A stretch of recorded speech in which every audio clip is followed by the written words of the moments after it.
and we are live. Oh, it looks like we're live. I was just closing the door so we can be on our own, not anybody bothering us. Guys, this is day 2 of Battle Hardened Bologna, and today we have a ProQuest Plus event. Yeah, exactly. 73 people. Yeah, that's a PTI, a black envelope containing something that can be a goldful, majestic, or common. Yep. And the special ProQuest playmat, which we were talking about it earlier. I don't even know what it is. Me neither. We need to find out. We'll let you know. Yeah, probably the guys in chat know about it already, but because they know everything. Yep. But yeah, so that will be another long one. I think we cast for 12 hours yesterday. We were looking at the... More than even more than the finals got cut from the video because the YouTube cut it 12 hours. We'll have to find a way to recover the final. But that was a very nice one. It ended, if you weren't there yesterday, it ended with a Max Nitro win. Yeah. Which was Max the Hype Nitro win. I gotta say, it was unexpected. Amazing. Yeah, unexpected. Absolutely unexpected, but great games from our winner Francesco yesterday. Yeah. So yeah, that was yesterday. Today we still don't know what's going on, but there 73 people showed up. So only I think we were 99 players yesterday. So 98, 99, and still lots of players stayed around for this PQ Plus. That's probably the last big event before Pro Tour Amsterdam last week. So yeah, you have to stay tuned, guys. Yeah, we are. We already have the sittings, and we are ready for the first round. We are waiting for the judges to tell us which table they picked for the feature. Yeah. Yeah. We're gonna have the second table as well today. So we have a backup match. So there's gonna be action even if the first table manages to finish early. Yeah, so we won't be doing the commentary on the backup table, obviously, because we need a break. You noticed yesterday that we kept talking the whole day, but at the end of the day we were like, we need to take more rest during the I mean, 12 hours. It's a lot. It's a lot. Yeah, it's a lot. We have 2 tables. So yeah. You can see in the camera. Do we have the meta break? Yeah, we can take a look at yesterday meta breakdown if you feel like it. Yeah, so that was 16 new players, and I think we had 3 of them in the top 8. Do you remember the top 8? Yeah, How was it? So that was 3 new, 2 Enigma, 2 Riptides, and 1 Max. There you go. Exactly. Yeah. And Max all the way to the finals. That was impressive, and then he won against his friend Samuele Constantini on Enigma with a very nice build of Enigma. I was thinking about it yesterday, and we were looking at his awesome play where you get Manifestation of Miragai with Shimmers of Silver on the board, and then you attack for 10, and you have 5 world. I mean, the value on these cards is amazing when I put together. And you go all the way with just 1 card. Yeah. You just defend with... It was crazy. And the movables. Like a very defensive build, and then you plan on going all the way with just 1 aura that you pump and protect it all the way until the end of the game. Yeah, that was amazing. You go into effectively plus 10 health with all the word you develop. It was a very nice build, and Samuele piloted it very, very well till the end. Couldn't do it, unfortunately, against Max, but relentless assault, like attack after attack, just boosting. Didn't even need the mech, just attacked like old school dash, basically. Yeah, it was basically boost dash with the spice of the mech sprinkled around.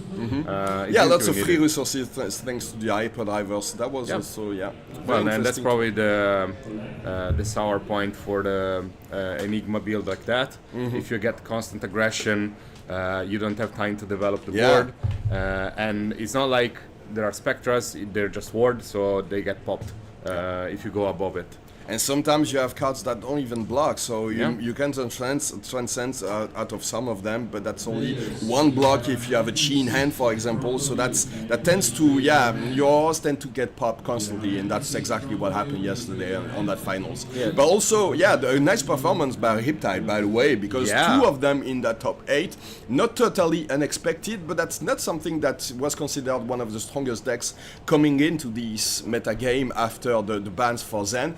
I kind of expected to see at least 1 or 2 Zen decks, none of them in the top 8. I think we've seen on other tournaments this weekend, there was a Battle Hardened in Manila, I think. No, not in Manila. What was the Battle Hardened? There was one in US. There was one today, in New Jersey, yeah, in New Jersey, and there was another one. PKI, and today that was, yeah. But a big event, happened in Asia last weekend, and I think that was won by a Zen. Was it after the bans or pre-ban? It was after the bans. Oh, it was okay. this weekend, yeah. So Zen still has some fuel and some, the offensive capabilities are there. We saw a couple of Zen games yesterday, and the deck is still strong. Yeah, but it's in the end, it wasn't enough to. I think the first game, the first Zen game that we saw was against Samuele, and Samuele was really. It wasn't against someone. It was another Gianluca. Oh Zorco. Yeah. Yeah. Still like a different build. A different build, yeah. But still very effective against Zen. Basically, he fatigued the Zen player. Fatigued him out of his best cards, and then in the end, he had nothing to prevent. But at the same time, if you look at the top 8, we had max insane conversion rate of 50% to top 8. But also Riptide, 2 out of 3, 2 out of 5. Yeah, so pretty good. Yeah. And we also had a Bolton that almost went into top 8. He lost versus. I was rooting for him, honestly. Yeah, I mean, he had a very weird game versus New, where he couldn't manage to find the perfect Bolton lines where your opponent can't do anything about it. And the new opponent, I don't remember the name of Tommaso the player. Viscido. He was playing perfectly this matchup. He went to 1, then went back to 4, then back to 1. Masterfully played all the lines. Absolutely, very precise, very meticulous in his lines, and he managed to block with his attack reactions, preventing the buff on the Bolton attack. So that was perfectly played. Yeah, I was honestly almost sure Bolton would win that game. It is a pretty good matchup for Bolton usually. Is it? You usually win these. Huh. Okay. I mean, at similar skill level. Mm-hmm. Like if you're a skilled Bolton player versus a skilled new player, most of the time you win these. Huh. Yeah. I didn't know that. I thought it was favorable for new. No, I mean, from my experience at least, I'm not a competitive player by any means, but I think I've never lost against new. Cool. With the aggro build? That's the thing. Yeah, you play with Hardened in any case, and because the disruption is too strong, and you can't really afford to play combo if of course. Most of the time you'll have to play with 3 cards in your hand. And if you get banished the Lumina, you're done. Like Bonds of Agony into Lumina Ascension. If you have a Lumina Ascension and the Bonds of Agony hits, you're dead. So you can't really afford to do that. But that's it was a difficult one. He played it well. I mean, the Bolton player played it well, but it wasn't enough in the end. I think he dropped him to 1, and then he climbed back to 3 or 4, and couldn't finish him off. I'm sad we didn't manage to see any Dash.io action yesterday. It would have such been a cool deck to watch. Yeah. It's very unpredictable. Mm-hmm. The way he plays is basically a wizard disguised as a mechanologist. You play a lot from the top. You have this unpredictable line of with the grenades. Absolutely. It's very fun to watch. It's not as very straightforward. Explosive. And there's always something to do. And as you said, it's like these Dash.io players that manage to find lines that nobody else can see. It's like the wizard players that are deep in the tanks for 5 minutes, and they come back with these crazy lines, and that's the same with Dash.io. It's very hard to navigate these plays, but these Dash.io players are always very impressive. I see the players moving to the tables. Oh, it looks like maybe there might have been some new pairings, maybe. We'll see who we get. It's at the discretion of the the production team, and the head judge, let's say. The head judge, the head judge, as the instruction, we gave the instructions of the kind of spicy matches that we want to see. I don't think we saw a single prism game Not in yesterday, stream which yesterday, was I mean, we were talking about it yesterday morning, and that's one of my favorite picks at this moment. And if I had to choose a deck for the competition for Proto Amsterdam next week, I would definitely play Prism. Yeah, it's very hard to pilot properly. Yeah, definitely, but it's a very strong deck in this meta game, especially with Zen slowing down a little bit. It's and Zen always has issues blocking these big herald attacks. So it's a very good pick. I was watching one when I went on break. I was watching some. But at the same time, Prism action. It was really nice chaining these the Arclight Sentinels. He had a turn. The player that I was watching had a turn where he went Arclight Sentinel into Arclight Sentinel, and his opponent was like, "Yeah, well, okay, I'll just tag in. I'll just Kodachi." It was a Katsu player playing against him, so just god, Kodachi into the Arclight Sentinel and nothing. Oh god, that's hard. But at the same time, with all the Enigmas running around, like Prisma is a really bad matchup into Enigma. You can't really afford to like go against that deck. A friend of mine that is a player of both Enigma and Prisma brought Enigma today and yesterday. And he told me, well, I got a Prisma and it was like 40-0. Like, absolutely no chance of developing anything and no chance of doing anything. So, yeah, it's pretty unwinnable, depending on the build, of course. Yeah. Okay, I guess we have... There's a player. Do you know this guy? Yeah, he's a local player of mine. Yeah. And I gotta say, there is already a telling sign in this camera of what he's going to play. Is that Kayo? Yeah. Oh, nice. We haven't seen any Kayos yesterday. I don't think so, no. That's also one of the strong decks in this meta game. Lots of aggressive capabilities. It's been forgotten in favor of Zen because aggressive player would rather play the fastest deck possible. But it also has very strong defensive capabilities. It has the Sculling Flashback, which is probably one of the best pieces of equipment right now. Very strong deck still, and I know that some competitive players still rather have access to these pieces of equipment and play with a slightly nerfed Zen, even though the deck is probably one of the strongest decks right now. Maybe a bit less if the field is filled with new. Of course. But at the same time, I think until you get cast bones into a Command and Conquer with Go Again for 13, you don't know the power of that deck. Absolutely. So also I think Weakest Link was a big hit for the deck. It's a good tech against quite a lot of decks, and I think he got into the crossfire of all the Zens. So you play Weakest Link against Zen, but it's very effective against KO as well. Going to the table.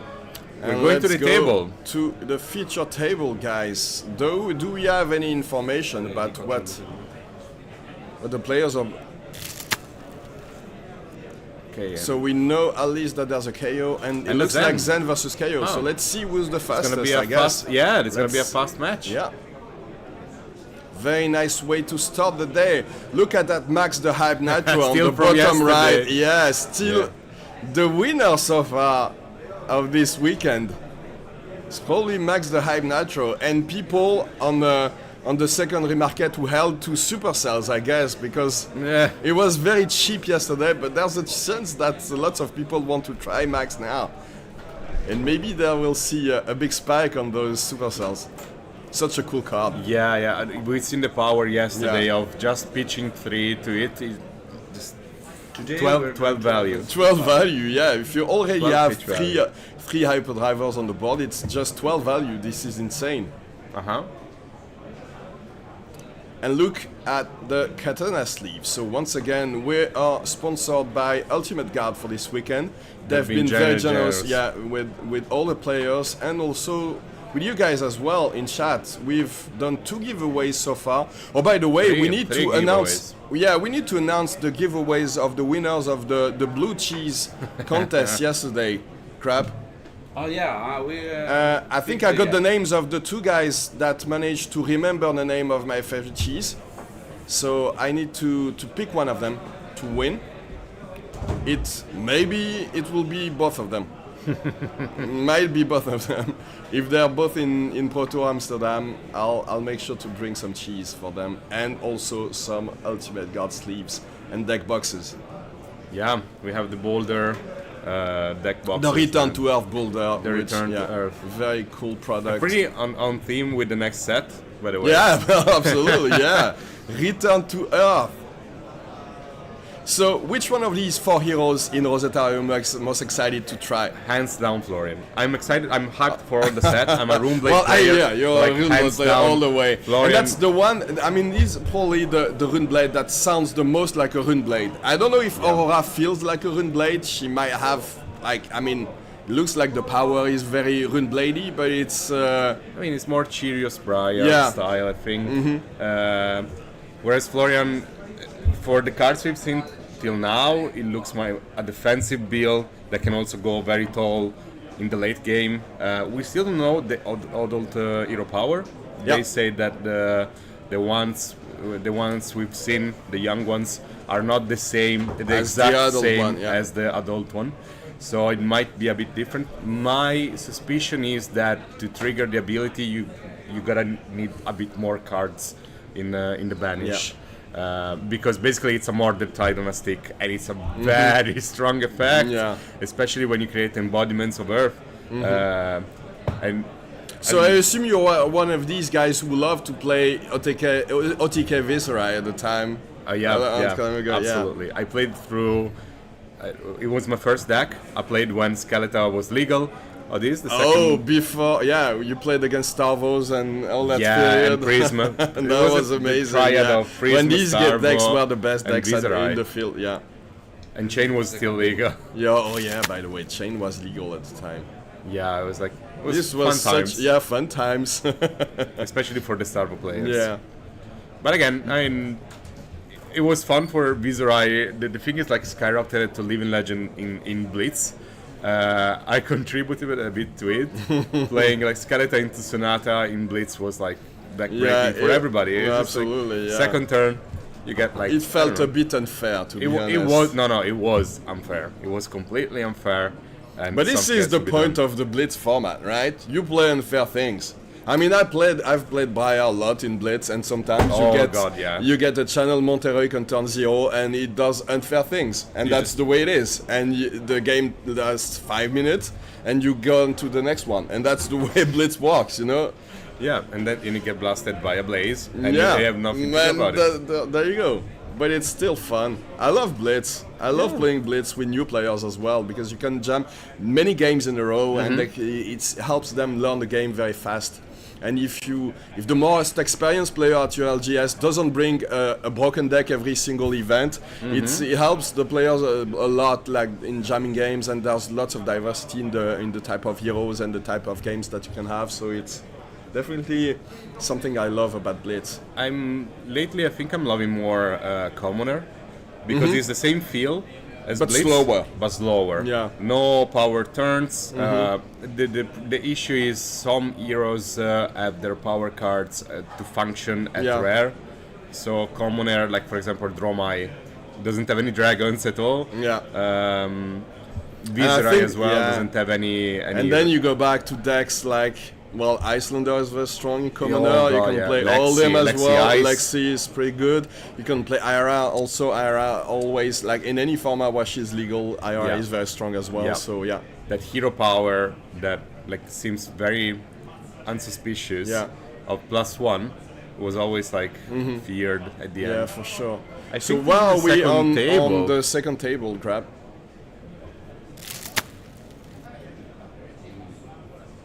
Okay, let's go back to the main feature table with Gianluca playing versus Matteo. I think there's a talk with the judge. Arturo, our main judge for the day. Very cool guy. Very chill guy. I love him. He's my roommate for the weekend. Oh, was he? Yeah, he's very cool. I thought it was with another guy, with another judge. Oh, okay, cool. Yeah.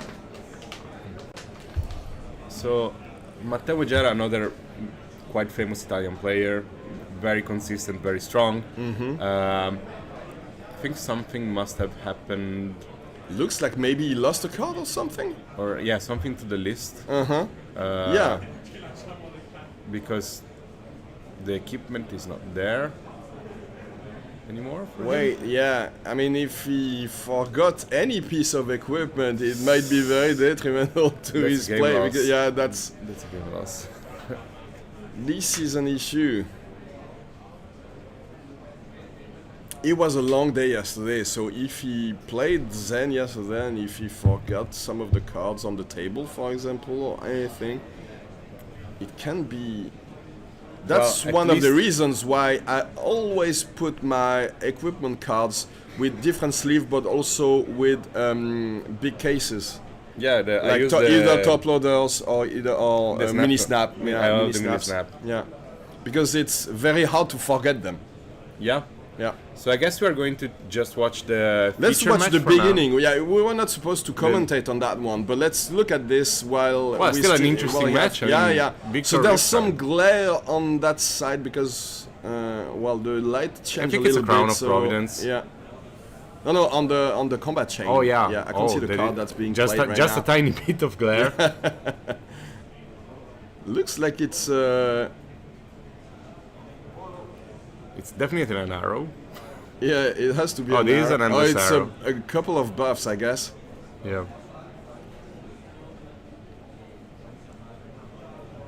So obviously, as you can see, it's not Zen versus Nu, it is Riptide versus Victor. We haven't seen that many Victors on the field yesterday. I No. think there were 5 in the field and we haven't commentated on any of them.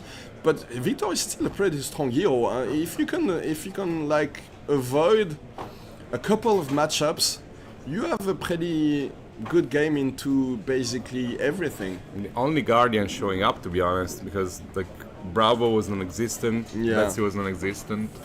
I guess the thing is, especially for a feature match, you really want to see Victor only if it's like in the top 8 or Yeah. something. It's a really long and A long grindy and grindy match, game, yeah. which is very skillful, but at the same time, it might get a bit repetitive to watch. Like hammer, block everything, hammer, block everything. Well, this is the thing. I always love to commentate these games because, like, blocking is one of the most difficult skills to get in Flesh and Blood. Absolutely, Being a absolutely. good blocker, a good blocking player is Oh, very, see the first very clash? challenging. Whoa! Wow! Look at that! Golden the Golden Sun. Sun revealed out of that first clash from Trance, and he wins both of them. So That's not surprising, to be honest. no, but this is big. Anytime you can get A couple of gold. double, yeah. Wow. There is no gold in there, though. Not There enough you go. gold, apparently. Yeah, Victor, gold main. No. No. Okay, there you go. He gets everything. That was already a strong start. But at the same time, you see, like, I'll just block and Yeah, get value. get value. But again, even if you are a fatigue deck and you keep blocking and blocking like this, you risk of fatiguing yourself. Yeah. So you have to be very mindful of the value. And we see a Rain Razor on the other side, so actually not completely blocked. It's not totally blocked, indeed, and there's no defense reaction apparently. I see that's a 10, right, on the dice. Yeah. I think the players are starting to play on the feature table, so we'll go back to that one because that is. That the was an main interesting table. turn, though. It was a This great very turn. Yeah, interesting yeah. turn. Sorry about that, guys. We need to leave this one for a little bit. We will I'm come pretty back sure to it. that- I'm pretty sure It won't that be it- finished. By yeah. the time the other one is. So we'll get back to it. Okay. So it looks like Matteo found his equipment and he's playing with this double Zephyr Needle build. We've seen many different versions of the deck with either Zephyr Needle, either Talisha, or either obviously the Kakara. But this is the Zephyr Needle version, which is probably the best in these aggro matchups. You're very fine if your opponent wants to block with one card to destroy the Zephyr Needle. You're happy with it? Okay, we found out what happened. Oh, We were right. There was one card missing. But Matteo yesterday didn't play. He was one of the judges. oh, right. So basically, he didn't sleep his deck yesterday. He was actually judging for the whole day. Probably must have like forgot one card in the binder. But it's all good. We are starting the game now. They will have a bit more time Alright. going forward. Perfect. So yeah, I was saying that he was packing 2 Zephyr Needles. That's very Yeah, interesting. he put them. They're the left and right versions, but he put them That on triggers the. me a bit. Yeah, it's really annoying. Oh, you see Oh, the he's mole playing already. moles as well. Yeah, it's very interesting when you play it like that because you revealing that you're playing the moles, and it's something that your opponents will have to And the consider other is for the one rest of the game. Draft chaff of part the misspell. The one you don't see that often. Get them Yeah, blocked. but when you're pitching a yellow one, it doesn't do anything. So, but yeah, still Transcending. be able to use Preserve Tradition to get it back into the deck and transcend at the same time. One pitch from the chest. And I think I see a Descendant Ghost Wave. So that's that Very might similar be to the very build nice, we've seen yeah, yesterday, for right? next turn. Pretty good. And is there an option, like, do you get, since he has 2 resources, do you get maybe... What do you Surgery try strike to or get? something. I don't know if they play like some attack for 2. No. No. And that's 100 wins. Yeah. Do you want something to fill your graveyard that you can use for the... It's a Tiger Swipe, okay, for Tiger example. Swipe, maybe. But yeah, that you can use to... If you want to activate the Bonds of Ancestry at some point. So it needs to be a good target for Bonds of Ancestry at that point. So it will be Cryptic Tiger into Tiger Swipe. Obviously, these tigers are not very threatening. The they first got- one will come in yeah. for 1 because of the Shuko. But He doesn't even have the Even if- Takara yeah. to buff the tiger. yeah, He would have the pitch though. he can go Crouching Tiger into Tiger Swap into double Zephyr Needle attack, but it doesn't make sense to do it on turn 0. You lose your equipment and your opponent doesn't Yeah. lose any cards, so it's Not probably much point. not the best thing. I think he's gonna arsenal that Yeah. card and just play Tiger Swipe. Just, Crouching Tiger into Tiger Swipe and then Arsenal the Descendant Ghost Not Wave. the I'll strongest of turns Yeah. from Zen. I'll try to talk lower because it's, from what I understand, players can hear us somehow. They're not that far away from us, so I don't want to reveal anything that's in Matteo's hand. Okay, we see Sand packing. Sand packing and the one below that we cannot see. It's a double block on the Tiger Swipe, and now he needs to decide what he wants to do with the Zephyr Needles. Can't really afford to block, but there's always the hope that maybe your opponent has a non-block card in hand, and that you can, leak some damage. Maybe. Maybe. There's only 1 card, so he can, there you go. That might be Double it. Zephyr Needle. Very Double strong Zephyr Needle, doing the job. So down to 35 already. for Gianluca, and Blocking none of 3. these Zephyr Needles has been popped, so that's perfect.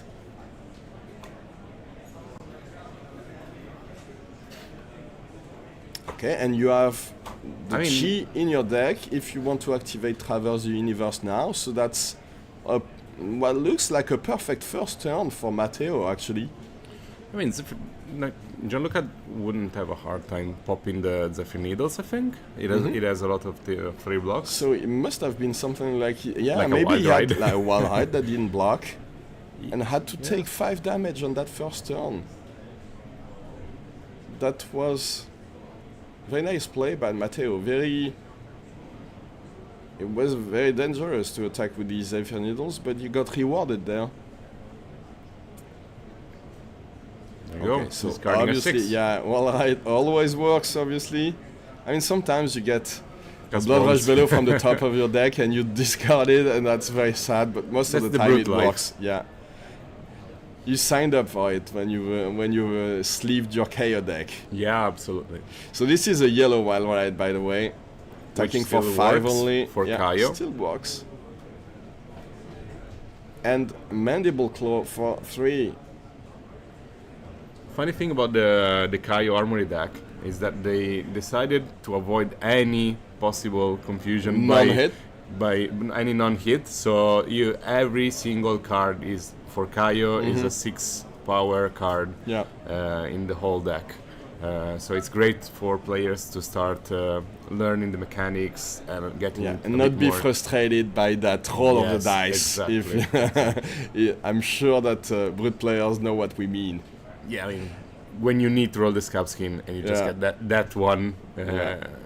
that's the brute life. Backbreaking, yeah.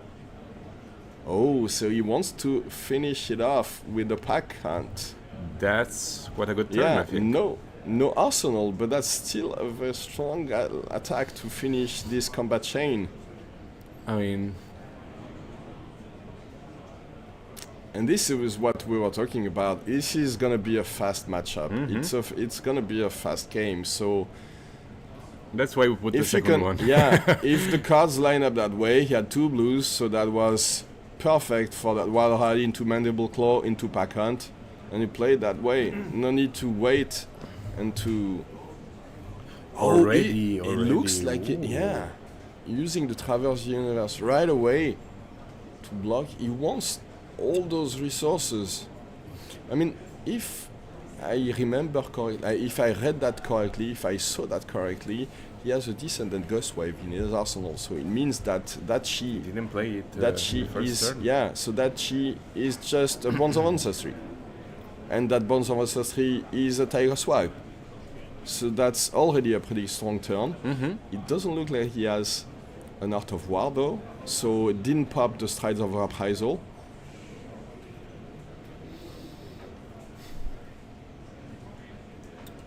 Well, I mean, maybe decided Yeah. to go for 2 power turns instead of just 1, because I mean, like using the headpiece at this point, it's a pretty good indicator Yeah. that he wants to have 1 big turn. Started with 100 wins. 100 wins for 3. Always better when you can pair it with something like Ancestral Harmony, but just on its own, it's an attack for 3, go again.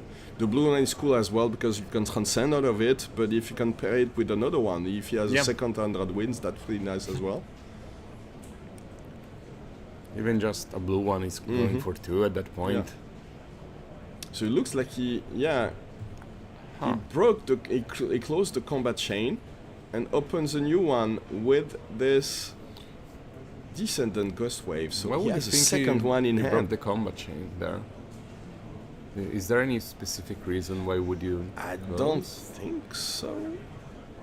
I'm thinking about like the Shuko, maybe the one to trigger on that specific card, Oh, but it yeah. was like a 3 attack. It was a 3 attack, yeah. So I don't know what would be the reasoning behind Clean it. up, probably just the clearness of the board. There is no mask at this point in No mask, Zen. yeah. The combat chain doesn't really matter. There's no Stonewall Gauntlet on Jonika's side, Yeah. so. I think Kayo And doesn't in even any care. case, these cards are they're not buffed anyway, so it wouldn't work. Okay, so he goes to fetch what is probably a Bonds of Ancestry. Of course, it's Yeah, a Bond of Ancestry. but I mean the best target would be 100 Tiger wins? Swipe, but Tiger No. Swipe is not great because your Tigers are not buffed, so it's just an attack for. It would be an attack for 5 after the Tiger because of the Shuko. I mean, if you go But to it's get not that 100 good. wins, you didn't have to close the combat chain at that point. Yeah. Because you're losing on 1 damage.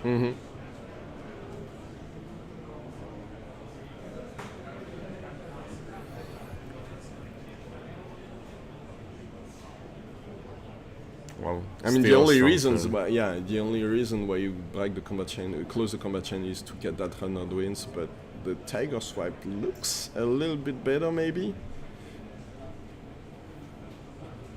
Yeah. Oh no, he wants that one. Oh, so that's why he closed Yeah, the combat holy chain. why. Yeah, of course. I mean, he figured that it's useless to have, even if the high tiger swap hits, it's just...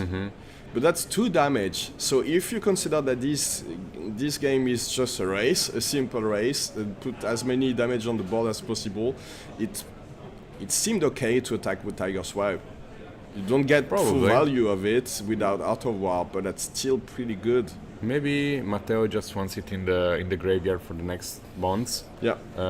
So he decided just to We go know for that there's a 3 second Descendant Ghost Wave. Yeah. Yeah, exactly. But he probably doesn't even want to attack with the Tiger, actually, because there's an E-Strike, so he might just finish the combat chain with an attack for 7. Is it a clash card? Yeah, this is a Clash of Might. And he loses the Clash of Might. So that's a Mighty Zen. There you go. Of course. +1 on any attack for Zen is very good, very impressive. So it looks like he's playing the blue spinning wheel kick. Spinning wheel kick, yeah. By the way, look at the art on the Bonds of Ancestry. It was always like, I don't know, I always enjoyed it. It is, yeah, it is a crazy card. The effect is crazy, the artwork is crazy. And now it's a Majestic too. Second 100 wins, not buffed because he had to close the combat chain. Obviously, and it's not. It wasn't the latest attack in any case, but yeah. So he'll be able to attack with Zephyr. I think we're gonna see this one pop. Yeah, yeah, pretty good chance now. There so you that's go. yeah. Zephyr Needle into probably E-Strike for 7. Let's see if he That's can break a pretty this one as strong well. turn, actually. Let's see if he can break this one. It would be pretty big, to be honest. Yeah. Like losing both of your weapons on turn 2? That's pretty big, yeah. And I mean, even if he loses just one attack go again for 2, one pitch go again for 2, it's such a strong value that like you might actually risk it against a Kayo that doesn't even want to block. And E-Strike for... Well, I Does guess... he want to close the combat chain with 7? Yeah, I mean, that's the best you can do with it. There you go. Yeah, big attack for 7 at the end of that combat chain. Look at this. No Ancestral Harmony, no Art of War, but still a pretty good combat chain. Remember, he has to close it off because there was 100 wins at the beginning of this turn, so that's lots of damage. And Gianluca has to use some of his equipments. You blocking with the sash and with scalpskin leathers. Still, we see and already still like has the totals. Tiger Swipe in the graveyard for a future strong pop-off turn with Art of War, maybe. Yeah, Very but he had nice. to use the headpiece for this turn, though. Yeah. Still. Still has the Stride of Upheaval, though. True. Stride into Art of War is such a And we strong... were talking about tigers, and it looks like the Jade Tiger domain is in his hands. So if he can somehow I transcend... didn't notice. Yeah, so that would mean... Is that a blue into blue?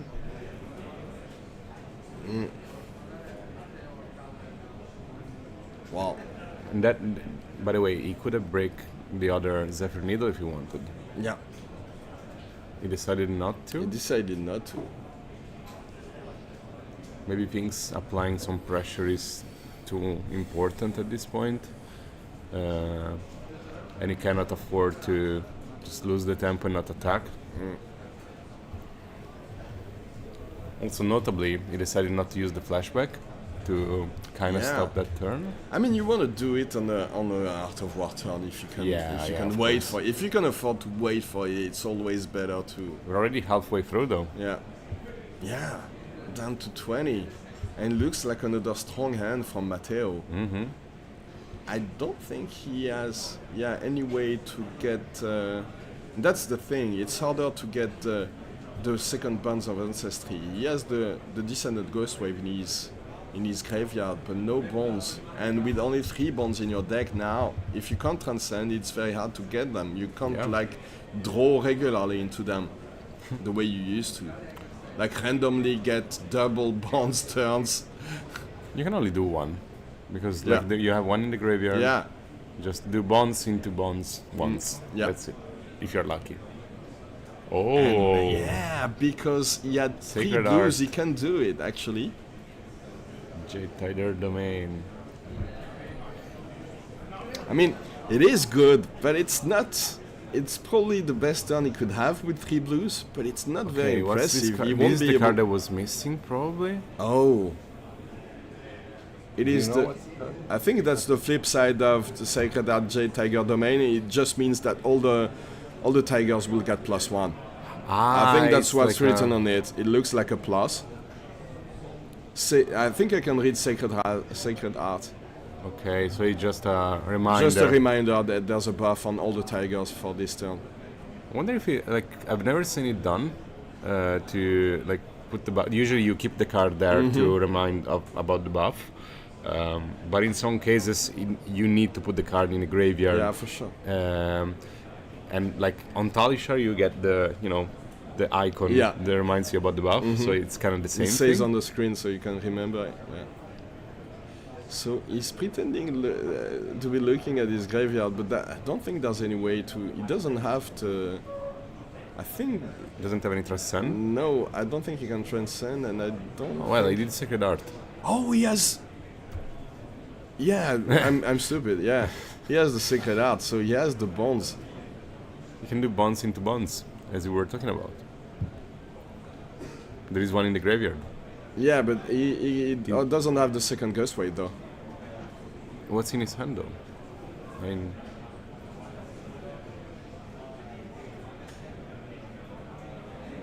No, but it's still gonna be a pretty strong turn. So you can get the Tiger Swipe, and then go Tiger, Tiger, Tiger Swipe. If it hits, and Tiger. it's insane. Tiger.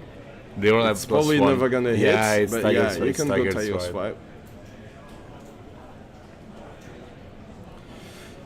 How many After tigers Sacred does he have? At least 3, I one guess. from Zen, 2 from the Sacred Art, so Yeah. at least 3. At least 3. If he And- gets something like Tiger Body, he can add more. I don't think he has one in hand. I think the last card is an E-Strike. But that's still, you can use one of the tigers from your hand just to get to finish the combat chain with another 7 attack, which is huge. It already means lots of damage for Gianluca. And remember, it's very important. It's mandatory to block that Tiger Swipe actually, and it will be coming for a lot of damage. It will be coming in for 4, so it has a breakpoint. Let's not get ahead. Now we have the bonds Yeah. that still This needs to is be the blocked. thing. At any point, you can pop the Sculling Flashback now to try to get one of the, Yeah, of but the you get a cards in. Tiger at this point. Yeah. It's not that strong. Yeah, I mean, you can wait for the third Tiger and then pop the mask at the Sculling Flashback at that point and get the last card in his hand, which we know is an E-Strike, and it would prevent lots of damage. It would block for 2 It's a and then 50-50 though, prevent because, 7. Yeah. He's gonna have a E-Strike and a Tiger in hand. So No, if you block the third Tiger, to block the third Tiger.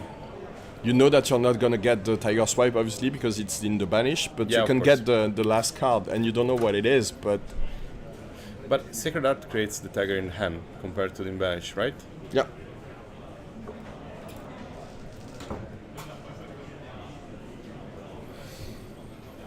Okay, let's see how he sequences this. Well, I mean, it's Tiger, Tiger, Tiger in any case. But will there be a Scalding Flash Black Bollock? What is it? Just like grab doing some purchases, some shopping, you Some know. business on the We side. have some amazing stands today. Oh yeah, 4 vendors this weekend. Yeah. Some of the best in Europe, by Yeah, the way. Yeah, like, we had I mean- Solana Trading. We had Kraken. DC. What's the name of DC Trading? I DC think that's Trading. DC Trading. We had Mox in the Hole Yeah, and Kraken Nest. yeah. Yeah. Like all stacked with some of the most beautiful cards I've Yeah. seen. There was like a gold foil Phantasmal Footsteps. Yeah. Like I needed to Insane. stop looking at it because it kept calling for me. You're not an illusionist player, though. I'm right? playing anything that's related to Solana, actually. So I'm playing Shiana, I'm playing Prism. I have a Prism Blitz deck, and I have all the cards for a CC deck. But when I'm playing CC, I'm mainly playing Bolton, obviously. I'm the opposite, more of the Monastery guy. Viserai, We Chain. need to have a show match sometime. Oh, yeah, absolutely. Demonastery versus Absolutely. Solana, yeah. I'm waiting for next. But I'm played pretty Levia sure that for a bit. Viserai is not really a bad guy in this story. I need to learn more about It's Viserai's more of story. a construct. Yeah, It more of was- a victim of the circumstances somehow. But it's still related to the Yeah, whole yeah, of the course. monastery thing. There is the Lord Southcliffe, you know, the mentor, the head. He's the one that created him. So it is a 50-50. He's blocking Yeah. for the Scullion flashback with. Which one is it? We don't We'll know. We If don't he attacks know. with another tiger, it means that he still has the But East look at the Strike. life totals. Oh, so He the got East the- he Strike. got the Yeah, East look Strike. at that. How much damage this Scullion flashback prevented. At this point, probably would have been better to get the tiger. Oh no, because no, of course not, of course not. I was thinking because he couldn't play the East Strike at that Yeah, point. he couldn't play it, but yeah. I mean, in any case, he probably would have been happy to. No, it was better I to don't get know the if East it- Strike. It was better to get the East Strike. Yeah, it's the better tiger, to get sorry. I mean, I don't know Because if you he can wanted. play it. Maybe he would have attacked with it anyway and Arsenal the E strike. I don't know Yeah. what the best plan is, but in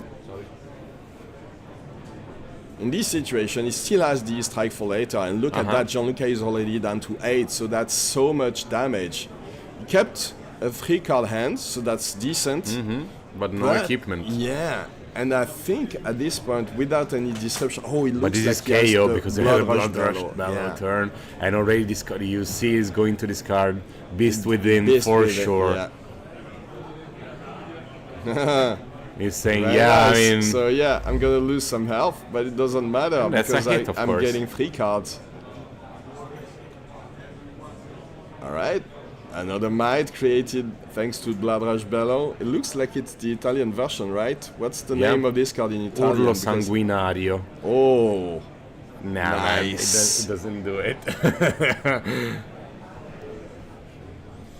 Anche Beast Within, la bestia dentro.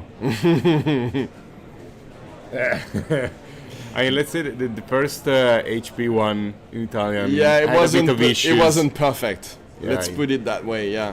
So a big mandible claw for 6. Will we see a sash pop this turn to make sure that he can use his hand as efficiently as possible? He would have popped doesn't it already, look like he though. has too many go-against. Yeah. So it might only be one attack after this one. That would be unfortunate. He really need to pressure the life So total. do you scab roll then? At this point, yes, you kind of have to. Let's see. You kind of have to. You're at 7. If you Yeah. don't remove cards from Zen's head, you're dead. You're literally dead. And he still has the equipment to block. Yeah. So Yeah, he it's still not has 16. 5 it's yeah, it's 5 equipment block, 21 which is effectively. huge. There you go. There you go. He's a judge, so he wants to do Yeah, he things wants to do it properly. the right way. Okay, okay, so okay. That's okay. So that's 2 attacks. But he that's needs huge. to pop the sash, I guess, to do it properly. Probably. Yeah. Yeah, there you There go. you go. So reducing the cost of his attacks by 1, he'll be able to use Huge card. Yeah, upgrade. Smash Instinct into what's the other one? I think that's another Clash of Might. So Beast Within, yeah. Beast Within for 8. Beast Within into Clash of Might for 7, I guess. Yeah. Okay, It's not lethal though. it's not lethal, so yeah. I mean, he doesn't can know just- what's next. He has to assume that it might be something like. Yeah, but even if it's swing big, you can just use the equipment and be Yeah, fine. that's fine. Uh, Yeah, and exactly. For sure, a full hand, 5 cards hand, then can do 7 damage. Yeah, 7 damage is pretty easy. So it looks like he has a grain that tips the scale. that doesn't block. That doesn't block. But I mean, it's not in any danger with life total. No, so I think you can afford to take this one to the face, fall down to 10, and then see what the next attack is. Oh, Yeah. the fall down to 6, so to 8, sorry. So even a swing big would be 10, right? yeah, So you go to 80 block with 2 equipment, like the Shuko and the Kasaya, and you'll still be fine. yeah. I mean, the only thing that you have to consider is not to fall down to 2 because you're in the range of reckless swing and you can die on the spot. But yeah, so that's it. That was a red Clash of Might, so that's an attack for 8 as well. And yeah, I mean, I'm pretty sure that we'll see what you just mentioned, just a block with the equipment. He can even take 6, fall down to 3. There you go. Block with the Kasaya, maybe. I think the Kasaya would be best. blocking with the Kasaya is best, yeah, because the Shuko at least gives some power to your tigers. Maybe he has a lot of red in the hand, so you need the pitch when it transcends. Yeah, because we saw that he has the grain that tips the scale, so if he wants to transcend it means free resources, and that might be better depending on your hand, obviously. But that +1 on the tiger sometimes is so big. Yeah. Doesn't feel like it, but when it happens, and we know that there's an E-strike in that, so that might be one of the reasons. Maybe he considers that this tiger will only be used for the E-strike, so he doesn't need to have that additional power on it. Probably. Yeah. I mean, these probably these last 2 turns maximum. If Gianluca can manage to block everything, but at the same time you get into the range where if every tiger is lethal, you're in a pretty bad spot. And look at this. He has the second Blood Rush Bellow, won't but be he able to will have use to it. block with it. Yeah. At this point, it's very disheartening because you know that there's not much you can do. This is a ninja, so the ninjas will always attack. They always find ways to attack, and that's when. At the height of Fai's power, for example, you knew that at the very least you would take something like 12 damage every single turn, so there's no way that they can miss. They can't really break. That doesn't happen. No. Every hand kind of functions. Yeah. Even if all the it's cards all look blues. similar and do basically the same thing. So it's not exactly the same with... Yeah, but that's harmony Tip in of the the hand. scale. Yeah. Tip in the scale, get in the pitch, happy life. The thing is, does he have a way of buffing tigers? Because he already has 2. No, yeah, that's one a lot of tigers that won't be gust very. wave. Oh, the gust wave. So that means it will be way too much damage. I would be very surprised if Gianluca manages to block everything there. So that will be gust wave into Even the Zephyr bonds Needle, of ancestry into. Well, probably something like maybe the third tiger swipe. What does he have? Bonds? Yeah, you need to get the bonds. That's the third Yeah. one. Yeah. So there you go. Only 3 bonds of ancestry in the deck, but when you can fetch them regularly, that's more than enough to finish your opponent off. I mean, at 3, it doesn't look that oppressive, to be honest. We've seen it multiple times. It's a strong turn. It's a strong card. But it doesn't happen that often. Card. Yeah. Yeah. You cannot go bonds into bonds into bonds. And look at that. Can you imagine if he hadn't taken those 5 damage on that first turn? Yeah. He'll be at 10 now. That changes everything. Yeah, that changes everything on that turn because we see that he had the Blood Rush Bellow and that might have met just a fine turn. You go down to 1 in this It situation. doesn't matter They at that can point. still You do force the something. opponent Yeah. to block with everything. This is, at this point, health is a resource and you're very happy falling down to 1 when there's no risk of you dying. There's apart from the grain that tips the scale, there's nothing that can be unpredictable on Zen's side. So no. And this is the thing with the aggro matches, aggro versus aggro. It's who can get the opponent to the first block before. This is for 0. Just a clean crouching tiger. Unless, you're saying there is no unpredictability, but there is always Art of War.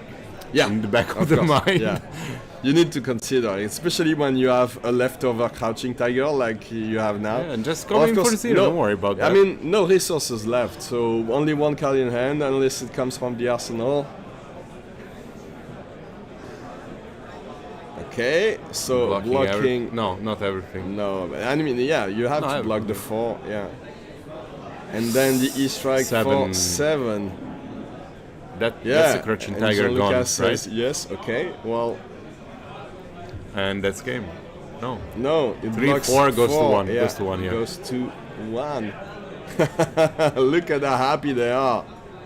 This game isn't over. Almost. Almost. But he managed to block a lot. So, what's his out? Like, when you're Gianluca, what's your out? Do you play, like, do you hope for a double reckless swing, maybe? That sometimes happens if he gets 2 and if he manages to discard only and not discard the other one. Yeah. Max winning, something like that. Might popped. Yeah. Oh, there's one? Okay, no. Okay, no. And I mean, even if he has 2, it's a 50-50 on the first one because you can get the second reckless swing. Yeah, so you need to block that harmony of the hand. Attacks for 3 means that the tiger will. Well, the tiger comes in for nothing at the moment. Aspect of tiger needs to be blocked as well. The thing is, like with the reckless thing, you block 1 card less because you need to discard. So this attacks for 0. Yeah, this has a break point, so you need to give away 2 cards and then. Oh, yeah. So falling down to 1 and then. Matteo knew. There you go. Matteo knew that you don't go to 2 against. Oh no, yeah. This is the thing, yeah. Did he have the second one close? Not at all. So. Well, it was closer than I expected in the end because, like, as we saw and you mentioned it, he was basically at 21 with the equipment while his opponent was down to 7 or something. But then Gianluca managed to have a very strong Blood Rush Bellow turn. Matteo went down to 3, but then it was too much. It's okay. These Bonds of Ancestry turns sometimes. They're very strong. I mean, Zen is still probably the best aggro deck apparently in the format. And probably not enough disruption on Gianluca's side this time around. Like he didn't have the sand packings to make sure that he lost some of at least 1 card per turn. So anytime he wanted to function with all his hand, Matteo managed to do it. He had everything that he needed. And as we were saying, the second game, the backup game is still going. Yeah. 13-6. They had a 5-minute head start, but look at this. It's 13-6. So we'll leave you a thing. There's 5 mad tokens on the on Victor's side. Yeah, it looks like he went to visit Goldmane Estate. I guess, guys, we'll leave you with this game in the background, and we'll see you later for the second round. Okay, so don't go too far. We'll just take a short break and be right back. And in the meantime, enjoy this Victor versus Riptide.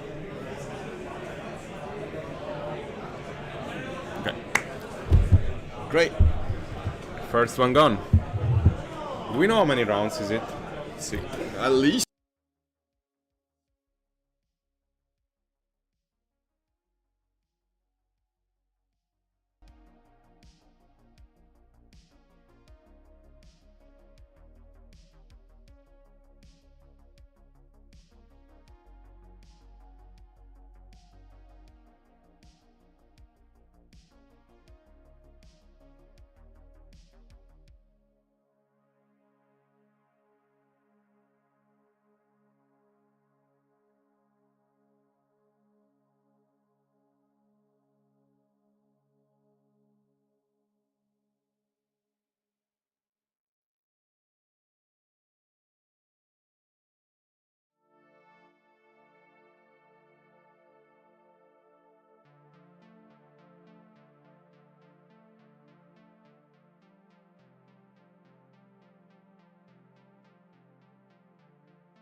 Back live.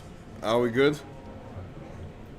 Okay, so we are back live at Battle Hardened Bologna. Well, it's not the Battle Hardened this morning. It is the PQ Plus, ProQuest Plus, with a PTI on the line and a gold foil Commander Majestic black envelope. That's what's on the line today. 63 players are battling it out, and we have a Levia into Enigma matchup next, guys. So I will be joined by, I don't know which one, but someone called Andrea, maybe? Probably. Very shortly. And you will see, we'll go to the feature table, actually. So how did you like the previous matchup? That was Zen into Kayo, proving that the top dog in these aggressive decks in the meta game was still the ninja, the mystic ninja hero. There you go, Tudor Diaconescu versus Nathan Tomeo. Nathan Tomeo, so Nationals finalist, right? Yes. He was the runner-up this year. Champions. And previous Italian champion, so very skilled player. As you can imagine, he was already playing Enigma at Italian Nats, and he's still packing the Mystic Illusionist from Part de Misville. There you go, and facing Levia. So there's, I think I see, our resident Demonastery fan coming in, so he might tell us a bit more about the matchup. How do you envision this one going? Is Levia in a good spot versus Enigma? I've played the matchup a lot tricky. as Enigma, and I've lost every single time. It looks like, real? it looks like I got high roll every single time. But maybe Feels like I it against approached the Levia, matchup. Maybe I approached the matchup in the in the worst way. I don't know. But it looks like when the Blood Rush below start flowing, and when the Levia players can chain them, like every other turn sometimes, it's very hard to come back from it as Enigma. You don't have enough blocking capabilities. I feel like you remove all the the phantasm attacks at that point, because they're gonna get popped either way every time. But if you can develop a board, the problem is like you need to develop a board with the Spectres instead of with the Ward Auras, and force Levia to spend the whole turn to clean up. And basically, I built like somewhere I had yesterday. I think it's the best chance you have as Enigma. I don't know. I mean, Levia can just high roll as she does sometimes, and sometimes she gets Shadowrun Moran into Shadowrun Moran into Art of War, and Blood Rush Battle turn. Yeah, it's very hard to make sure that she. I mean, I guess one of the ways, and maybe I approached the matchup the wrong way, and I was talking about it with my friend Pierre-Nicolas Perrin. He's a French player who lives in the US, and he's one of the most interesting guy to talk about Flesh and Blood with, because he always has some very deep insights about the game. And he was talking to me about how and the way he approaches the matchup, and he tells me that the way to win versus Levia is to manage. You need to make sure that she can't fill her graveyard efficiently. If she doesn't have a way to use her graveyard and to banish cards from her graveyard efficiently to have the strong shadow brute attacks, she won't be able to attack sometimes, and she will lose health with the blood debt. And turn after turn, if you can make sure that she can lose 2 blood debt from time to time, 2, 3, if at any point during the game you can do that, you might be good to go. So that might be one of the ways to approach this matchup. And this is the backup table. Yeah, so this will be Dorothea versus Victor Goldmain. It's going to be still mighty. here. Yeah. After the first game, probably this one is still probably going to be going. Yeah, same. Well, we don't know which version it is. If it's the Downblade Dory version, or if it's a Hatchet Dory. Also Axe version. Oh yeah, it might be Decimator Get Access also. Yeah. If that's the case, this is going it to will be very, very long. We might go long. all the way to time. So we'll see. But let's go back to the feature table and see what's going on there. Even in the feature, like I played a bit of Levia. in Blitz though. So before Dust Till Dawn. So there was no transcending. There was like transcending in the sense like getting the demigod version. Oh yeah. And yeah, the way you were winning was blocking a lot in the first turn, filling up the graveyard, and then when you had at least a good amount, you put the gas on. And you just go all the way, with the Blood Rush Bellow turn. And this is something, because Kayo is very strong as well, and those Blood Rush Bellow turns can be very frightening, but Levia has 2 hands, so she can attack with Mandible Claw, into whatever she has left. So sometimes it can be like a Shadow Realm Horror, or it can be like, even just swing big for 10 sometimes is huge. She has access to Hooves of the Shadow Beast, as you can see. She also... Oh, what is she playing? Is that... that's not a Skull in Fleshbag. That's... What's the name? No, it's the Shadow Brute headpiece. I can't remember the name of it. So Spotted Skull. Oh yeah, there you go. Spoiled Skull. Spoiled Skull. Which means, oh, that's interesting. So it's for the power turns that you need to play at least one, or when you need to banish in any possible way. Yeah. So again, you can see already filling the graveyard with a 6 attack that you let the Wrecker Romp that you would love to have it just in the graveyard. So it's already 2, I think, cards in the 6 power cards in the graveyard at the moment, and it's already a good rate for the first turn. Yeah, that's the way you want it to go. Take it slow at the beginning. I don't know how Tudor fared yesterday, but I think I saw him over like very close to the top tables all along. So I think he's a pretty good Levia player. Yeah, Levia did go very well yesterday. I think there were some really good results. Very close to top 8ing, yeah. I mean, we had a good showing of pretty much all the classes, all the heroes, except Runeblade. And look at that, looks like Skyling Fleshbag in chat. He's very mad that Skyling Fleshbag is not in the headpiece, in the headpiece slot on Tudor's side of the board. Well, you're the only Skyling Fleshbag this guy, my friend.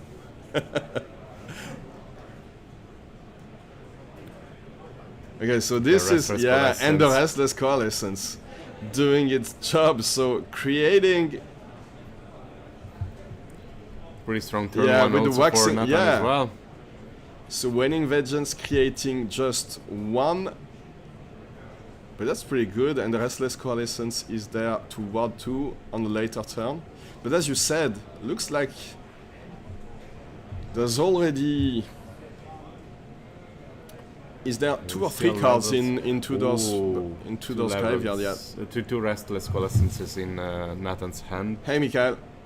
So already 3 Coalescence. Yeah. Levels of Enlightenment, and I cannot see the other card. I think that's a manifestation. It's a manifestation, It's a pretty power hand. It's a pretty nice turn, yeah. Still didn't transcend, so... Yeah, there's no way to activate. I mean, you don't really want it in the early game because it's very hard to protect it, but it looks like, he wants it just for 2 maybe. Just 2 counters. And you're happy if you get pop, it's still that's some nice damage prevention. That's at least 5 ward on the board there. Yeah. So you had 2 Restless Coalescence. Yeah. This is a bit sad because actually the issue is that it was very hard to profit from that levels of enlightenment. So I think he keeps it to arsenal it and maybe use it on a later turn in a more efficient way. You at least want to be able to use 2 modes on this one. So just attacking for 3 Gorgon is not enough. Yeah, probably not. The potential is so much bigger when you can. Oh, that's the. Inquisition, yeah. A Vile Inquisition? Yeah. Yeah, it looks like he has a very weird build there. You will play this from if you do, it costs 2 less to play. So you can play it for free, It's a and good it way vanishes. of doing 1 damage. Preventable by words or popping one Yeah, word. yeah, but still, you banish a card. Okay, interesting. But it's a shadow action that doesn't have go again. Yeah. And you can't play it as an instant, so that's okay, very interesting build. He doesn't even have the scalp skin, he has the hoops. Already cleaning up the graveyard for this. Yeah, for this big endless mar, but just an attack for 9. Still pretty good, but not what we were mentioning earlier. Like these big, strong white turns. Blocking for 7. Yeah. It'll take 2, and I mean that Restless Coalescence, when it doesn't have any counter on it, it's just there for the ward, so might as well pop it now. Okay. So there might be, That was it not might the be best, harder to understand what's going on with Tudor's deck. I haven't seen some of these cards in a very long time. Yeah, that's interesting. Okay, so 4 go again with the Manifestation of Miragai still then on you the can board. go Not for as the impressive as the 4 counter version, but still pretty good. It has go again. And he'll be able, as long as these stay on the board, it's like for 1 resource you can attack for 5. That's pretty good. If he has something like a Waxing Spectre or Waning Vengeance, it's even better there. Yeah, absolutely. Already pretty good value from that card. We'll see. Oh, the CNC, interesting. Yeah, absolutely, Tudor. You need to consider blocking this. Maybe once another card in graveyard. Yeah. Well, that's one way to put 2 cards in the graveyard. Yeah, you block this one. Yeah, only 1 card in the grave so far. This is a hit. It's an endless more, so that's what you want. Oh, okay, interesting. Giving away 3 blocks from the equipment there. And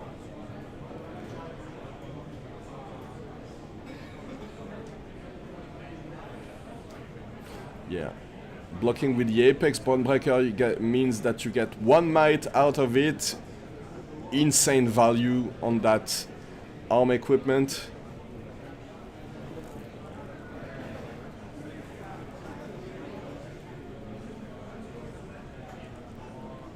And only 2 cards in the graveyard so far.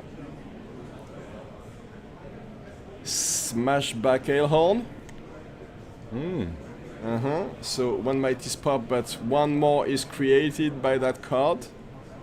I love these extended art version, by the way. Yeah. There we go, extended art. Yeah. Doesn't look as beautiful as in person, but No, but it looks. I mean, you get an idea of how cool the card is. Look at these guys having fun, drinking beer, smashing their faces, smashing each other's faces. That's the brute life. I want a human brute. A human brute? Oh yeah, because it looks like these brutes are all different. Yeah, it looks like orcs. They're all green they're basically orcs in the savage lands that don't. Well, Levia was kind of human in the young yeah, version. Yeah, she's kind of a human. Yeah, at least the young version was human. And okay, so the Dread Schema coming in for 7. I mean, you block this, right? And you let the Spectral Shield go? Like 6+. No. Even, wow. Yeah, I mean, the haze bending only blocks for 2, so you needed something else. Wow, okay. Or otherwise he would have lost the Manifestation of Miragai. Oof. Oh, yeah, the Slithering Shadowpede coming in for 6 next, and that means that Manifestation of Miragai is gone, so yeah. Still, didn't take... No, it did take a damage out of it, right? It took 3. I didn't use the card from hand. Yeah, right. I thought it would block 3 from hand plus the... Yeah, he might have a non-blocking card. It might be just a Transcend card. I mean, if he did, he would probably used it. Oh, there you go. It's a hairbending. So he wants to put it on the board. Obviously, that's one of the. Yeah, we saw yesterday how much work it could do. Yeah. Samuel at some point had 2 on the board. Yeah, it was insane. Every time an aura was popped, it created 2 spectral shield. It was very, very good. Very good value on just this one card. Okay, so he has go again. And it looks like there's a swing big and maybe a beast within, at least in this sense. So that's some power. That Vile Inquisition still sitting in the banished.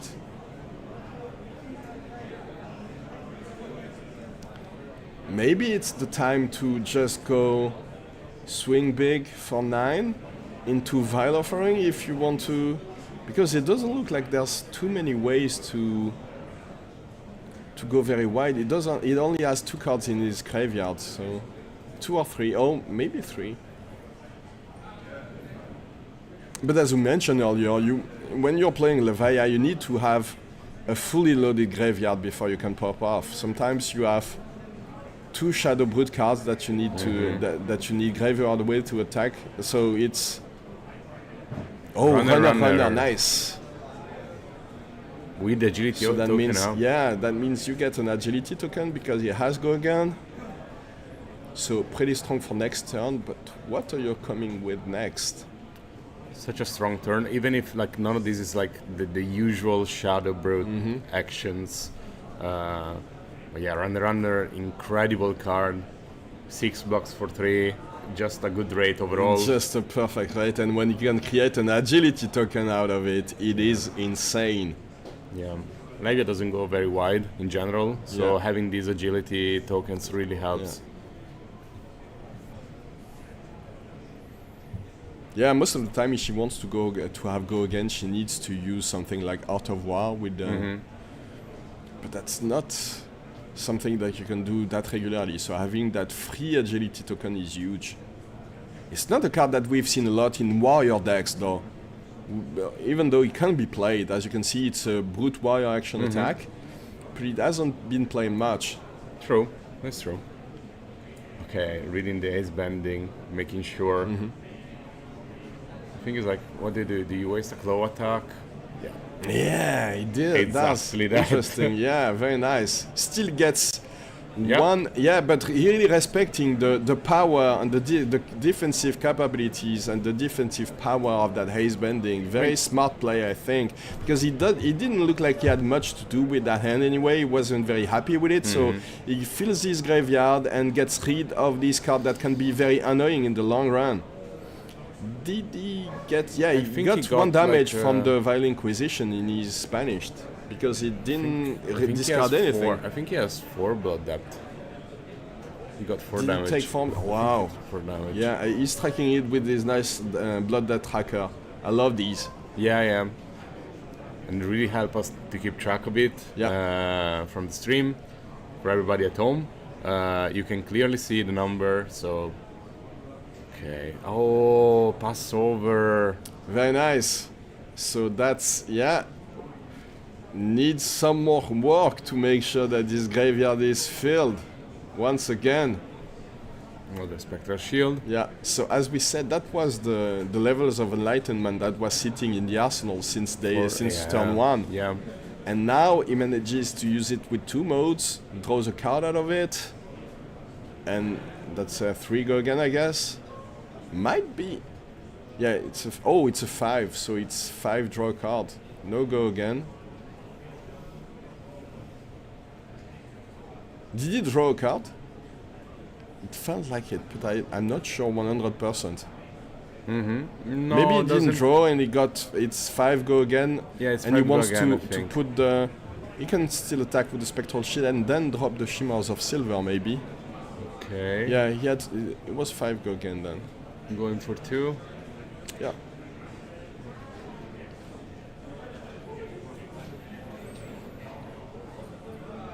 Okay.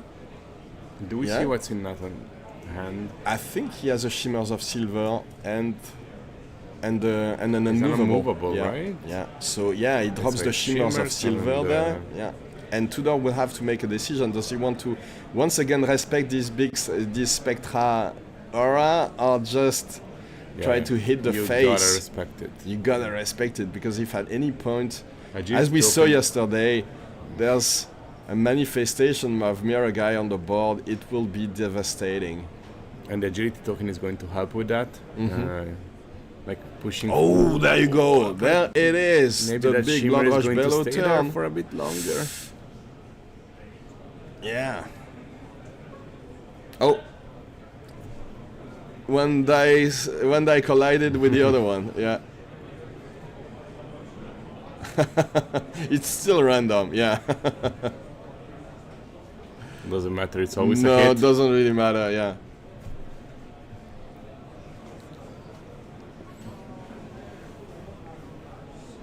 So +2 to all brute attacks this turn. And now you don't There want to go. waste the mandible claw. Oh no, on the can't really shimmers. afford to give away 5 damage. Big question is, does he have to pop the sash? He will lose two block value out of it, so it's very hard to envision him having to do that. Oh, very nice. So that's +3 to every single attack this turn. Wow. I mean, usually the Levia players don't use the +1/+1 because they want to Go again. they want to banish a card and use the go again. But now But he has is the there a ability. consideration? Because he already has he uses the +1, there you go. So that's the +1, he already has the agility. So that's +3 to every single attack this turn. Pretty strong. Pretty strong, yeah. would say I pretty tend to strong. agree with you, my friend. Okay, so no blood dead this turn, yeah. This is the counter that I mean, that who's the says Zen player I'm now? Yeah. Okay, so Nathan, as we could see, he has a pretty strong defensive hand. We can see a sink below. There's an unmovable in his arsenal, Which is so perfect that's- for yeah, that's perfect defending for this turn. this kind of Yeah. turns. And has 2 ward on the board, so Okay, we'll start big. 11 go again for two resources. Yeah, That's pretty good. That's pretty good. not easy to block. Not easy to block, yeah. You gotta put your whole hand in front of it. I mean, he has can an just unmovable. go. He can Ah, go he has an unmovable unmovable. into sink below and block it fully.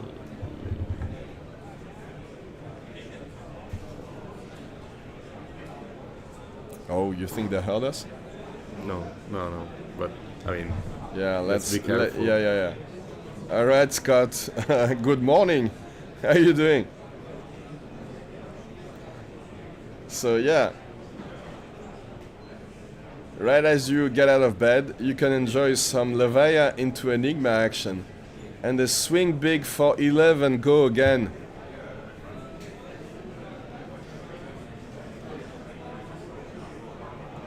Ah, this is very big. but he has the means of blocking it. So Yeah. Well, the thing is, none of these claws attack will benefit from the +1 from the Art of War, so maybe you don't even attack with the claws there, right? we don't know the other cards. No. So okay, so Yeah, it looks blocking. like he's blocking it all. You wanna have this quicken? That's Oh, how you that's get the only quicken. 6. It takes 5. Okay. Doesn't want the quicken. Yeah. Goes down to 25. 11 minus 6 is 5. That's 5 damage. Okay, we are very good at math. That's You there see, you go. that's So a use- 5 claw. Yeah. 5 attack claw, not benefiting from the Art of War buff, but still Still. 5 go again is pretty good. And yeah, if he has maybe a second swing bit, that would be huge. Imagine going 11 into 5 into 11. Wow. That's a strong turn, and now you come back from this.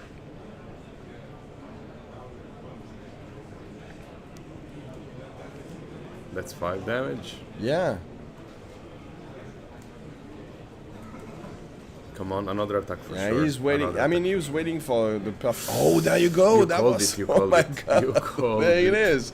So we know that the unmovable. I'm tracking the like as low as possible to avoid them from hitting it. But we know that the unmovable is in the arsenal. But it looks.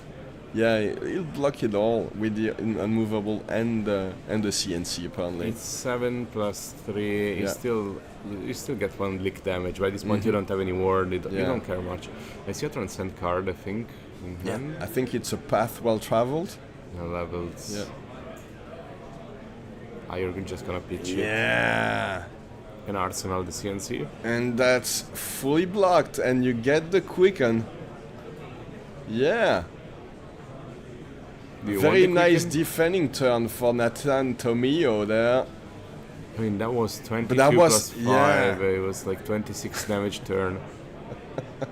27. 22 plus 5. Oh, yeah, 27 turn 27, yeah, damage. sorry. Without even popping the Savage Sash. With no outside help. Yeah, Just, without the chest. yeah, go with the cards you have. Oh, and there's another. I don't want them to hear us. I'm afraid that everybody in the room will hear Well, us if you're I get too excited. But you're there you gonna- go. you're gonna He's see gonna it show it now. immediately. Yeah. You're gonna see The it immediately. second Blood Rush Bellow in a row. I can scream it at the top of my lungs now. Wow. Yeah. That's it. You need more blocking cards, Nathan. And does he have them? I think I see a Rage Spectre at least. I see the third Shimmers of Silver. And Whispers of the Oracle. Oh, he's playing Whispers of the Oracle. Interesting. Pretty interesting tech. Yeah, it's interesting indeed. I mean, in Enigma, it's a blue block for 3, of course, but I mean, doesn't do much else. It is a blue that you can transcend off, right? Yeah, true. It's at least something.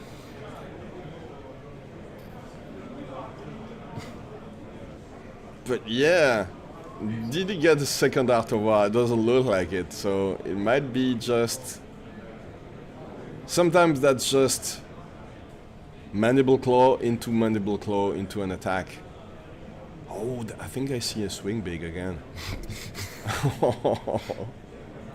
Oh, there you go. perfect card to get, yeah.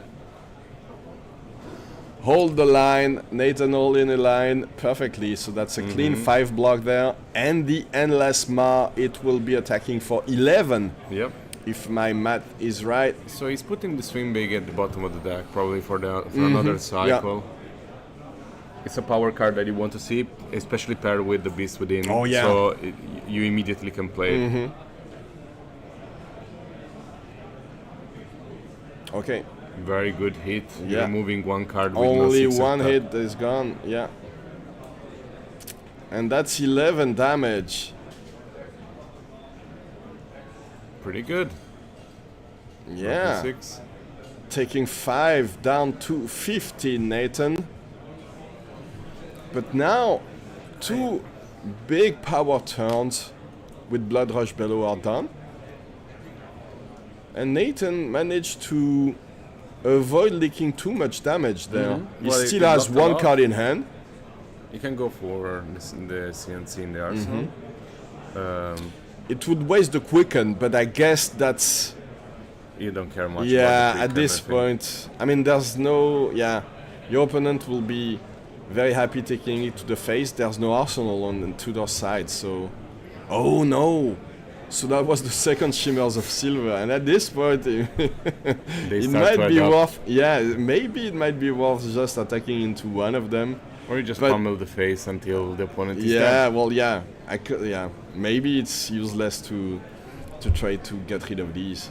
But I mean, if Nathan can't develop a board, the shimmers don't matter. Yeah. It's not like he's bending, giving you more and more value. You are absolutely right, yeah. Okay. I think we see the hooves gone at this point. Oh yeah, that might be the perfect time to do it.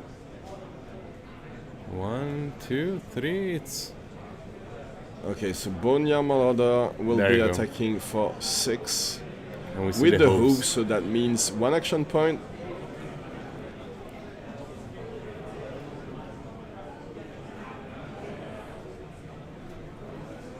And we haven't seen much action from that Spoil Skull, so I'm very curious about I'm the puzzled choice. about what he intends to do with this in this matchup at least. But I mean, the Skull and Flashback is a really, really good piece of equipment. But against Enigma, you're just like, yeah, whatever. Yeah. I mean, just take one card. I don't care much. Sometimes or I they can play instant. use all the whole hand as an instant. So it might be even better, to use the Spoil Skull, but I don't know what the plan is with that card. If it's a very tacky card. because it at the doesn't very block. least, blocking for 2 with the Yeah. it might be worth it in the end in some situations.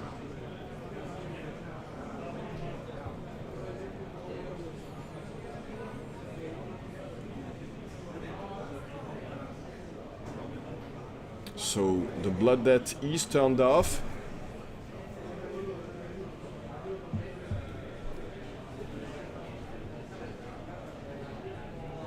Oh, and there you go. So there's the answer that We we called were it. looking for. So the Spoil Skull, Banish yeah, 3 and he'll cards be when able you to play play a one run. card from his banish. So But there you you go. can banish And that's it the 3 of the endless more. same. Yeah. You can banish 3 of the same. I mean, oh no, it has to be different, right? I think so. Let's look at Different names. Yeah. Oh my god.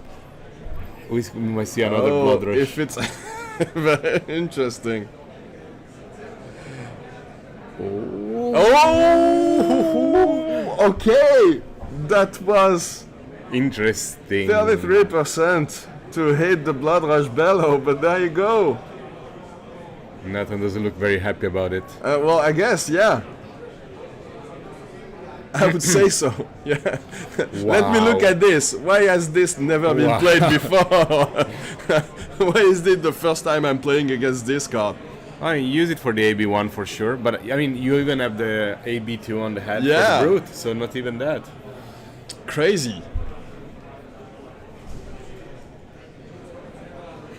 Very cool tech card. Yeah. I don't know if he's playing it in any other matchup because it feels like Scaling Flashback is better in most other matchup, but in this one at least to get another power turn with the Blood Rush Bellow can be huge. And I mean, we'll you can see. use this one against Kano as an AB1 if you Yeah, don't want to I use guess, the yeah. AB2 because they compete for the same Or slot. you can, Or you can Okay. use the one that prevents 2 damage. Oh, that's very the Spell Void too. Yeah. The Ebon Fold. Love that card. Played in Vincent a lot. Oh yeah. Even not just for the Spell Void too. Oh no, but I was talking about the one that you can just banish, and yeah, but the Spell Vault 2 is better than this one. Ah, yeah. The one that from Dust Till Down. I don't remember the name of that card, but there's a slot.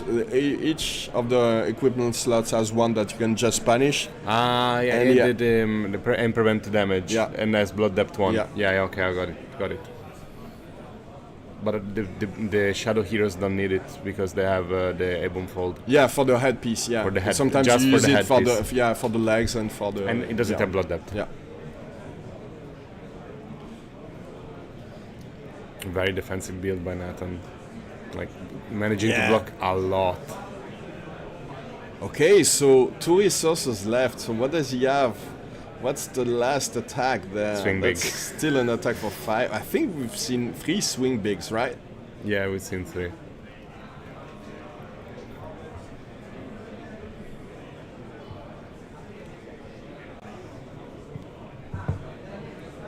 This is a very cool card. I'm very happy that we managed to see Spoil Skull in action this Yeah. morning. First time for me actually seeing like in the proper action Yeah. with really, really good value. Oh, taking 5. And this is a Dread Screamer. It's the red one, so it attacks Let's go for again, 8. but- And this is lethal. I mean, So you need would to you have block. popped the Sash? I know because it doesn't have any other. No, yeah. Oh, that's very good. That's very good. Okay. All right, yeah. 2 non-hits again? No, one non-hit. One non-hit. Yeah.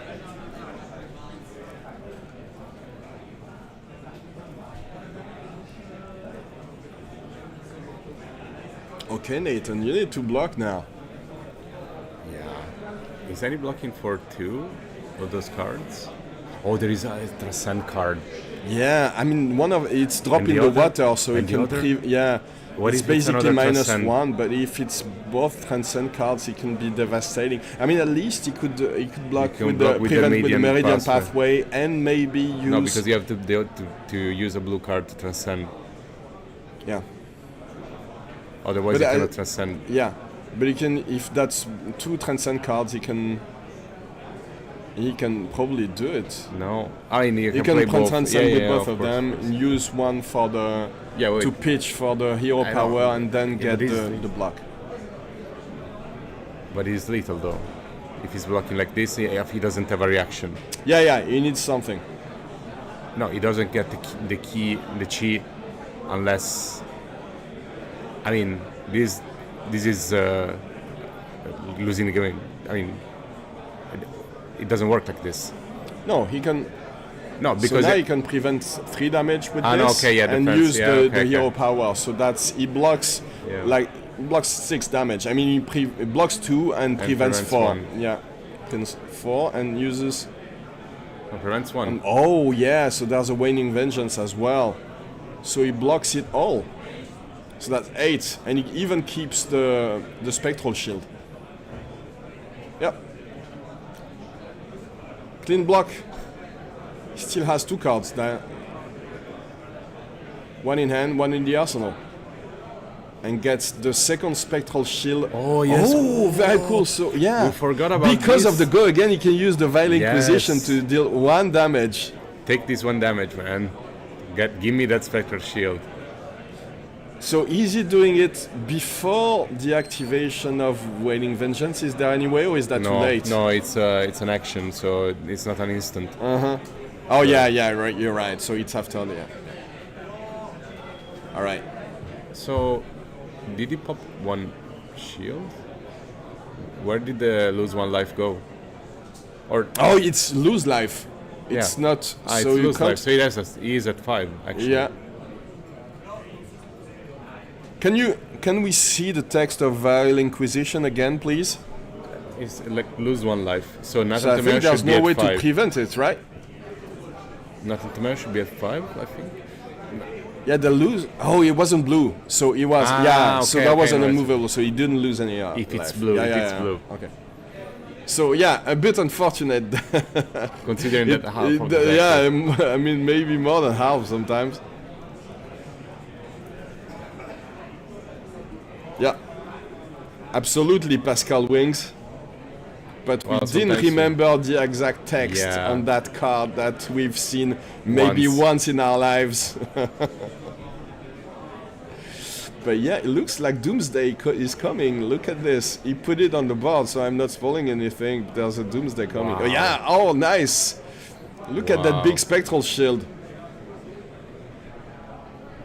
It The is fact- coming in for 4. And and the other next turn is going for 6. Yeah, This is rough. pretty big. Pretty big shield. Yeah, but Tudor wants to keep his whole hand.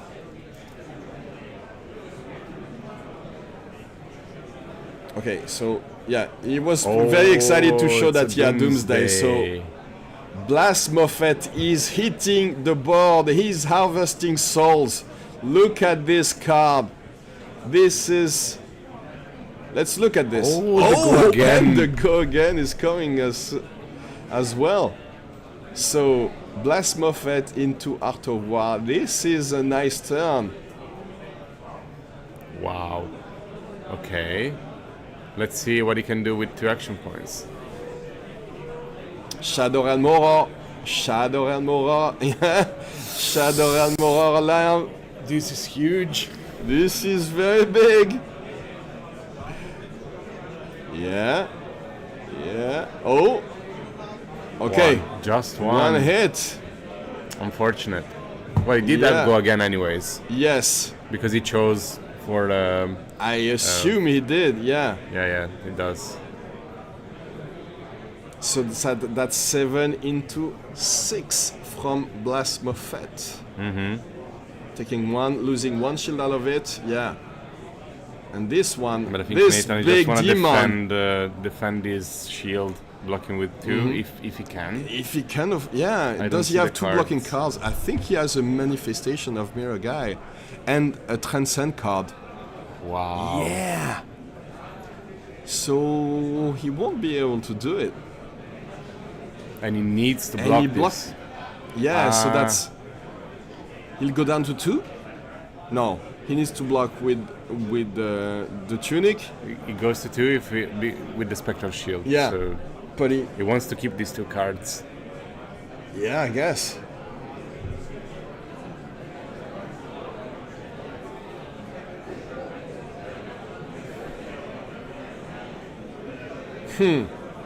Going down to 1, probably.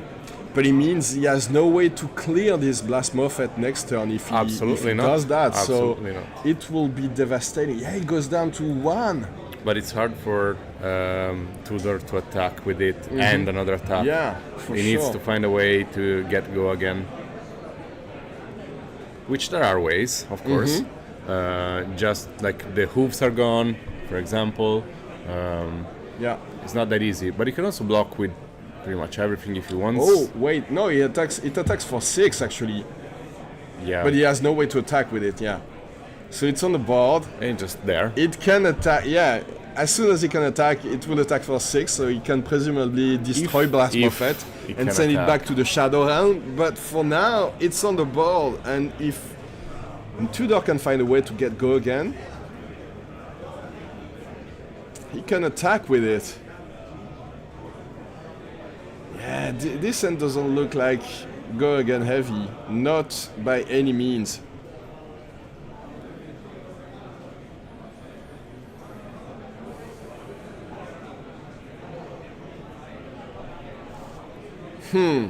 Okay.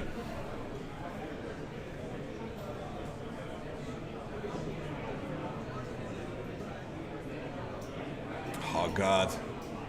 He stands Yeah. 1. Just 1 Nathan plus doesn't 2 look too ward. happy about his hand. Oh, wait, what? Just a 6 attack. Yeah, I mean, it doesn't look like his hand does much more than that. What's going on? Did he want to? Does he want to transform? Oh yeah, that might be it. Yeah. So how much is he losing? 14? No. 14. It's 14 blood depth. He can go to redeemed. Yeah. As soon as he's down to 13, he can redeem and stop losing health. But Okay, this is all blocked. yeah, Is there a way to give a distance speed go again or gain an action point? I don't think so.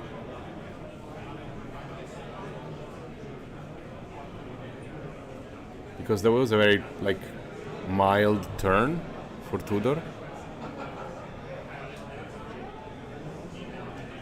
Like using literally 1 card, not even 1 card, nothing. Maybe didn't have a way to banish. I'm not sure.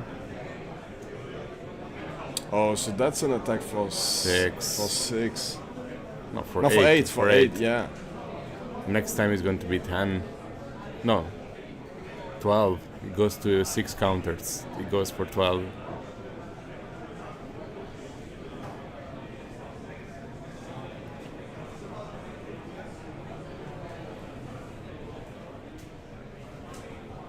Yeah. Okay. It doesn't. No, notably, it doesn't clear the blast Yeah, Moffat. so it goes down to 9. I think Nathan is confident that he 10? can defend this and What's 4? pressure. Took 4, yeah. Oh, dissolve reality, getting Yeah. rid of the arsenal. Now he gets a ponder out of it, but 1 less card for that turn, that crucial turn.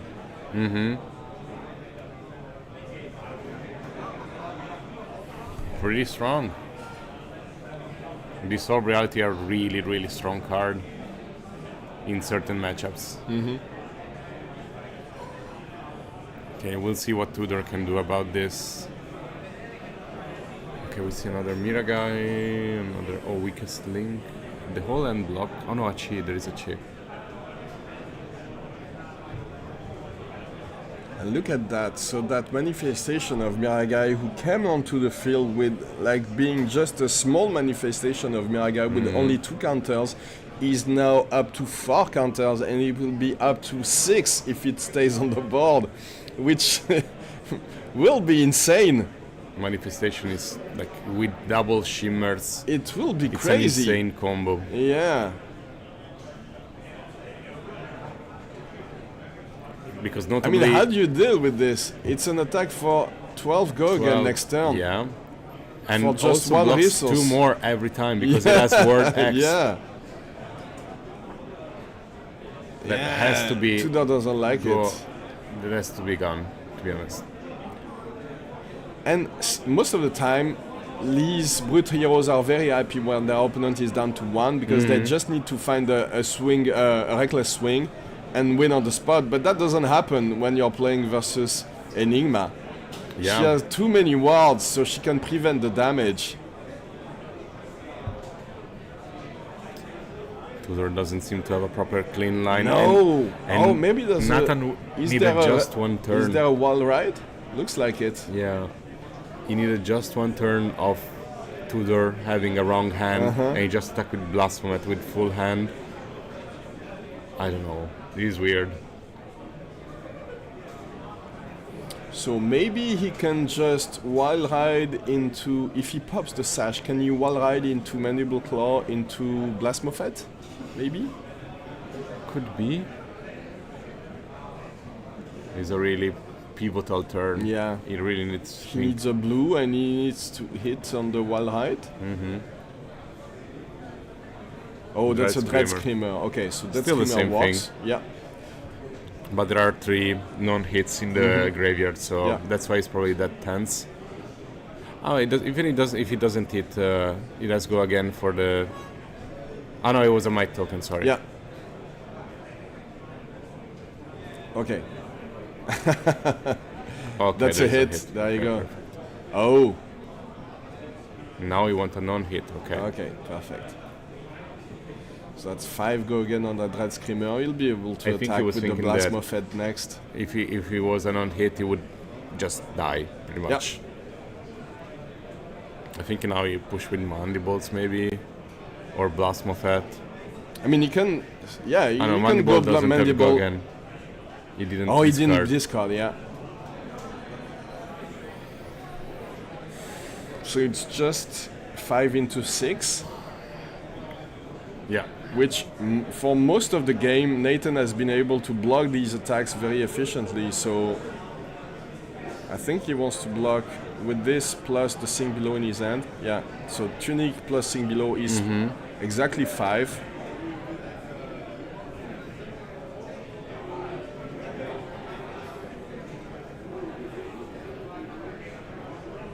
Popping Sash? Oh. Yeah, that's a Wild Ride. So he can go Wild Ride into... Yeah, that's a Oh, yeah. hit. So Wild 6 Ride plus into Blast 6. Moffat. Yeah, that's big.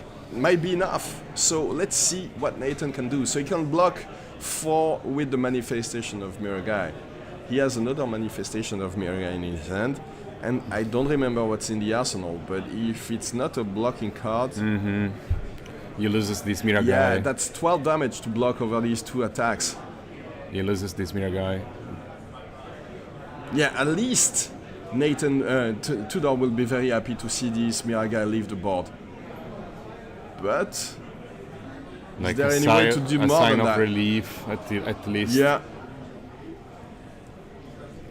Also, if you're a brute player, there is Musetti here to sign all your wild oh rides. yeah, There you go. and 6. Yeah, What? he can't. Oh yeah, it just blocks He couldn't 4. block the rest. Wow. Yeah, it takes 2 out of Wow. that Blast Moffat attack. The big demon saving the day. The Soul Harvester just Wow. harvested Enigma's soul apparently. Incredible This match. wow, this was crazy. So we saw Spall Skull banishing Blood a Rush Blood Rush Bellow. Bellow. Yeah, a third Blood Rush Wow. Bellow. We saw a big Blood Rush Bellow into Art of War turn. Doomsday. We saw all kinds of crazy things this game. It was amazing. This is what Levia can do when she functions at full power.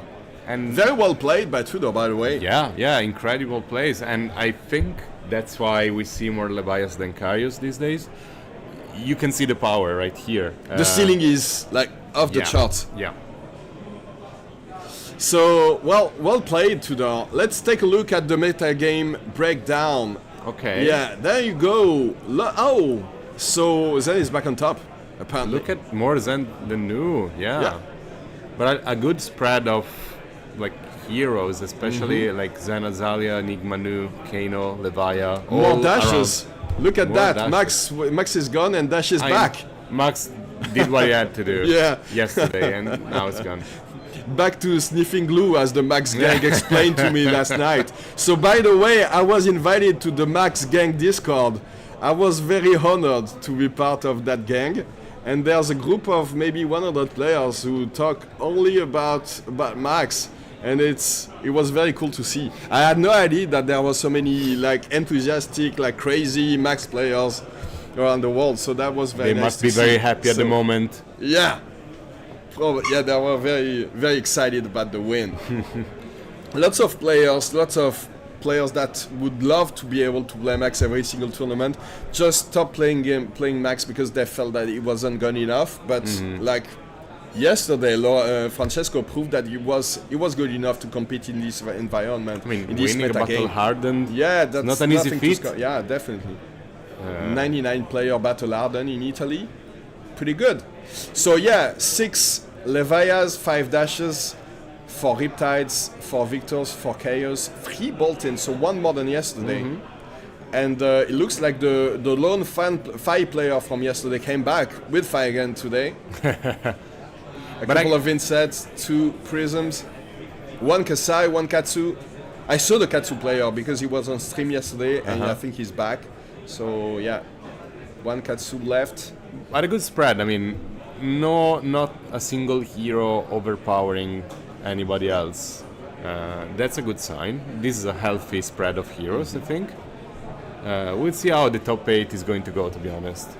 Yeah, I mean, Zen was nowhere to be seen yesterday, so I think it's fair to assume that we might see some more Zens today. I have the feeling that it can't happen 2 days in a row, right? Yeah. No. That there's no Zen in the top 8. There is no way. It would be very surprising. Also, only 7 news. Yeah. So probably one of the worst matchup is less present. We can go to the second table, or the second table is over. Oh, the second table is over. Yeah, that was actually a pretty long game. So let's take a short break and come back with round 3 pretty shortly, and probably we'll come back with a giveaway, guys. So don't go too far. We'll be right back.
You casting Amsterdam? Yes. But Amsterdam will be way easier because there are so many of us.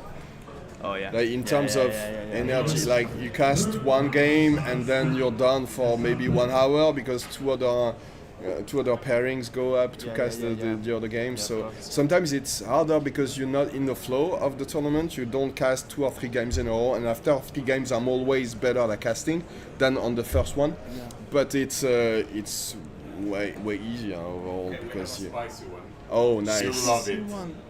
It's My dash. mother Dory. It's dash against dash IO. Both Great. 2-0. Awesome. Mother of God. Very cool. Super nice. Super nice.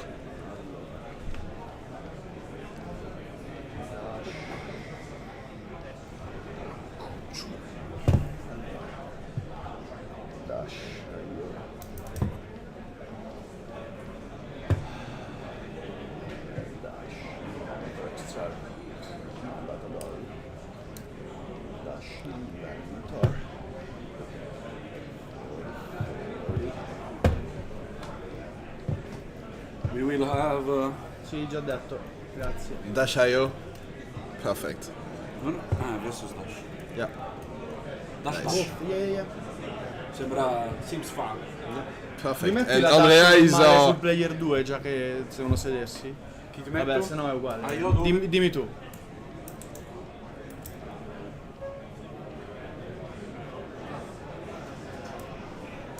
Magari facciamo un gioco.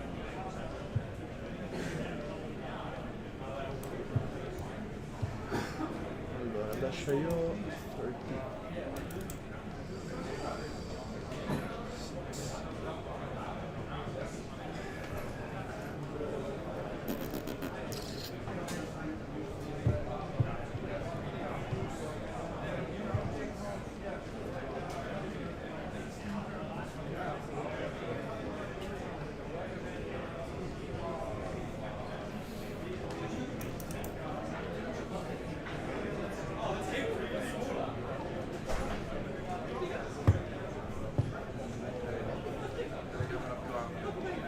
Vai un attimo in modalità studio. Già fatto. Guardare Le telecamere, dimmi se sono giuste. Sì, devi spostare un quello pelino di più in destra. su. Se mi alzi il frago il cappello. Sì. Perfetto, grab! Bravo! Bravo! Vabbè. Tosoni, Troppo? quest'altro come si chiama? No, Perfetto. Come si chiamano? Tosetto. Dammi Tosi Toretta. Tosi forse. Dammi il Toretto. Tosi Are we good? Yeah. Maybe. Well, let's start slowly. One moment. 3. Oh, the mic was already on, Yeah. apparently. So yeah, and we are back at the PQ Plus in Bologna, guys, and we have a very exciting game for you. Let's go to the feature table, maybe. Oh, there you go. Here's Andrea. Andrea is back, and if you remember correctly, yesterday he came in because he's the resident mechanologist expert. Yeah, and this is the of reason why he's back. course. We have more mechanologist action. Yeah, we are here with the both matches. Dash Inventor Extraordinary against Dash IO, a super spicy one. Very cool matchup, and both of these guys with both dashes are 2-0. Super interesting. So yeah, absolutely, very interesting absolutely. matchup. How do you think it goes, by the way? Well- Is it better to have the reliability of the boost dash, or is it better to have that all very crazy, intricate lines that Dash IO can put together? I see in some decks, most people used to play the Construct Nitro Mechanoid in the Dash IO 1 build. One of our friends from Rome, for example, played that one. Is so strange. I think we are not going to see that one. That would be amazing, Yeah. but yeah, it would be surprising as well. But I think that the most value of the new Dash, the Dash IO, is to go wide, let's go aggro, and presenting a lot of damage boosting and using the boom grenades. Yeah, breakpoints with boom grenades, that's the way to go. Yeah. Absolutely. I think we've seen a build by Mara Faris, and she was using like all the boom grenades, 9 boom grenades, all of the colors, and going very wide and trying to, make full use of that additional damage. Yep. So let's go to the feature table right now. I think the players are setting up. Maybe they're even set up already. Yeah, there you go. Yeah, here we so are. both dashes. Let's look. Oh, it looks like there's a Stonewall Gauntlet on the Dash.io side. Okay. And on both sides actually. Both sides. Yeah.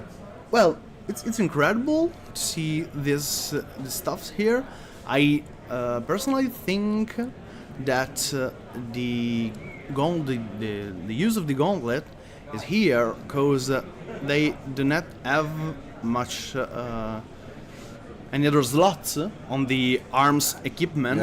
Because Dash use the Stonewall Gauntlet to prevent, for example, Art of War Zen turns or something like that. And so you think there's no better option in this matchup? Because that's at least one block, I guess. Yeah, I mean, do not trigger with Dash. No. Yeah, only on the first attack using, for with example, the pounder, but the other are not much power than its base. So it's simply one block. Yeah. Here. So for Dash.io it's a 2 block, but for Dash Inventor Extraordinaire it's just a 1 block. Yeah, of course. Yeah. And also we see the plating on the adapted legs, plating on the legs for Dash.io. Yeah. On Dash.io, and the start of the pounder means I see that we are going to see a very boost, very aggro, aggressive, boost dash, absolutely. Here. And that's only a boom grenade for Robert. So Robert is a Belgian player, one of the 2 Belgian players who made the trip to Bologna this weekend. Yeah. He's a very experienced player. He used to play lots of other TCGs before he went into Fab. He's a very, very cool guy. And he had a pretty decent run yesterday, but when he saw that he was out of the top 8, he just dropped and went to enjoy life in Bologna, apparently. But let's go. That's a zipper hit for 7, thanks to that Teklo Pounder. The perfect start. Yeah, perfect start, I guess. Second turn of the game. 7, go again. 7 again, go again for 1, that's pretty good. We see boost a backup protocol red here, which is a new item. New from Bright Light, so it's almost 1 year old by now. Which is indeed a key card for the deck for tutoring for your graveyard. A red attack, which is important on your maximum velocity turn. Helps you turn to maximum grab velocity a boost attack or grab the maximum velocity on this turn, boosting away.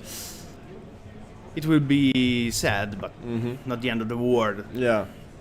We see here Robert use the crown to sink away one crown from his hand. He has a penetration script in hand, and it doesn't look like he wants to block. And that's the way you go usually with Dash.io. Yeah. You try to block as few times as possible during the game, because your cards have way more offensive potential than defensive. So it's way better to use them and to try to make this boom grenade pop off. If it doesn't pop this turn, if it doesn't explode in your opponent's face, the only way to use them is maybe to block with the plating, and that's it. Use the galvanize. Oh, interesting. Wow. So Scramble Pulse for 5? Is it 5? Yeah, it's 5 go again, and it prevents your opponent. The blocks from your opponent's equipment are basically worthless at that point. You're never blocking when it's on the combat chain, which is very interesting. Yeah, this card shine in the Blitz format against a lot of people that abuse of his equipment, but also like Victor, for example. Yeah, but also in Blitz can say something. Are still 5 damage, cost 2. Yeah. And pop the boom grenade here. Yeah, so mean that's 9 damage, 9 just off that Scramble Pulse. Incredible. It looks like none of these guys want to block. They just want to use their full hands. Outpace. Okay, Robert this coming turn in for, did not want his opponent to block with his equipment. Yeah, that's another card that says, yeah, you're not allowed to block with your equipment. I mean, the first one says you're allowed to block with it faultless, and this one says you can't even block with it. So outpace for 4 go again. Was it 4? Yeah, that's 4. Yeah, 4. Yeah, 4 go again. And also shoot with the rifle. Yeah. And 2 attack from the big pew pew. Also, the other main difference between this dash, that one, the original one used the Tecloplasma pistol, but this is used the rifle, which is an incredible weapon. In most of the turn is like one in free shot, because simply put on the board an item and charge him basically infinite time until the 6 countered 6 shots. So we see there's the reason why Andrea didn't block at all, is that he had a high octane turn. It looks like he has at least 3 boost cards in hand, which is huge. He's gonna be able to make full use of these action points. So already up to 2 action points.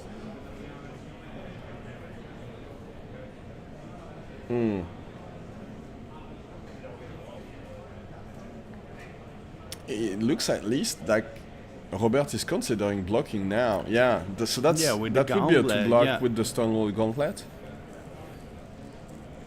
Yeah, well, till the Pounder is on the board, it's still worth it blocking with the Gauntlet, because you have one. It's one either life this turn or the left next more. one, but that's it. Yeah, definitely. Course. Yeah, Andrea breaks the chain and goes with another attack, 3.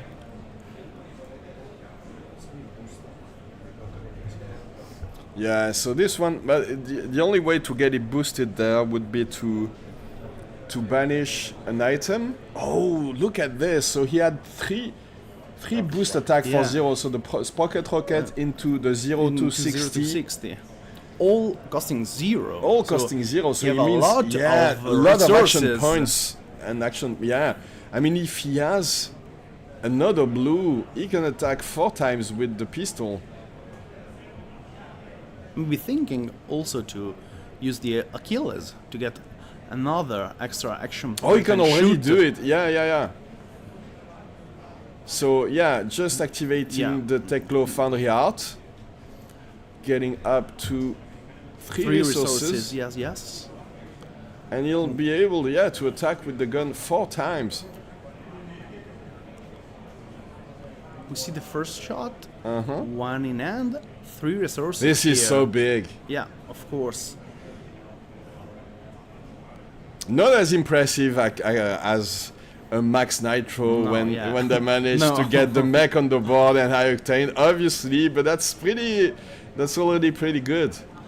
Okay, simply decided. So I think they decided to fast forward this this sequence of attacks. So that's he says, I'm never gonna block this, so you can go ahead and do what you have to do. I'm down to 10, and that's it. But remember that Robert only had 1 attack turn, and Andrea is already down to 25. So he can definitely do some damage there. Have a lot of equipments also blocking still, and I think I saw haste. We see this boom grenade cranked, of course. That's the only way to play it when it's not from the top of the deck. So you have to crank it. Still pretty threatening there. Yeah, well, again, Robert did not want his opponent to block with equipment, because Yeah. the card says that you can get +1 for each equipment put on the defending side. So, well, the broom grenade pops Once again, so that's Yeah, 8 plus damage in 4, total. yeah, for just one card. And there's the haste. Well, Ace is a really cool card, but he is so He hard doesn't have- to yeah. play. Because Does he have anything in his banished actually that yeah. he can play out of it? Yeah. It if it requires hits? a lot of setup before. I don't think there's a single item that he can No, play, no, so no. because it has to be an item that's 0/1 cost. Yep. Indeed. So yeah, he'll try to banish it from the top of the deck actually. No one of these is an item. No item. We see the dash AO effect. So he might banish it, yeah, that way. So heist. He knows what's on top. He knows it's not an item either. Another red 0 Another to 60. 0 to 60. Yeah, very strong card because for 0 it presents a breakpoint, so very threatening. Obviously with the boom grenades. Let's go heist. Oh, he can also use his opponent's banish, by the way. Yeah, that's also an option. So that's why it's called haste, actually. You steal your opponent's cards.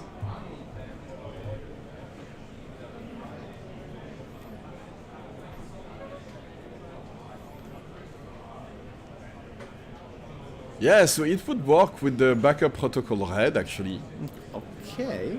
Yeah, it's the only one item you can I bring. think that's the only one, yeah. Yeah. You can't, unfortunately, you can't do it with the Teclo Pounder or something like that, which will probably make it one of the craziest cards in the game. Yeah, but it's absolutely. pretty good to have, yeah, because at least that's one counter on the pistol, on the symbiosis rifle. shot. Yeah, and that's, I mean, you can't activate it. It costs 2 to activate but you'll be able to banish it with the plating Yes. to get more defensive capabilities. What's next from his arsenal? Okay, so that's gas up, I think. Yeah. Gas up comes in for 3. For 4, maybe.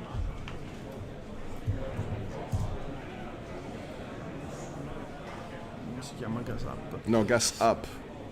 That's gas guzzler, but that's not a gas guzzler. That's gas up. Gas up. Oh, no, it's not gas No, up. it's not gas up. What's the name of this card then? We need to ask chat. So yeah, thank you guys. Yeah, I really thought that. Yeah, but that's not gas up at all. It doesn't do the same thing. Well, it was a boost attack. I'm sure that chat knows the answer, but it's like, you know, bright lights, limited cards. It's so far away from me now, and it's been a long time since I've seen this one. Yeah, of course. Okay, so zipper hit coming in for 6. So That's yep. the last Teclo Pounder. That's the yellow zipper hit, so it comes in for 6 with the Teclo Pounder effect. Yeah, and Robert is already very low. Maybe I see a maximum in Andrea hand. Does he have a Before- way to play it? He needs a couple of more boost attacks for 0, but Yeah. looks like his end is more expensive than that. I think he can have one attack costing 1, and also can use the Teclo to have Yeah, more to have an pitch, addition. Yeah. and can use the maximum. Let's see what he can do this turn. I think there's another zipper hit. Yeah, Yeah. but I missed the other one. If it's a 0 cost, it works. Yeah, of course. Okay, so that's 6. Well, Robert is at 10. He still has 3 blocks, I mean potential In- yeah. 5 from his equipment. Yeah. Okay, he takes all this That separate. was another zipper hit indeed, but only coming for 3, so he can comfortably, let's say, fall down to Yeah. 1. Yeah. Maybe it's a pulse wave harpoon. So Oh, so it wouldn't work actually. No. But at least it can take a card and then attack with the pistol. of course, yeah. Oh no, it wouldn't work. I mean, he would have to break the chain to do that because he Yeah. needs one more resource. He would have to break the chain to be able to use the Tech of Handy Heart, so it doesn't work. Or well, maybe He can just go, pitching the maximum velocity yeah, to attack with the pistol at the end of the take chain. left on the heart, having 2 pitch, break the Achille, so shot to time. Maybe it can be a choice. Yeah. Okay. Oh, so he We see looks the like he ma- decides the to go with pulse the wave. Pulse Wave Harpoon. Yeah, so he needs to show all 3 of his cards. Oh, he can choose. Can he choose the? Is there a boom grenade? So can you choose No, the boom? No, you're because not allowed the- because it yeah, doesn't the- have. It doesn't have any. Yep. You Any cannot defense. use that. Yeah, yeah. Because it would be devastating. You force them to block. It doesn't have any block value, so you need to block with something else, and you lose Yeah. all the indeed. value of that boom grenade. Obviously, He it choose- doesn't look like Robert will be left with much during his turn. Yeah, yeah, yeah. If he doesn't have to use the plating, he might maybe Yeah. use the Using the Tekla. and use the backup protocol to fetch a red card from his banish to attack with 4 with the. He can go 0 to 60 with the boom grenade on the board maybe, and then follow it up with the symbiosis shot attack.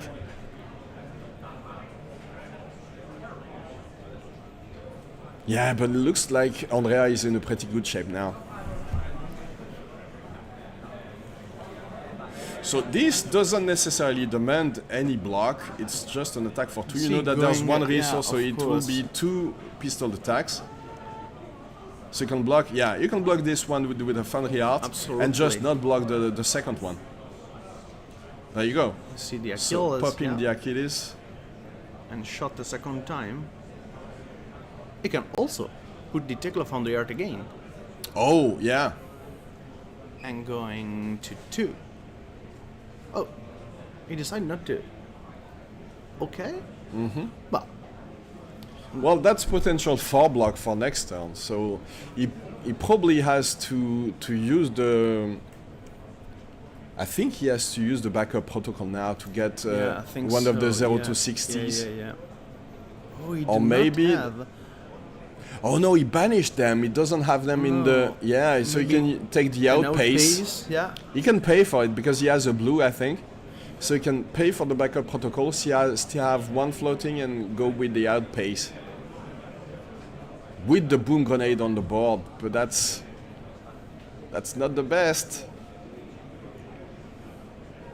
Let's Okay, see. so play yeah. the boom grenade. Of course. Yeah, well, it's a tough decision. Unless it's not a blue. Oh, it is a Yeah, blue. yeah, yeah, yeah. So Blue yeah. is separate. Okay. Paying 2 for the backup protocol, of course, yeah. Oh yeah, it is.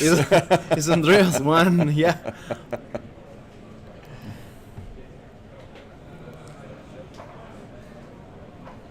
Let's see where he's going to I take think you go it. with that Yeah, pace. Yeah. Of course, just better numbers, Mm-hmm. I think, here. So 4 go again. Yeah, no equipment allowed to block here. Yeah. So Andrea. So it had means 2 to- cards actually. Yeah, of course. Interesting. Yeah, yeah, yeah. It's I mean, it doesn't. He's card. not forced to do it. He can fall down to 2 and block the symbiosis shot attack with his equipment. Yeah, of He course. can definitely do Yeah, that of actually. course. He can also, if Robert can take can preserve the broom grenade to use it to galvanize the plating the next turn. Okay. Yeah, so he'll be able to do that actually. So he can just attack for Shot 2 with there. 2. Yeah. Well, this boom grenade will done his work. It will More- have done its more work or less. unless unless Andrea doesn't even attack, but it would be dangerous, right?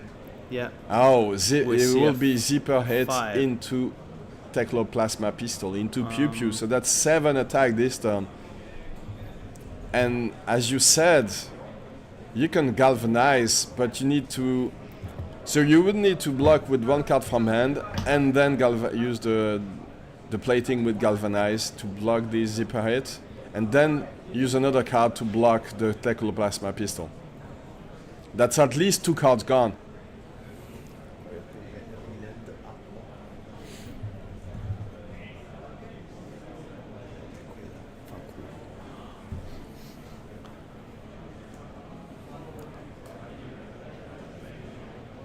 We should, yeah, we need to.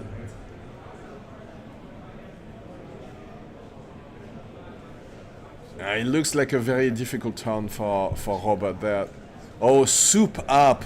There you go. I'm pretty sure chat is screaming at the top of their lungs that it's soup up and that we suck. I remember But the it's- up. Okay, so this is interesting, yeah, because once your boom grenade is destroyed, you can go again with this one, but unfortunately it won't work on that turn, and it only blocks 2. Yeah. Oh, so you can block with this soup up and use the plating with galvanize, destroying the boom grenade. You can block only with this one. Yeah, of course. Or you can keep the plating for later and block with this galvanize and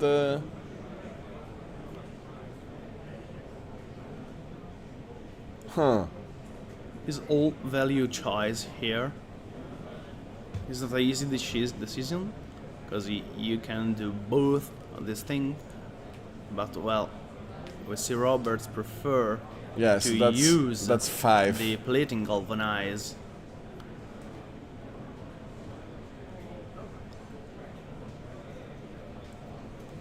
And that's also super, use yeah, the super there you go, here yeah. for the 2 pistol shot.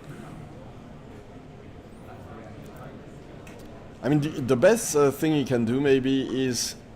Oh yeah, but he doesn't... He has a boom grenade and a throttle, so he won't be able to pay for everything. Just can do throttle into symbiosis shot, so that's 4 into 2. Outpaced. Not very lucky with the items this game. I think he's managed to play 1 item from the top of his deck. We do not have seen one. Yeah. Lucky. Yeah, and this Andrea, turn Andrea will be able to all keep his the whole 6. hand. Yeah, only 2 damage there. And only 1 equipment block for Robert. So it will be very difficult to Of course. prevent all these breakpoints that we can A see. lot of boost cards. Oh, so far I don't see a card that has a breakpoint, so maybe he has a chance. Well, If he the can Arsenal block too. with... Yeah. So he needs to block with the Teclo Foundry Art. Well, I simply think that Andrea have too many cards. Too in many the attacks hands, there, yeah. Going super wide, so Mm-hmm. Robert cannot prevent all the damage here. Has to block with the outpace. And there's the breakpoint And from there's the red first 0 one to breakpoint, 60, so yeah. yeah. It demands 2 cards. And this one the as other well, and that's, 4. yeah, that's the that's fist GG. bump. For the GG on that. inventor Yeah, so it looks extraordinaire like one. the OG dash is on top there. At least when you're fully boosting, and yeah, that Teclo Pounder did a lot of work in the early game. Yeah.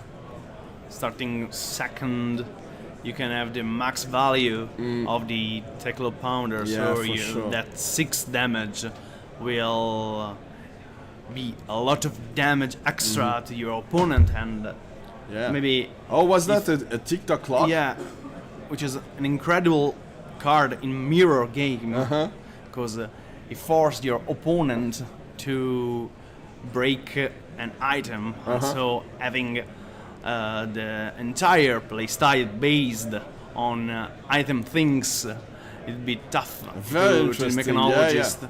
But Very cool tech unlucky card. for Robert, we did not see Did not see many items, yeah. and no one plays with the dash ability in instant on top of deck, well, I see this is the mechanologist dash IO gambling.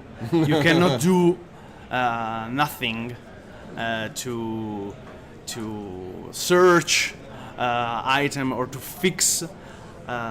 Only the way to fix the top deck is to boost, is to take off on the art, but sometimes the deck say no, not this time, mate. Not today. So that's it. Yeah, unfortunately for Robert, not many items coming to him to help him in his quest to defeat the OG Dash. So there you go, Andrea Tosi, 3-0 with Dash. We might see him make it. I mean, if he manages to get at least 2 wins today, it should be okay to get into top 8. So I'm not sure how many rounds we have, but presumably 7, same as yesterday. And if he's already on a pretty good pace to get into that top 8, I would love to see a Dash into the top 8. And as you know, I'm sure Dash is very close to Living Legend, so that would make it super close. Okay, let's see. Maybe we can take a look at the backup table if they're still playing. Yeah, so they're still playing. What's the health total? It doesn't look too low. Yeah, it's still above 10 for both of these players. 10, 17. And look at that. That's an Iris Enigma attacking with that's a 5 attack Shimmers of Silver into an E-Strike for 7 as well. Very cool. Wow. The names. And that's Enigma. Yeah, that's Enigma on the other side. My bad. That's Enigma into Nu. The name of the players are not the. Probably not the right ones. But Okay. okay. Well, forget about what you see on the screen apart from what you see on the board. But so we'll take a short break, leave you with these players, leave you with these Shimmers of Silver who attack like you attack for 6, and then we'll be right back in a few minutes. Bye, guys.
And we are back with the third round. We're back. Yeah, no, that's the fourth round. Fourth round Yeah. at this point. They're going so these fast guys, at this point. yeah. It goes like crazy, but yeah. So these are not the right names. No, on no, the we top. need to update yeah. the names.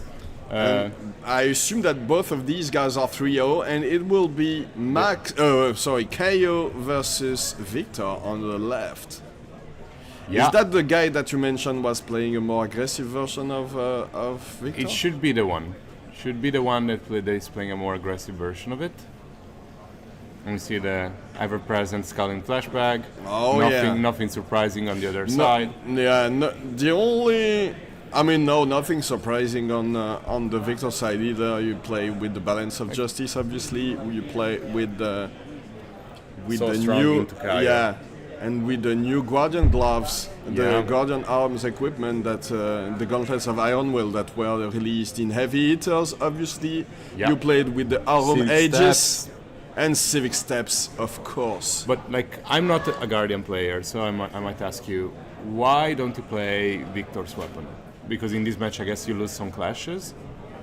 I guess in this one, there's definitely a risk of losing some clashes, and if you're forced to use a lot of, sometimes you need to use the trances, all the blocks. You need to play with some proportion of defense reactions sometimes. So these are very dangerous to have when you're playing against a deck like Kayo, because even if you find some of your big Guardian attacks on the top of your deck when you're clashing, sometimes it's not good enough. He has the +1, so some of these... exactly. Yeah, Kayo notably works, even 4 clashes as well. and you can't really afford to give him any advantage in these matchups. You really don't want to give him even 1 gold sometimes can help him fix a hand, sometimes just a might can help him fix something. So yeah, even losing some cards... We see Victor filtering basically his hand at this point, and giving Kayo the chance to do the same. They are 2-1. They're both 2-1. Oh, they're both 2-1. Okay, so that's Daniel winning, but it looks like Daniel is not winning all the time. Dad jokes today. Yeah, well, I'm pretty sure that he's heard that one several times. As well. Sorry about that, Daniel. It was impossible to avoid making that joke. I'm very sorry.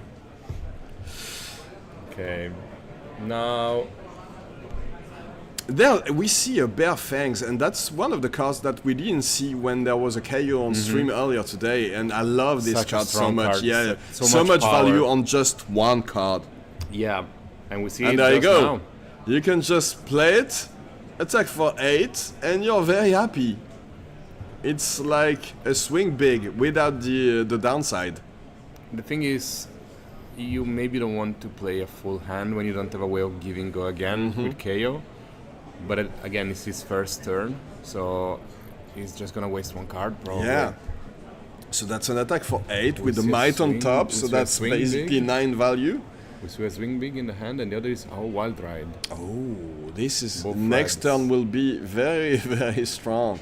Unless there is some disruption, but Victor again has some form of disruption, but not as much as a Bravo, for example. Tirasander is played, so there might be something. But if you block, you don't have enough resources to do the full. Absolutely. See Victor already taking 5 unless there is a reaction. Yeah. Oh. Well, it looks like this is definitely the kind of aggressive victors that we like to see on Already? stream, because games don't Yeah. last 45 or 60 minutes even. Yeah, I mean, already taking 5 in the first turn Yeah. is not common. Definitely not. But I think he saw an opportunity, okay, you don't have go again on this one, you didn't pop your... there you go, so that's perfect. This demands an answer, because it crushes your spine, man. So, Spinal Crush for 9, Of course, the crush effect means that if it's activated, your opponent won't be able to get go again. And, well, unfortunately for Andrea, he absolutely wanted to get go again. We saw the wild ride into... Yeah, the line was perfect. The wild ride into swing big. If he wants to have he needs to give a couple of cards, or one card and one piece of equipment. He needs at least to block for 6.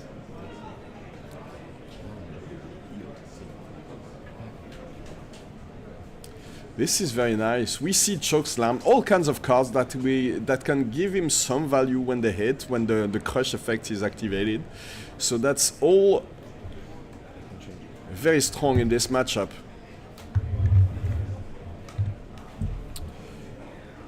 They're not using the dice. They're not making it easy for us, but as you can see on the screen, Spinal Crush hits for 9.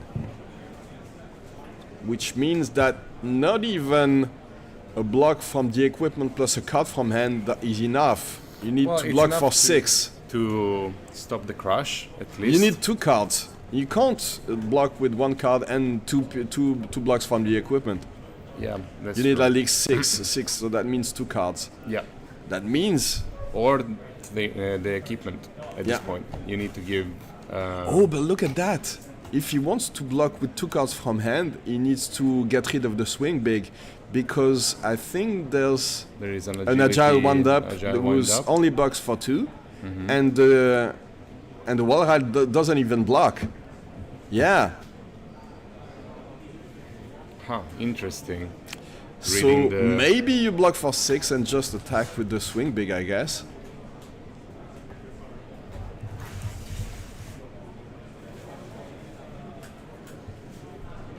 Andrea reading the new Gauntlet Survival Wheel. So yeah, there you go, only blocking with the swing big. Oh! Interesting. Yeah.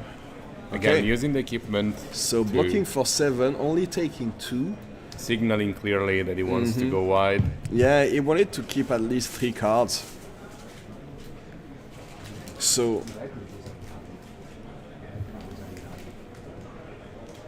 I don't remember what's in the arsenal, but we'll probably see a wild ride there. It's a wild ride because he kept the swing big in the hand. Oh, he it's has 2 wild rides. Yeah.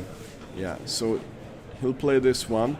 Maybe he hopes to discard the other one. I think because so. he probably doesn't need it. There is no way he can use 3 attacks. Yeah. Or maybe he wants to arsenalate for next turn. That'd be fine as well. Yeah. Depends. I mean, it's a random discard, so it's not up to him at this point. 7 go again for this wild ride.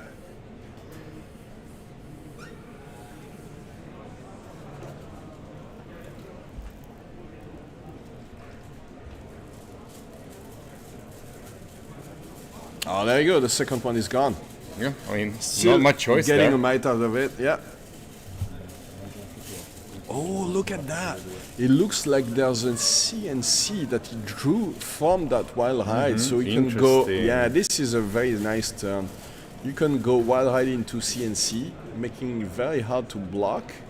It doesn't look like Daniel is playing the defense reactions though. So as you said, it's probably just an aggressive build. He's using the shield to block some damage. Probably using... Yeah, and probably the hammer won't be used too often.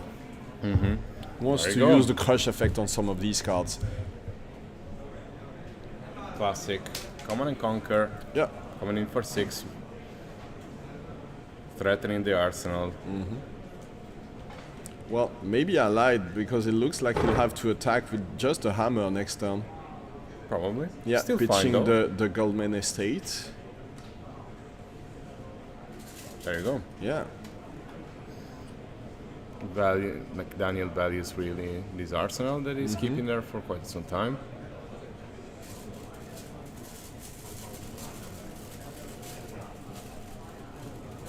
It's gonna be.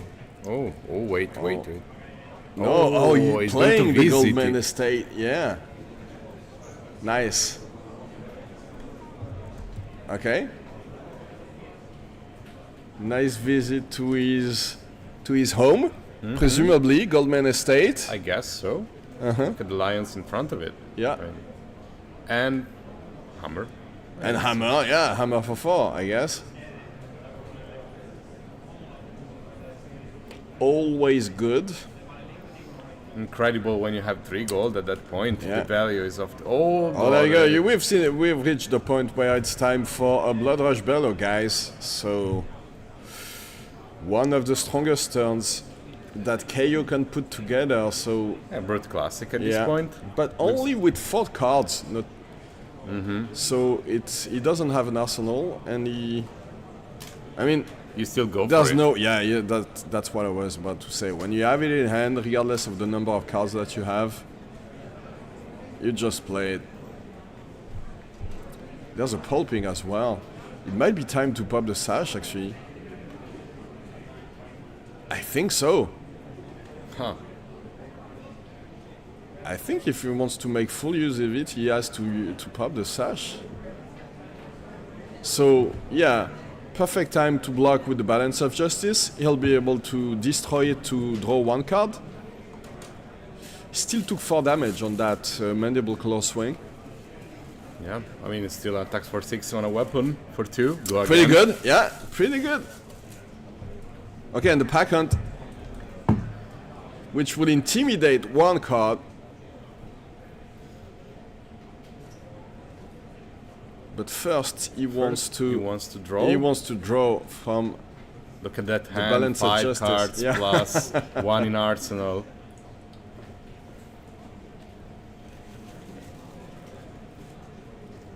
No. No. Yes. Okay, when things line up that way, you're very happy as Victor. You can presumably just block with 2 cards, take 2 damage, and then come back with a very strong turn. Most of these cards are very annoying to deal with for KO, so Look all at the crush riled effects up. are relevant. You don't see that often in KO lists at this point. The riled up. Yeah. It's not a blue that you often put in the list.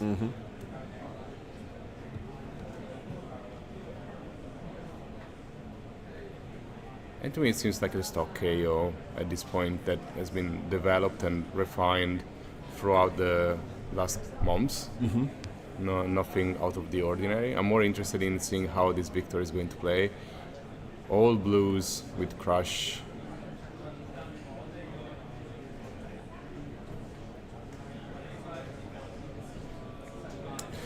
Remember, the civic steps the gives an agility, right? No, it gives a It quicken. Quicken, right? Not Yeah. agility, quicken, yeah. So it's the better go again giving token, the one that stays on the board Yeah. until you use it. So yeah. Oh, this is the classic Guardian play. So he double, yeah, he pitches a blue and a red. Has 2 floating, attacking with a CNC I'm and just gonna put threatening it a there. pummel. I'm just gonna put it there, you know? Yeah. What do What you does do? it mean? Also, that mandible is triggering me. Why is it still there? Oh yeah, yeah. I think he's using the mandible claw to protect himself. Like, Yeah, oh, probably. not a CNC, please. Not Yeah, the but- CNC into pummel, please. Yeah. Don't do this to me. And everything is relevant there because, like, the unhit effect is very annoying. I mean, the CNC unhit effect is annoying, but the pummel on top of it would be devastating. And then there's damage on top of it. That's 10 damage. Even if you say, okay, I'll take it to the face, lose one of my cards. Yeah, so there you go. Oh, of course. But I And mean, maybe you can one play card from hand. pummel on the Yeah. on the trigger. Yeah. That doesn't protect you. Okay, so he's like, okay, it was just a bluff. I'm very happy about it, and now I Interesting. can put it in my arsenal. And the flashback is gone. Yeah, flashback is, well, I think it was a. if it really was a nice way bluff. to trick him into using the flashback, it's really nice.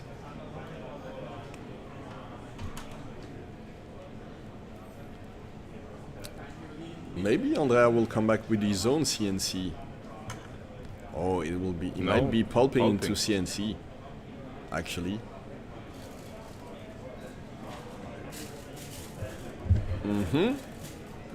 Unless it gets discarded.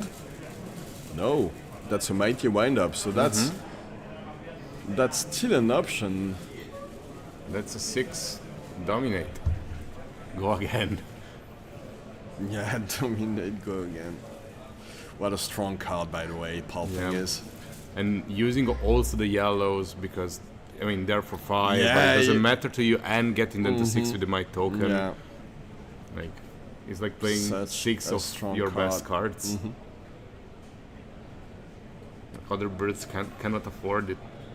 Only Kayo.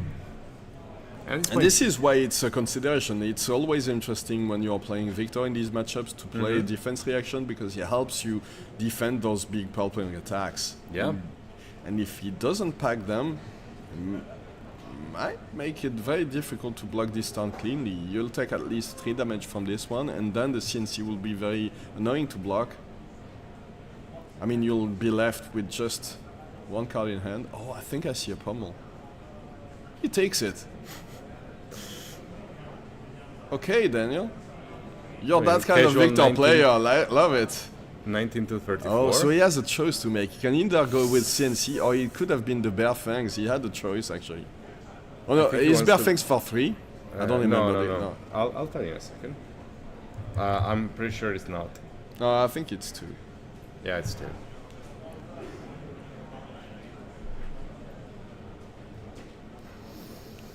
Yeah, I mean, what do you do in this situation? I think you give the 6 steps or try to block it with the equipment if you want to have a...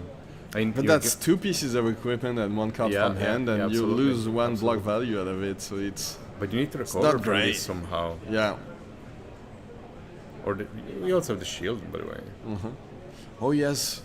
I think the House the Ancients is in his hand, and it only blocks for 2, so he could block with 2 equipment pieces and the House the Ancients.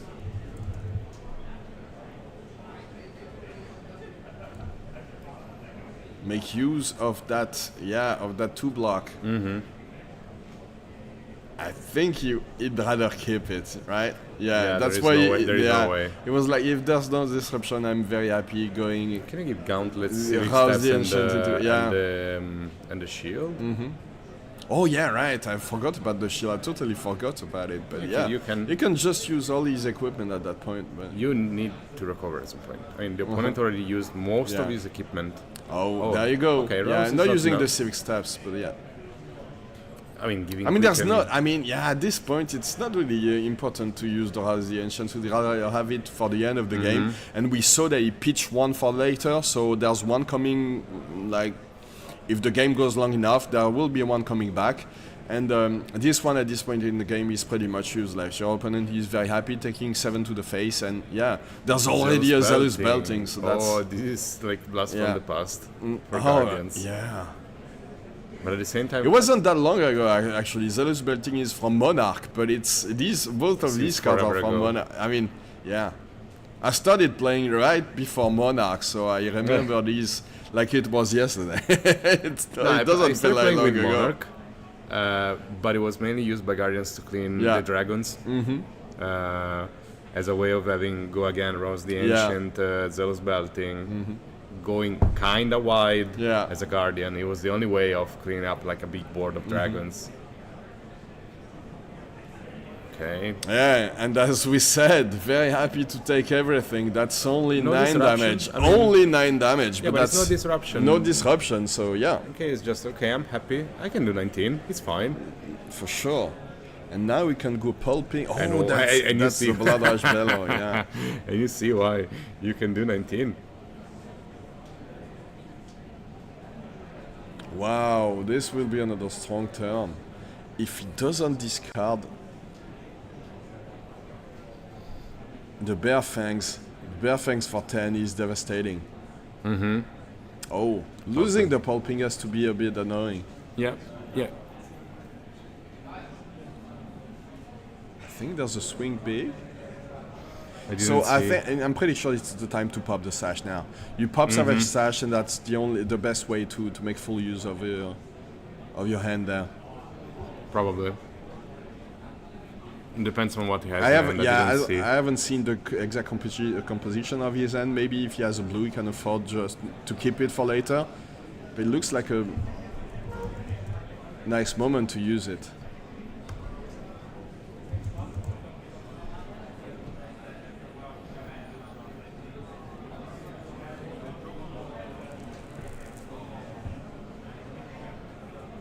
thinking. It's funny how things happen in Flesh and Blood. You know, when Savage Sash was released, everybody was up in arms saying that Kayo was going to go to Living Legend faster than Starvo, maybe. And then, well, something stronger came up. It's called Zen, and now nobody is worried about Savage Sash. How many points does Zen have at this point? I mean, Something like 500? No, less 300? than that. 350, maybe 400 at the most. I don't remember exactly. Yeah, but it's something that we can check out. In a shortest amount of time. Yeah. He won pretty much everything. But now he's nerfed, and as we saw yesterday, it might be harder to win all those It's events probably with at the right power level they want him to be. The problem is Katsu got caught in the crossfire of this ban. A little bit, yes. They already said that they're gonna have an expansion slot dedicated to Katsu. Yeah, actually, Brian Gottlieb explained it when the ban was announced that there would be some help for Katsu at some point. Oh, he's already up to 445 actually. I remember Zen correctly. went it pretty fast, yeah. Maybe 350 was after And we week see 2 the of Nationals the actually. sash popped. Interesting. Oh, as I said, yeah, the sash is popped right after the mandible claw attack, and he'll be able to go one ride into maybe their fangs if it doesn't get discarded Wasn't it a there. swing big? No. No, no, it was a bear bear fangs. fangs. So definitely wants to keep it unless he gets something similar. Oh, there it's. But it's I think it's a yellow, so he probably has the red, red one still. one. Yeah, Maybe, yeah. maybe. I think I saw a glimpse of it, so it is coming. Okay, perfect time to use the civic steps because you know that there's another attack coming and you won't be able to use the go again. So you give the quicken. Very smart. Yeah, very smart. smart use, and that's the only way to use it actually. You can't really afford to give it at the end of the combat chain, so you give it in the middle of it. Oh, that's another yellow bear fangs actually. So it only attacks for 7. So that would be 9 with the. Yeah, so that would be 9 with the buff from the Blood Rush Bellow. Yep. And the thing is, I've never thought about using the Civic this way because the way I was thinking is like you use it at the end of the game when you force your opponent to block, so you basically never get the chance to do a double attack. But using when you know you have another attack incoming, the last one of the chain is also, or another attack with go again that already has go again against Ninja, for example. For example, for Ninja in the middle of a combat chain, that's Doesn't perfect. matter. I mean, at any point during when a ninja is playing, you don't mind using 6 types because most of the attacks have go again anyway. And if you're playing with against something like Katsu, even Katsu, like he has go again on the, you're gonna give go again to maybe a Kodachi or something, so it doesn't really matter what you do. And so such a strong equipment coming still from around the table. I mean, it was not. I think the plan was not to be used in CC as main boots for the Guardian. Well, I guess they assumed that the Guardians were so like excited about getting new boots that they would be coming at some point, and it's still 3 life. Yeah, 3 life at this point. That's exactly what Guardian needed. You know, for a long time they were just playing Iron Rod legs, so it means everything that. And then again now. Because it gave go again. Yeah, and it might come back to haunt him because there you go. This is the worst moment to use it because there's another E-Strike in Andrea's hand, so he'll be able to go E-Strike, though, and probably and maybe had another attack to this combat chain or get an arsenal for later. Yeah. Interesting. Oh, probably jumped the gun with this time. A little bit. I mean, you see the first E-Strike and you're like, yeah, there's no chance that he has a second one in hand, but there you go, he does. 2 damage here. Yeah, Very 9-25 by the way. So, getting the quicken, don't forget about the quicken. Don't forget about the quicken. Yeah. Now now that he's about to play the E-Strike, he wants the quicken. They both get a penalty, I think. Because it's a responsibility for both players to remember this trigger. Oh, they both forgot, It's a penalty for both. So he should But- have Gogand on this one, but since he doesn't have the Quicken, he forgot about it and he just used it to get 7. And also, Well, this changes. If he goes It too changes much a lot forward, because he could have had an Arsenal at least. Or well, I mean, if he goes forward like this, it's too late in this state of the game to go back and fix it. Yeah, But nobody for will sure. notice at this point because we are the only ones that did. So then you're getting a bit too much value out of those civic steps.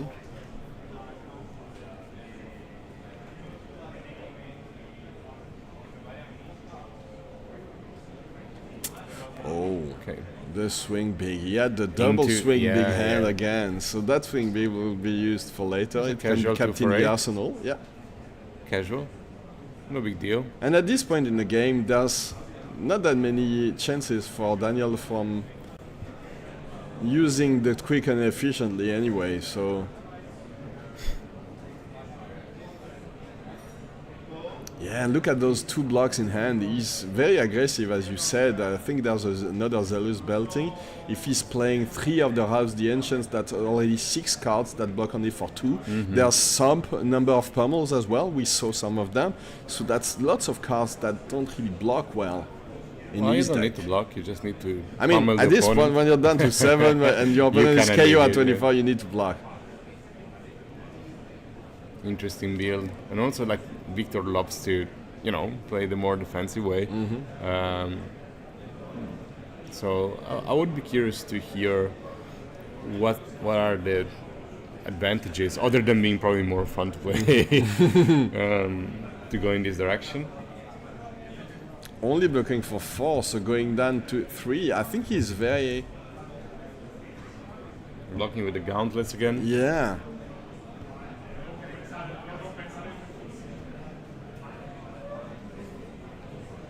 Okay, so he's just going down to 3, playing around Reckless Swing, presumably, but that's it.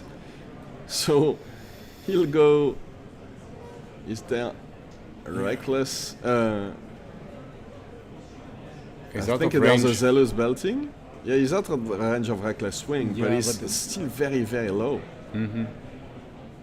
Yeah, so that's gonna be Zealous Belting into Hammer attack, I guess? He has a visit the Goldman Estate. in Yes. hand, so we don't know the arsenal, right? At least I forgot. Oh, by the way, Gauntlets is done by Federico Musetti. Didn't know. Gorgeous. Oh, yeah. This guy is pretty good, right? He's here today. He's such a nice guy. Yeah, he's the greatest. So cool, yeah. We had dinner with him last night, and he's a very, very chill, very Very down to fun earth guy, guy. to be. Yeah, yeah. He was telling me he's going to be at the PT Amsterdam next week and at Osaka at the Worlds. Everybody is traveling all the time this year, thanks to Flesh and Blood OP. There you go. Okay, yeah, blocking for 3, so taking 2 damage. Oh, the pummel. Yeah, there you go. Okay. White border pummel just to trigger the opponent more. Yes. It's a blinding pummel. The white border makes it very shiny.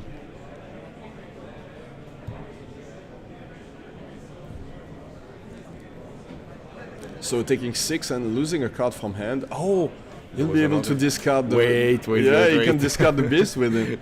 The line is there. Let's see if he takes it. Okay. Okay, so yeah, just losing 1 health, but getting a card back. Pretty good. Pretty good pretty deal. good, yeah? Yeah, pretty good deal.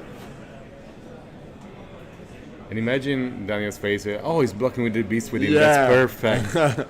For those that maybe don't know the interaction, when you're discarding Beast Within, you can get a card back. You just lose as many health as the number of cards that you reveal from the top of your deck that are not attack actions.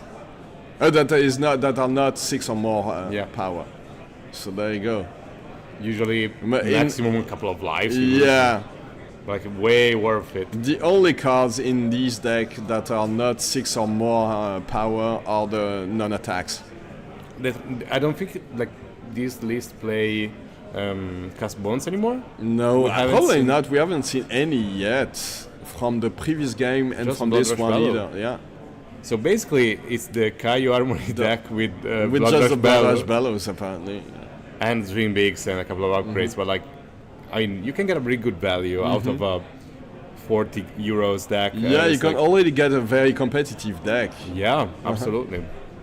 Maybe the flashback is the only and the scalp skin, but they're pretty like The down to price earth. dropped significantly Yeah. since then was released. So Yeah, yes, absolutely. now that it's not the top dog in the meta game, it's very easy to get all these cards. Cast bonds, I remember, went to like spike to insane. Yeah, it prices. was up to 30 maybe euros Yeah. after the release of Kayo, and then it dropped, over time, and now that it's not even played in most deck lists. It's And like it's lethal again. less than 10 euros.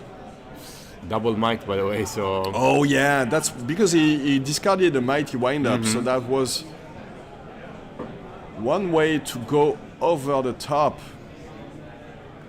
they're expecting some cards in front of that swing big.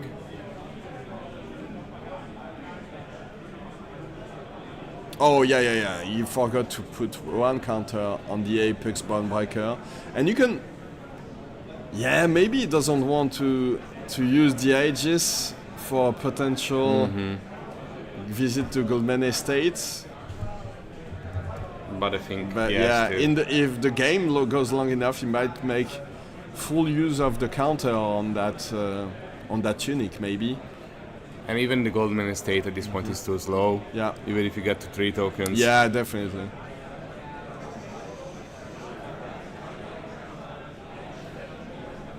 Let's see if Kayo can push through the defenses of this Victor. Oh, and this is a looks good like start. this is a nice way to go above these defenses.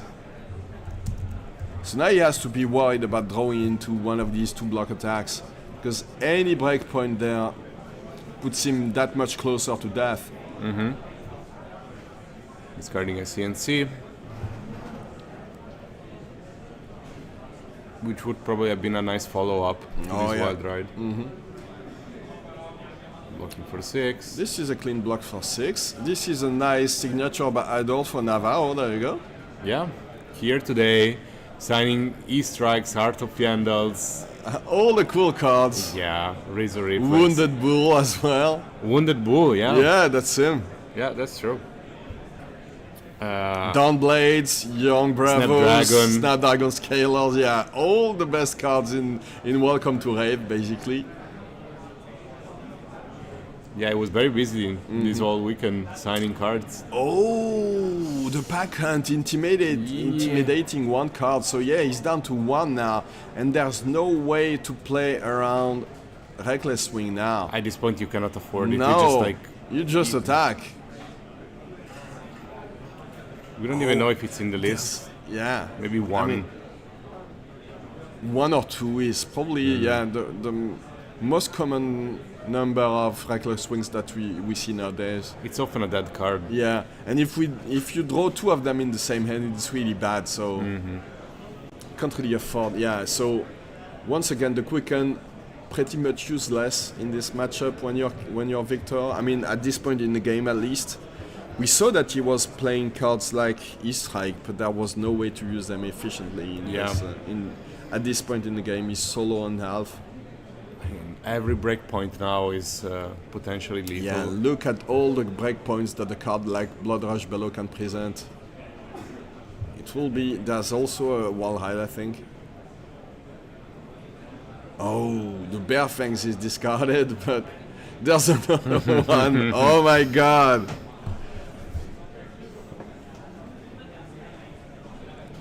Is there enough to block? I think I see a 2 block in at least 1 to block in Daniel's hand, so that will be very difficult to block everything there. Starting with You'll be able to mandibles. block 5, with a CN, Oh, so that's 6 because of the might, so he needs to give away 2 cards. Yeah, not the, That like not any the best of these other breakpoint. attacks. Kind of wasted the might there because he would have needed to give 2 cards as well. Yeah. Or 5. He just needs. But I 2 think that more was attacks. the only consistent way to get go again. yeah, You can of course. attack with the... Oh, the pulping is nice. Yeah, there you go. Only able to block with 1 card. And that's another CNC. Yeah. Well played, Andrea. Well played, well played. Another Andrea today on stream, and this one is winning against Daniel winning. Well, that's a lot of puns. Okay, so there you go. 3-1 for Kayo. Still a very strong deck, as you can see. Maybe one of the decks to pick up for Proto Amsterdam if. Still, He can still deck do to very consider, strong you know. turns. Yeah. If you don't bring Balance of Justice, you might you lose a lot of value against KO. Absolutely, and even in this game, we saw that he had Balance of Justice, but that was just simply not enough. I put the second table, which. What is happened still- with the metagame breakdown that's I on have the no idea. bottom right corner? I have no idea. I guess it's just as a reminder of the meta.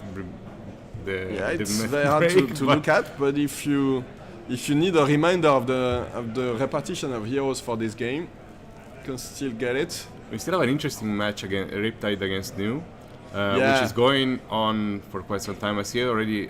I see 12-3 actually, so might be going not for that long. I guess we can take a break. Leave the backup we soon. will take a break and come back as soon as possible with the next game. So I don't know how much time is left in the round, but we'll take a short break, be right back. Don't go too far, guys.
Here we are back, Back in guys. action.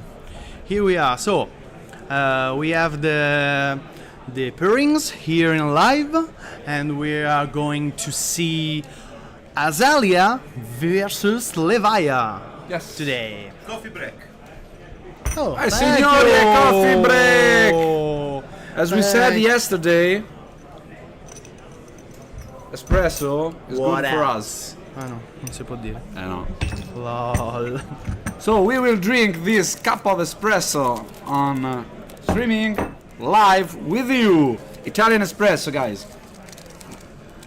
You know, after 2 days of intensive streaming, it's natural to be Of course. stressed, and some good coffee just take all the pain away. So, coming back to the stream, we have at the table one, I believe. Let's go to the table. The guys are already there. We have Mirko Dolce, the Italian national champion, and Sebastiano Zagatti at the left side of the table. Thank you. That brings Levia. So, how do you think this match will go? Well. So It's hard to. I mean, the previous Levia put on the table a very strange strategy, Yeah. and for the first time in a long time, I see played Blasmofet. Blasmofet, the demon. Okay.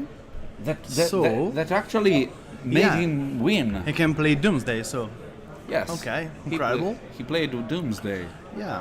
So I think that in this matchup, the big difference between the amount of the damage that can block with the equipments Levia make a lot of difference. So the first, I think, the first arrow that can Mirko threat to Sebastiano can be easily blocked by cards and equipment by Levia, so he can take a lot of tempo of the game, and also Levia with all the brutes stuffs and the shadows stuffs. I'm can do curious to see if lot he's of- running Kayo and Zen.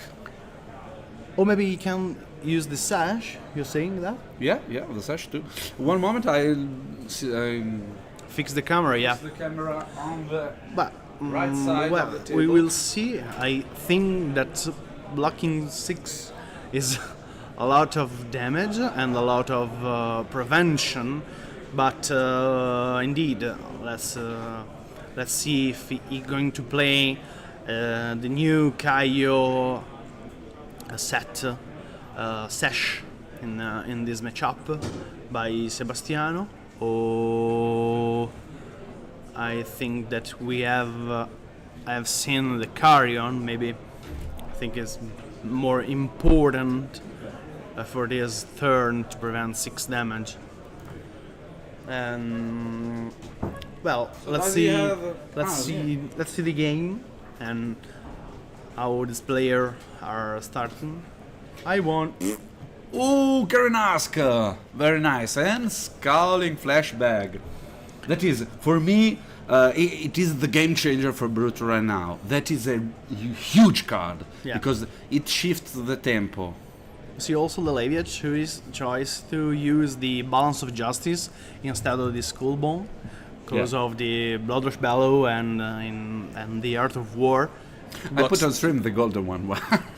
Wow, I don't know. pretty liked it. To fix the Bloodrush Bellow and Art of War turns, blocks 2, it draws a card. Watch Incredible. the weapon. Oh, Levia what is is that? using the Wrecking Ball. I don't know the name of this Bullbreaker. card. Oh, I Bullbreaker. never saw that played. Attack for 3, cost 2. If you discard a 6, it gains +1. Wow, incredible. It's for Well, 2 indeed. resources. 1 claw and 1 ball breaker is a nice amount of damage. I believe it is a really aggro list. Yeah. That I think that with Blood Rush Bellow, it becomes a wrecking train, just a train that destroy everything. It's 5 plus 6. 6. The ball breaker attacks for 6. Yeah. And if you manage to do, something for go again, you can even you finish with the ball breaker. Yeah.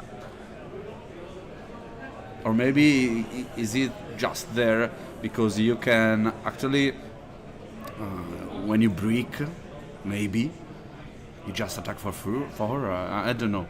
I really don't know. 4 is always a break point, so it's believable that is the choice of Sebastiano bringing them.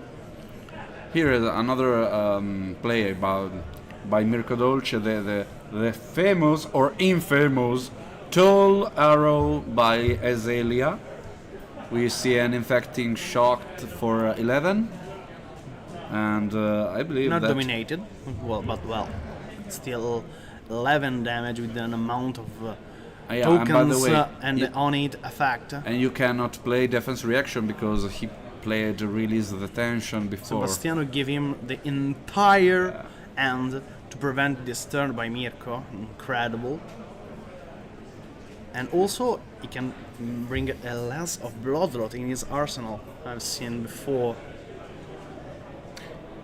It seems a very not atypical brute list. It feels like Reiner, mostly. Yeah, well. But without the intimidate. It's full value. Yeah, you have the most important intimidating, the brute equipment or the flashback, so you are okay like that, I think. Yeah, but that is an intimidate in your turn when you defend with it. Not in your turn, I mean in the attacking opponent turn. So it's kind of different. It's mostly defensive intimidate. It's not aggressive intimidate like Reiner one that you discard and intimidate the opponent hand. So we see a lace with Bloodrot here that mostly common known as pump. So we have a pumped bolt and shot for 7 here. On it reload and Bloodrot box token. I will see use of the famous flashback, intimidating one card from the Mirkos. 1, 2, 3, 4, 5, 6. I think he took the fatigue shot. Hitting for 5 damage. And getting him he a can token. reload and giving him a Bloodrot. Yeah, the Bloodrot box seems kinda, there. It doesn't so much versus high pitch defensive decks because you just pitch for it. Yeah. Pitch stacking for the later game, no? Yeah, of course. We have here a choice. Okay, Mirko decide to break the bullseye bracers. Yeah, to bullseye. To bring another bolting shot with a +1 because the bullseye, and shot for 5 I believe with it's 5, go yes. again. 5 go again and reload. And also because in his hand you have the most important card in this game, Codex of Frailty. Codex of Frailty, giving to Sebastiano a Frailty token, giving him back a Ponder token. While you speak about Codex of Frailty, 1 second, I'm going to put dices. Bring back the Bloodrot arrow and threat 5 damage on it. Another Bloodrot to Sebastiano. 2 Bloodrot is a huge amount of damage. Indeed, Sebastiano, at least this 5, decide to block. So it's, making a might token. it was 7 plus 5 plus 5. Yep. The 17 damage it was. Resolving the Ponder by Mirko. It is a huge tempo swing. And now Sebastiano has a Bloodrot Box token and a Frailty token. And 2 cards in hand and 1 in arsenal, I believe. 3 hands. 3 in hands, oh yeah. Oh, let's see what Sebastiano... Ooh, I saw an Art of War, yeah. Art of War, yeah. Everyone knows Art of War. For you at home watching the stream, for you, who doesn't know what Art of War does in Levia, it mainly does 2 things. One is banishing cards that you want to play from your banish zone, if you want. Drawing, obviously, and somebody said it before me when we saw Levia before. Mostly for giving go again, like in this case, we see a go again, 7 go again. In this case, of course, Sebastiano banish this Shadow Pit, that is a huge card in the Levia's decks. You can play it from your banish zone, so it means that you can banish it for free with Art of War, because you can play it again and drawing 2 cards without make nothing, of course. Because of the frailty. Realm. Because of the frailty. This is the new card, Shadow Realm Horror. No. No, I know that is not. That is okay. Centipede. I was just showing Centipede, Shadow Realm because for me is a really good card. I don't find Shadow. Slithering. Oh, okay, it's not Centipede, it's Shadowpede. That's mostly appropriate.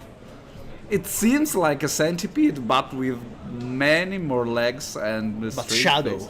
But shadow. Yeah, demonish. Fiendish.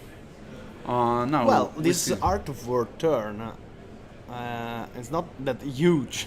No, in fact, I... And also Mirko breaks the... Yeah, opt 3. That is a breaks huge... the balance of justice. So he has 6 cards this turn. So we say read the glide path, into a less frailty. Pitching a yellow drill shot to activate Death Dealer. Charge an arrow from his hand, which is Reloading or charging, reloading. I mean, charge, it is kind of the same, but you charge in the soul and you reload in the quiver. Okay, that is fatigue bolt. Fatigue shot, sorry. for Yeah. an amount of simply 17 damage. 17. A booming 17 damage for Sebastiano now to handle.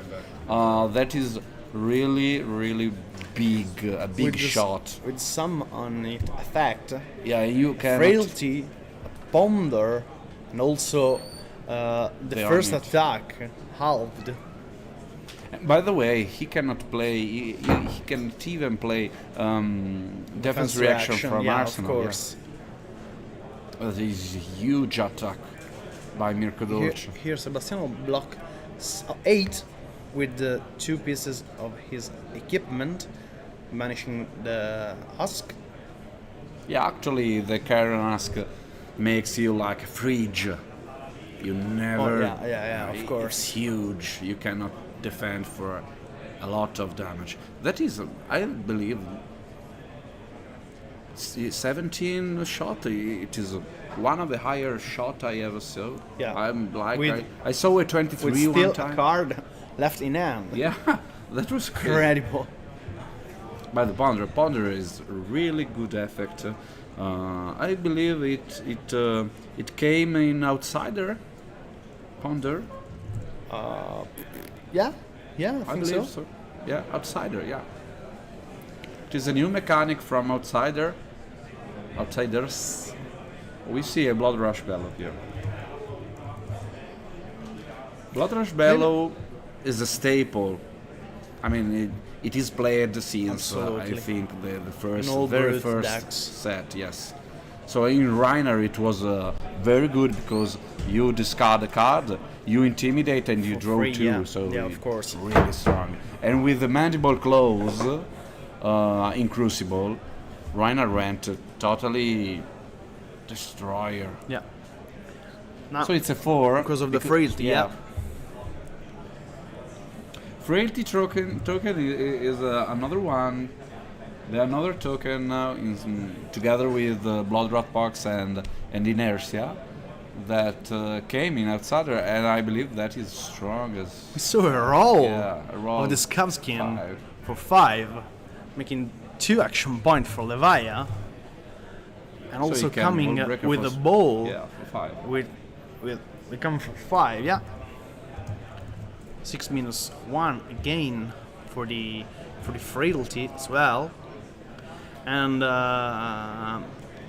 yeah, well, Sebastiano here was forced maybe to roll the Scabskin because the ball breaker did not have go again itself. Ooh, sandpacking here. But here we saw a sandpacking, one of the most incredible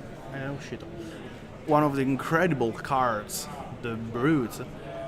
It seems like the Brute class Command and Conquer.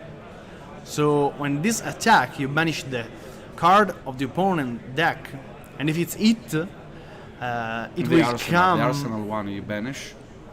And if it's hit, the card you banish can bring back to the opponent's hand, not to the arsenal. Yeah, if it didn't hit, so you have to block it all. Yeah. They put 5, but I think it is an 8. No, because of the fatigue Oh shot. yes, oh sure. Oh yeah, the fatigue shot. I forgot that. The fatigue shot halves the power of your first attack, first action card. Yeah. So it was for 3 plus 2, it's 5. Yes. Yeah. Mirko let's see. decided to let the Red in the Ledger be banished. So he have a turn. Still a turn, maybe. Yes, I see some snapshots. Yeah. Whoa. You Read use the read the glide path. glide path up to 1 and putting down his deck. Yep. So let's see. There is a Death Dealer activation here. Followed by he has another red in the ledger in hands. Yeah. And he used instead this red in the ledger for 8. Only have the on it of the red in the ledger. Actually, I believe he will pop Snapdragon Scalers after this. Yeah. So he can go on. I saw an Endless Arrow. I saw a codex in his hand. And a Codex, yes, sure. So he will discard the Endless Arrow. So we see a block here for 8. Total 8. So he blocks everything. Yeah. Snapdragon. Here we see the Snapdragon pops, of course. Another fantastic card, a common one, since the very beginning of the game. It has ever been a staple of the game. Snapdragon Scalers. Let's see. Another Codex activation. Letting Mirko getting back a card in his arsenal. And with the pitch open, I didn't see the card he put. Maybe it's another. He discarded the Endless Arrow. I didn't see the card as well, but you have one pitch open, so probably It's another you can red in the grab. ledger, yeah. Or at least another 1 cost arrow, maybe still the the Bloodroot one arrow is 1 for 7 here. Let's see what Sebastiano bring. Okay, Shadow Realm the new card, the new Levia card, bring him back to the arsenal and discarding the Doomsday. But Mirko decided to take again the fatigue shot from his arsenal by the Codex. Yeah, he's trying to cripple Sebastiano. Actually doing a race, a DPS race, Yeah. okay, damage race. Yeah. So they are rushing. Each of them is rushing like hell to kill the opponent the faster they can. So this Shadow Realm has -1 because of the frailty, Yes, man. and has the base halved by the fatigue shot. So It's a whooping 3. maybe a 2, It's a 3, I believe. halving the 6, becoming 3. Means what by the frailty is 2, correct? I'm wrong? It gets Oh plus yes, 1. but okay. I think he takes. Yeah. Oh well, okay. Plus 1, less 1 of the frailty, so it's 3. Yeah. And Mirko Dolce is happy to take them in the face, tanking it. Totally. That is a card usually you see for 7, Yeah. easily. Instead, this time Mirko chose to take it on the face. Yeah, sometimes bricks is an incredible card, but well, it's not guaranteed to take all his effect. Thanks God, I will say. Oh, because We you are not see- a Levia player. Lol. Well, we see Seek and Destroy, and also the deactivation. Have we already said Godopoly? Godopoly. I think in 2 days we don't say one time We need to say this beautiful word. We are sad I person. want you guys in the chat below, please. You need to write this word and mark my word. You need to write it and spell it perfectly. If you spell Godopoly well, we will bring to you another one. We will extract one of you. We will chat you in private in DM, and you will write us your address, and we will ship another Boulder deck box by our sponsor Ultimate Guard. So you need to write this down. Godopoly. Let's hear us. Meanwhile, we see Mirko doing his stuffs and play his fantastic pumps, and also the I believe it's for this a arrow. thousand, a couple of thousand. Again, we have 17 17 damage again in this game. Okay, Mirko is flexing There is a way. his big arrows. There is a way. You can look at Mirko and just say, okay, Mirko, please don't pummel on me. Yeah, this is the feeling. Mirko is so strong that he can pummel on arrows. Yeah, Wow. for free. Sebastiano here cannot block 17 damage, so take. Oh, it is a GG. Wow, that's a GG because of the 2 Bloodroth, I think. Yeah. That Wow. was really a huge. Wow. What a game. Well, we Incredible. saw 2 17 arrows. Yeah, in a couple Two of seven- turns. yeah. Like easily trapped by Mirko. Like this is my day. This is my deck. That was a race, a total race. You have to race versus as a.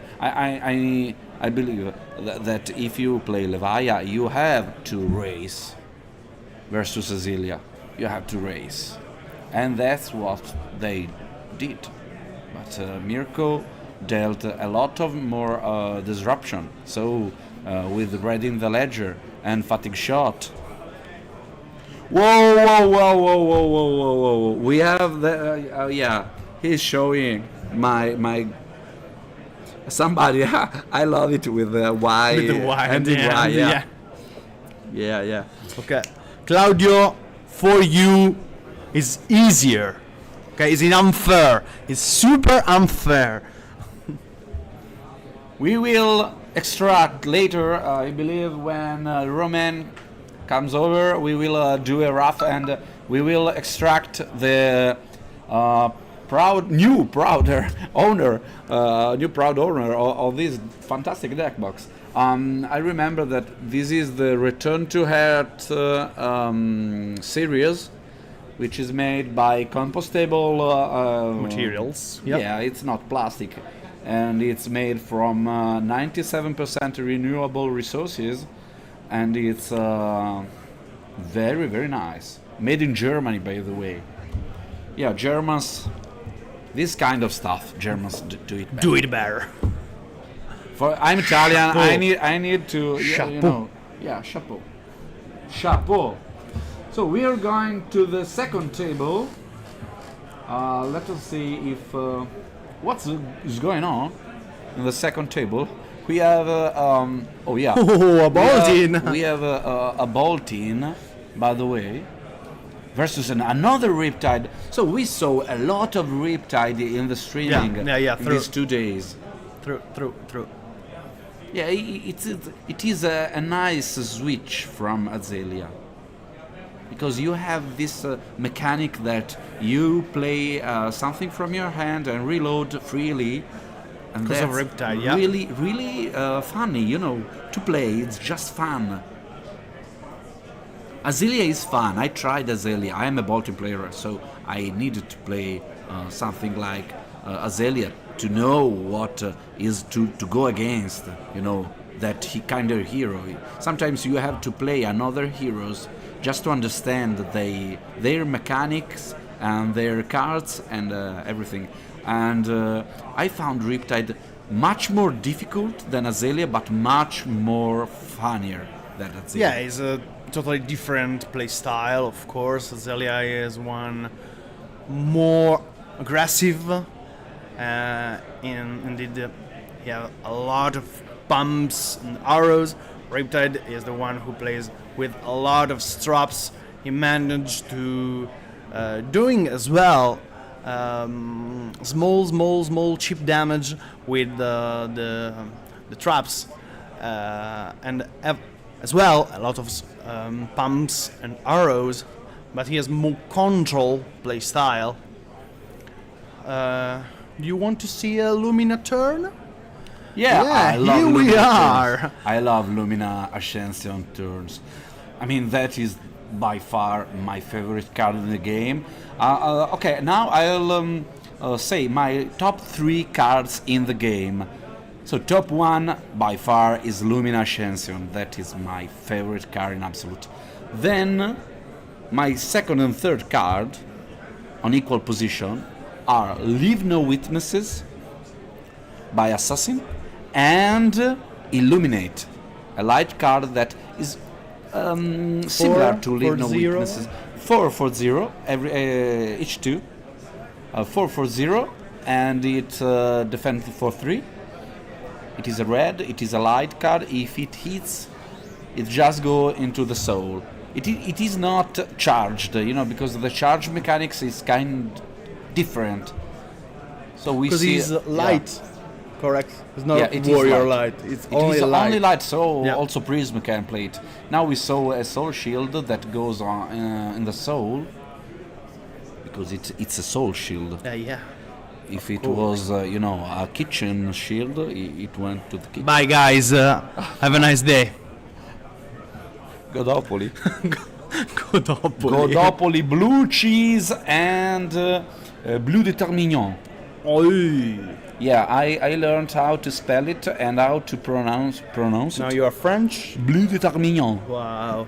What a nice Yeah. pronounce. For osmosis, standing beside Roman, I learned some French. Now, je m'appelle Grab. Oui, oh là là. Gabriele. I love French, guys. I love France and I love French language. I love Romain. He's so father to me. It's my second father, Romain. Okay, Yeah. well, interesting. What Now- about V of the Vanguard? Yeah, and did you see? He just charged the Banneret, which gives an agility token. So the next card will have So it will 4 go again, I believe, Because of the and 5. Quicken Yeah. and 5 again. Wow. Nice turn. Well, I don't know. No, it was 5. It was not 5 again. It became 5 because Riptide defended with an action- attack action. An attack action card. Yeah. Yeah, bolting seems easy. As you take it in the hands, I mean, you open the box and say, "This seems fine. This seems easy." Actually, it isn't as easy as it seems. yeah. Yeah, because charge is a tough mechanic. Yeah, because it He steal 1 card from the hand always. we see a beacon of victory. And I see- the Riptide is low at life. Yeah, he He has a lot some of defense reaction in yeah. hand. Obviously, he run a lot of defense. He run a lot of traps. But for me, well, I believe Tiziano has a lot of cards, so it's a 6 now. It is a 6. 9. It is a 9. Yeah. Whoa. He banished 9. 6 plus 3 for the bolt. Here we are at 9. I see no reaction from Gustavo. He's Gustavo, Chile Rollo. Ah, okay. Yeah. Gustavo is playing Riptide today again. And we will see Tiziano. What is doing Tiziano? Oh, he took a Violent Thrust. It is a 7 for 1 pitch. He doesn't have any pitch floating though. So we will see what. Yeah, he's giving go again. In reaction. And now, of course, well, that is the worst. trap. The worst trap that Riptide can use in this time.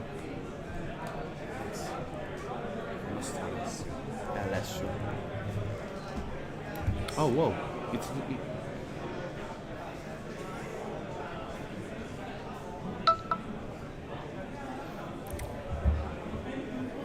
It will that bad soul trap will destroy all the power Alessio spent to have his bolt of courage. Oh no, we see a battering shot, as we call it in Italy. Oh, look at the camera. Look. Wow, what a Yeah. wonderful man. He is That my man sees a bolting on the table. and He's he has to my check it. father. He's my father. He's like 2 meters height. Well, So we see a defensive card by Alessio, but it's not Tiziano, sorry guys. 2 cards, and that's for 3 and plus 3. as they say in chat, we have the Raiden on the graveyard. Please bring it back. Thank you. Yeah.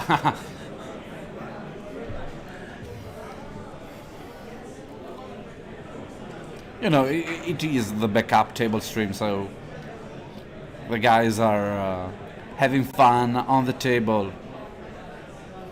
The pretty consistent, the mostly consistent decks and players you will find in the real stream, in the table 1, where you can see in the stream all the higher places of the classified. Yeah. Yeah.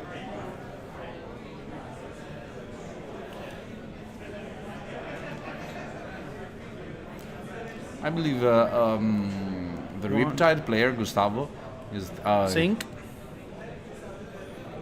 He's sinking. He's not sinking Let's though. see. I love how the slang, the sink word became slang. So when I'm saying that when you say I'm sinking. Yeah, okay. yeah. It's also used when you use the Crown of Providence. Yeah, I'm thinking that mechanic that puts a card in the bottom of your deck and Then draw. Yeah. Yeah, well, it's one of the most important, I believe strong card in the game. So I'm sorry for the glare, but I believe that is the Codex of Frailty, and is coming again with the Battering Bolt for, I believe, 5. yeah, 6. 6, yeah. Yeah, Battering Bolt is huge. Yep, we see a full block by Alessio. By a beautiful Italian sing below called Affonda nell'abisso. Affonda nell'abisso, that's like sink in the abyss. By the way, I found it lovely. Sink in the abyss. Sink in the abyss. So okay, let's call LSS to change the name of Sink. Sink into Godopolis. Sink into Godopolis, wonderful. Yeah. I will always play in my I love life it. again and again and again, please. Sink into Godopolis. We have grabbed Death, okay? Is our Superman man is Death, okay? I'm here alone. Hi guys. Stream is ours now.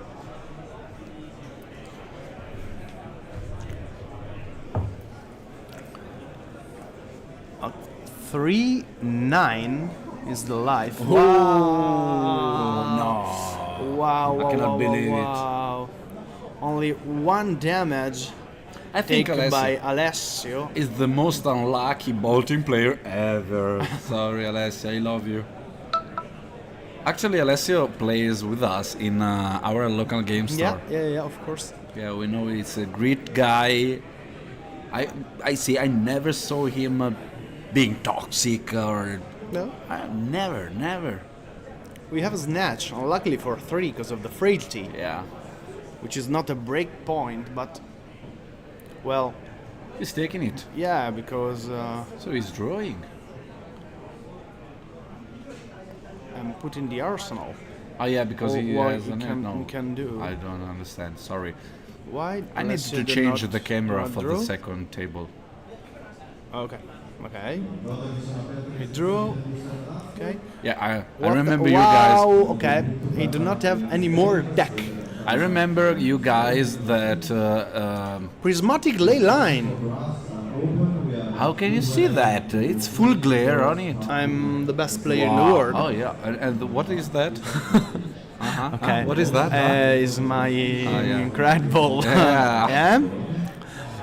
Alessio defends for 6. Anyway, I wanted to say that players now Brain razors. are playing. Oh, it's a GG. It's okay, a very GG. nice. Now we are at the fifth turn. So the players are playing since yesterday, and it's really tiring. It's exhausting. Yeah. So Yeah. when we will see the next table, we will see very tired guys, very tired player, and sometimes you have mental fatigue. That's why many people brings at the table easy heroes that has not complex mechanics. With no complexity, you Well, maintain the game a is mind state. not hand. We see Bro Fist before, but the game is not hand. Yeah, maybe. Okay, Alessio is at 1. Threat this command and conquer. Okay. It's a huge card against Riptide because he cannot place defense reaction and he have amount of Plenty traps. of defense reaction, yeah. Yeah.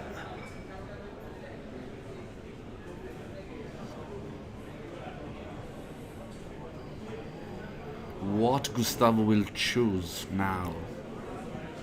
Wow. That is why I saw many lists of Riptide lists that were the new chest, the outsider chest. It's not new, sorry, but actually I never. The said, trench of the sunken treasure. The trench of the sunken Sunken below treasure. treasures, in the abyss. Yeah, the trench. The trench is very useful in this kind of situation because you just put the arsenal on the bottom of the deck and gain a resource. So it's very easy to maintain your deck.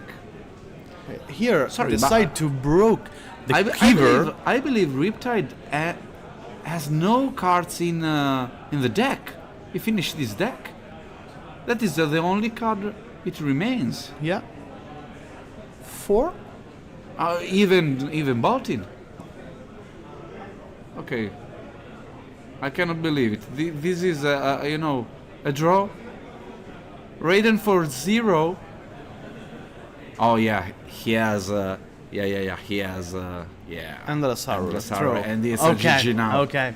Now it's a GG. With the last card in the deck. They both finish their decks, but in the end, the Riptide can thread the last arrow in his deck and That throw was a the huge lethal game. damage to Sir Bolton.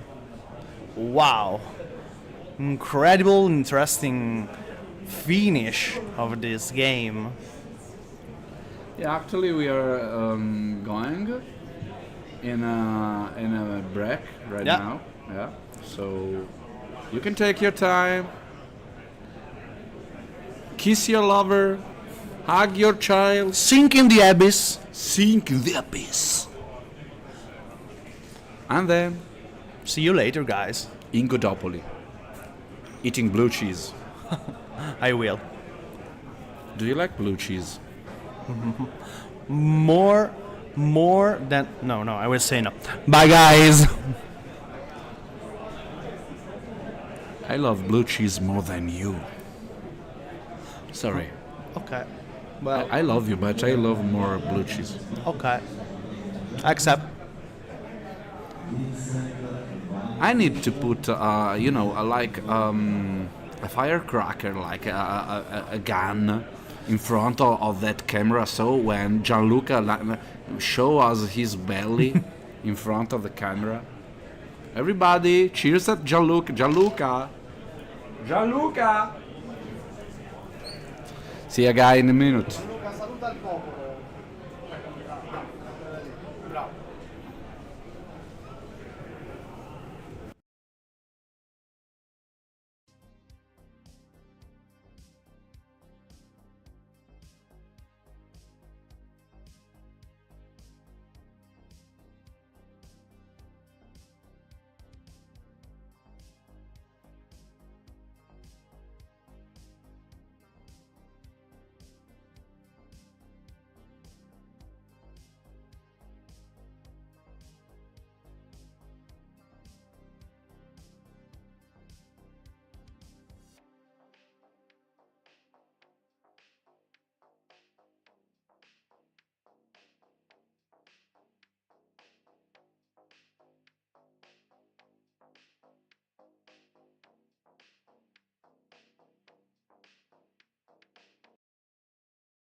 And we are back in Bologna, guys. I'm Romain, this is Andrea. We just had lunch. Yeah, it was amazing. It was we nice. took a short break. You were there with Grab and with Andrea as well. You took, I think the games were very, very cool. That the ones that these guys commentated. we missed a pretty cool game. They seem pretty cool.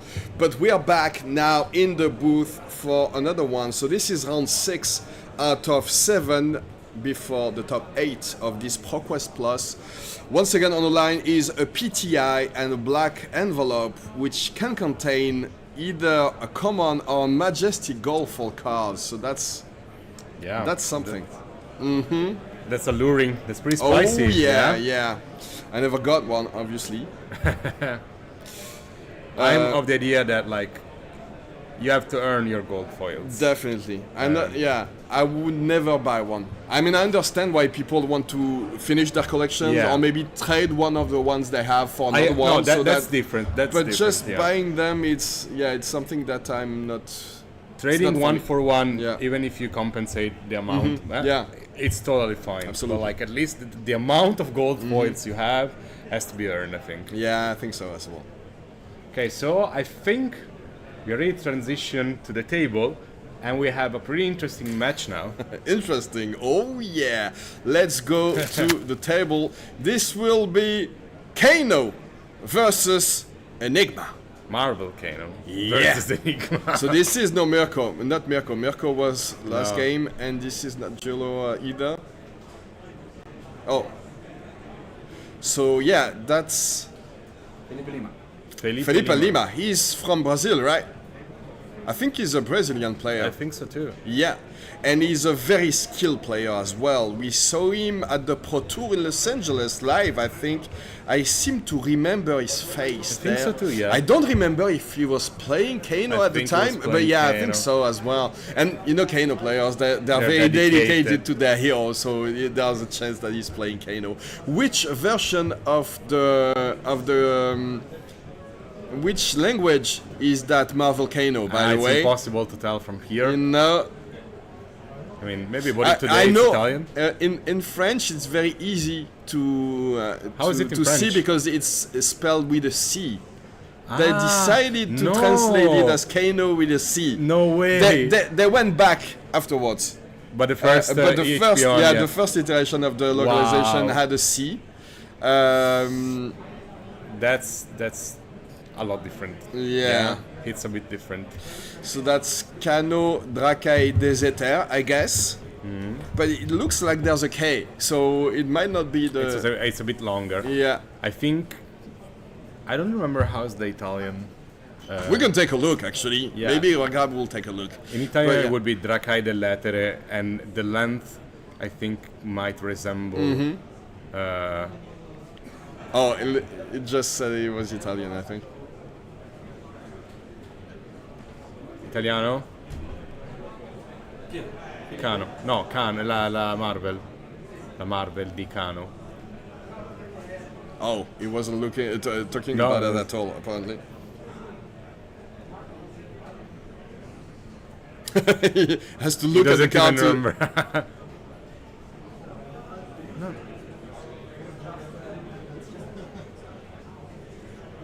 It's a token. It's a custom token, apparently. Yeah, okay. Cool. È token, è un token. It's a custom token. Del Brazil. Yeah. We have the confirmation is Brazilian. So it's not an actual Marvel. No. It's a token, and when you play the tokens, you always have to have. The actual card. The actual card. Yeah. Because technically, they're not They're not legal legal by themselves. Yeah. Absolutely.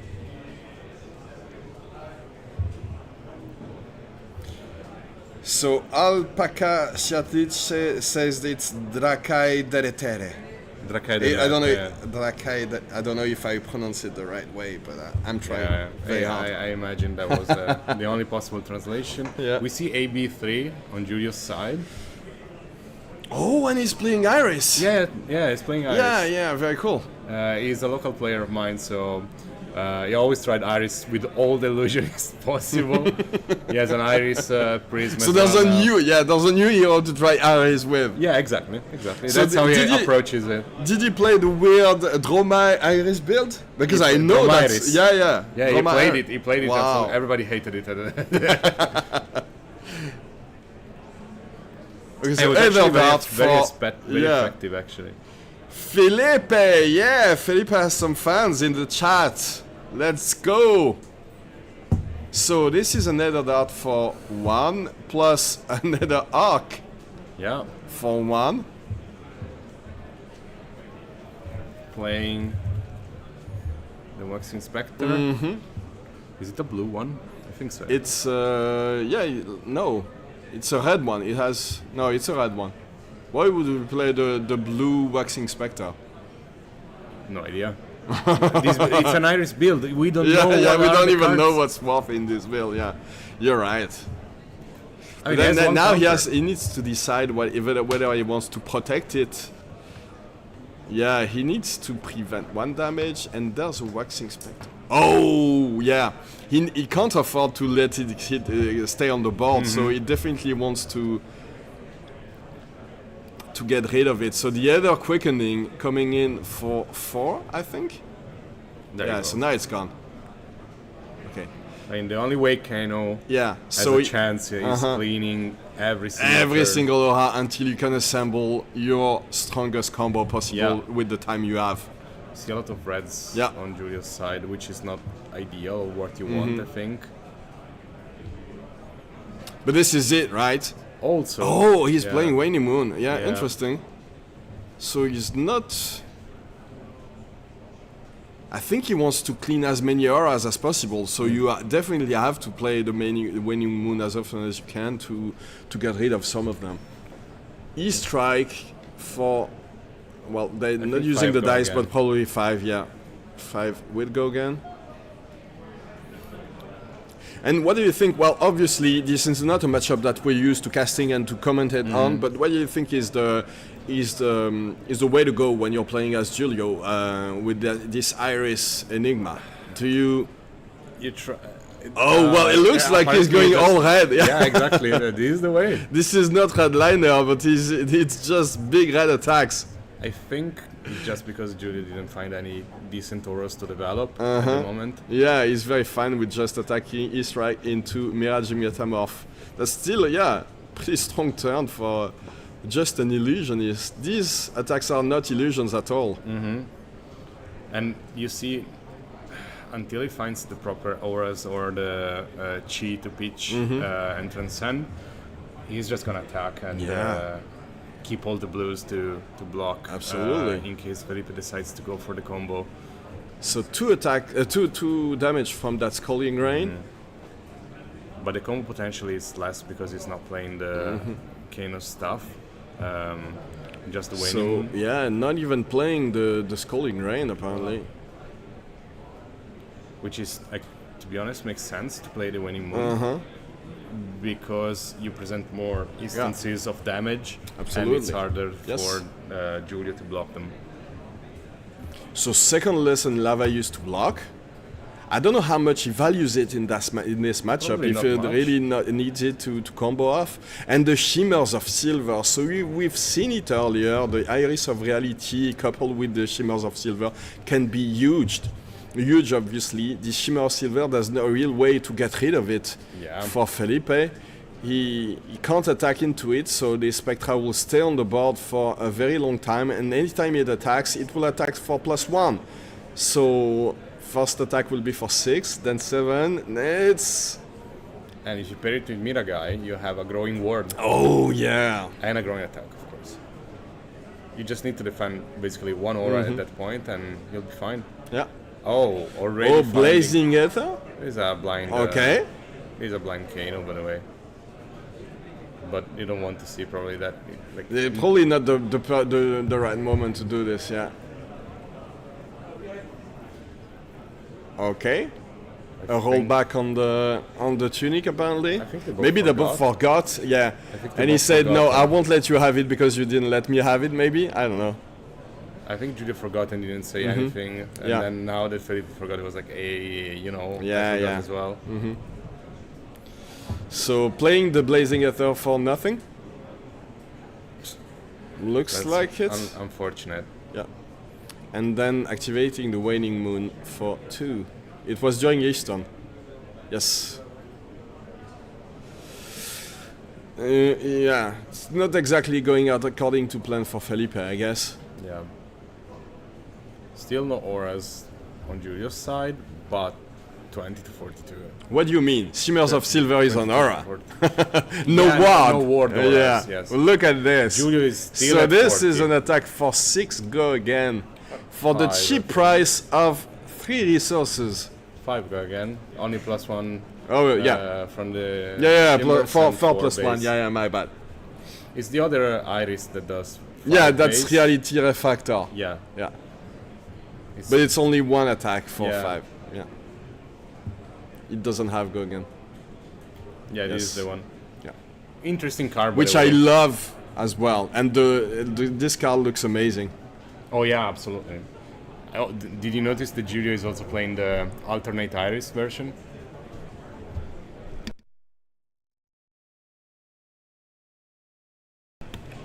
Sorry, thank you. Yeah, absolutely. It's the alternate Iris. Very nice. Okay, let's see what Felipe decides to do. He's getting dangerously low already with just one attack aura. Yeah. Penso che sia la reality. Oh, I think he's playing Scour there. 4 go again. La reality.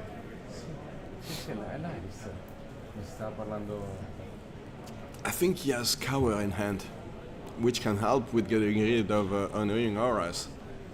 But Do you to think he play, plays some attacks just to... no, but Scour can destroy Ah, auras Scour, as a Scour. yeah. But he needs to play it during his turn. He can't play it this turn unless he blind Kanos into it, but he has it in hand, so he'll have to wait for his turn before he can destroy the Shimmers of Silver, I have which to say, doesn't help him now. As a Runeblade player, I kind of despise Scour. I've been blasted away by that card multiple times. Especially when you play the OTK version, you go back like 9 rune chants and take 9 arcane damage out of nowhere. Not exactly what you wanted to go for, yeah. Yeah, of course it's Iris. were That's just- what Andrea was saying. It's the alternate promo Iris. I was just thinking about the effect of Reality Refractor when I was talking about it and going through the plays, thinking that he was attacking for 6, but it was an attack for 5. Go again with Iris. Have you ever seen any refractor builds going around? I think there was a Refractor build for Prism at some point. Oh, interesting. But it's been a long time since I've seen one, obviously. Okay, so he wants to take a... oh, okay. Ragamuffin time. Yeah. Wow. Yeah, Ragamuffin. Okay, so now Julio is dropping his card and he's like, okay, if you're going for it, I can stop and let you do your thing. Oh, Scour. the Scour is on top. Yeah, he had it in hand, so he wanted to get rid of it. And with the tome was a good as hand. well. I mean- That was a pretty nice hand, yeah. So going for the Scour. And you see already the experience in navigating this kind of hands. It looks like it, yeah. Okay. So, scouring away the Shimmers of Silver. You can destroy X auras with cost 0, then deal arcane damage equal to the number of auras that you It's destroy this great way. in this matchup. Well, there's not much that that those Julio can do spectral about it, actually. shields. Yeah. The Shimmer of Silver is destroyed. And he's going to The only take thing one that he arcane. needs to do is decide if he wants to take some arcane damage that way. Yeah. Yeah, well, yeah, that's gone. It looks like he wants to prevent that, yeah. He's still at a very healthy 40 health, so... I guess he doesn't want to go low. Protecting the life total is more important than Absolutely. transcending Oh, he didn't play any single blue card, for example. So it's No. Yeah, Ah, and there you there's go. the waning moon activation, obviously. taking one. It seemed very weird to leave it at that with 2 resources floating, so way more efficient, even if it's not a lot of damage. You know, with these Kanos, sometimes one health can do a big difference, can make a big difference in the end. Against Kano, yeah, for sure.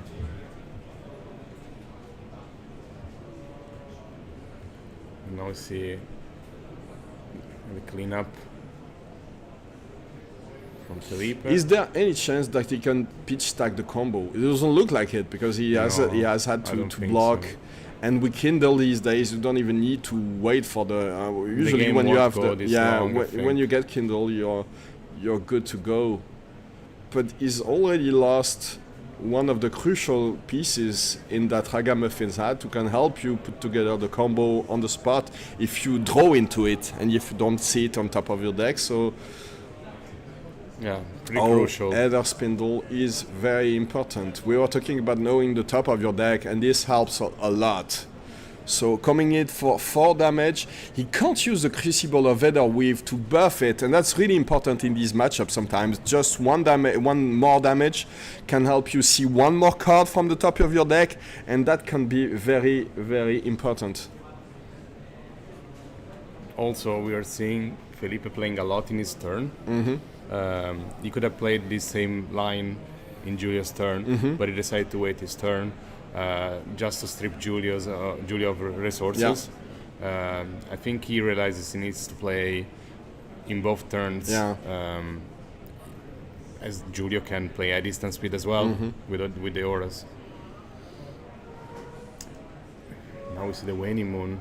Okay, Waning these Moon ones. for taking 2 there. Oh, Is double transcend with stir the pot and Is it preserve tradition. When at the end of Felipe's turn, I think. It looks like it, because he's gonna get two chi, so he can activate once during Felipe's turn and then once during his own turn to be able to create 2 spectral shields. Yeah, that, by the way, is like huge having 2 spectral shields at this point because you have the weapon and protection. Yeah, on those. definitely. It is very big. Of course, they are very fragile, and the fact that there's the waning moon on the board means that it's always complicated to. You can't really afford to go cardless. Yep. You need to keep at least 1 blue in hand if you want to make sure that these auras don't die on the spot when they attack. So it might be complicated to keep everything there. But Ward 1 is way better than 1 health point. Yeah, because, like, absolutely, it helps with the combo. yeah. Also, like in these kind of matchups, it's always hard to keep track of which turn is it, which player's Yeah, turn when is anyone can play at instant speed, it's very hard to decipher it. the plays. Okay, it's Julia's turn. Oh, Just passing over, okay. no transcending it. So he had 3 transcend in hand. I mean, 1 in arsenal and 2 in hand. So he And- transcends a 3rd time. So it's still Felipe's turn. It looks like it. Yeah, because he hasn't been Yeah. able to take a look at his hand. Yeah. He's taking the cards like in advance. But yeah, there you go. Yeah, as we said, once during his opponent's turn.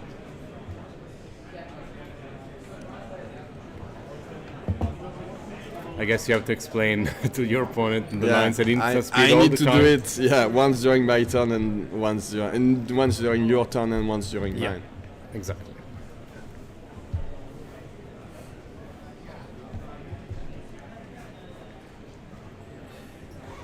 So, an attack for 5. With go again, of course. Thanks to this Iris of reality. It's I a mean, once per turn attack, it's- right? You cannot. yeah. No, it's. I think you can. No, you can use as many as you want. It's just very expensive. Iris. It's 3 resources to attack, but any aura becomes We'll a see soon. any aura becomes a weapon. think it's So a any once one per of them turn. can attack. It's a once per turn.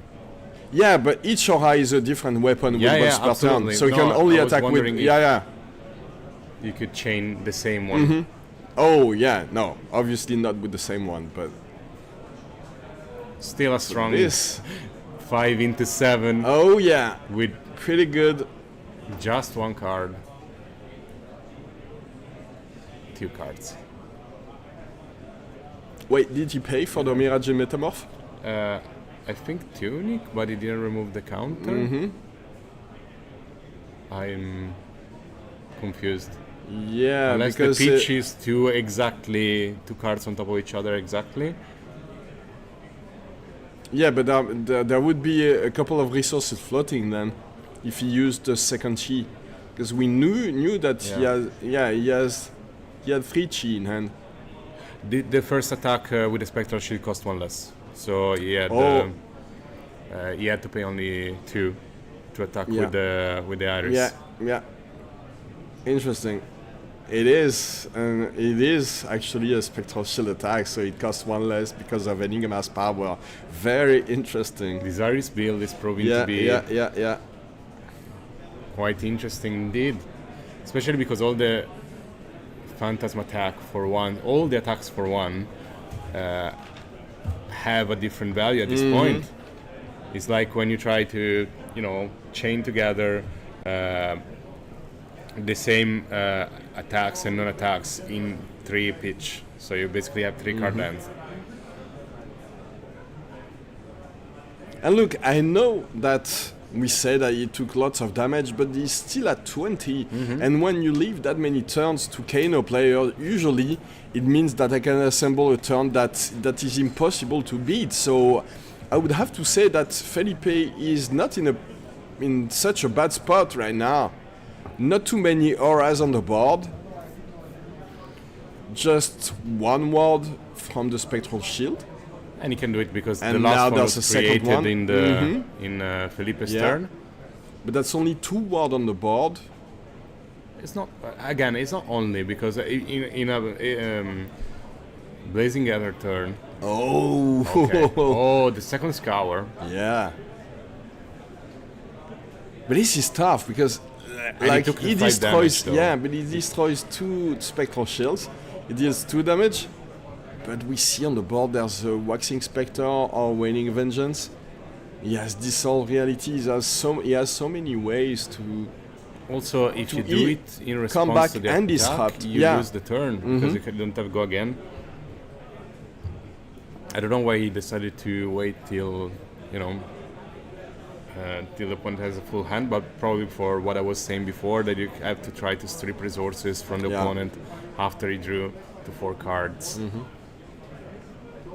And again, I know him personally, he's my play group as I say, and he always comes up with this kind of decks that is like, they are super weird, super inventive, these weird builds. He's a very good player, so in his hands they seem actually really competitive decks.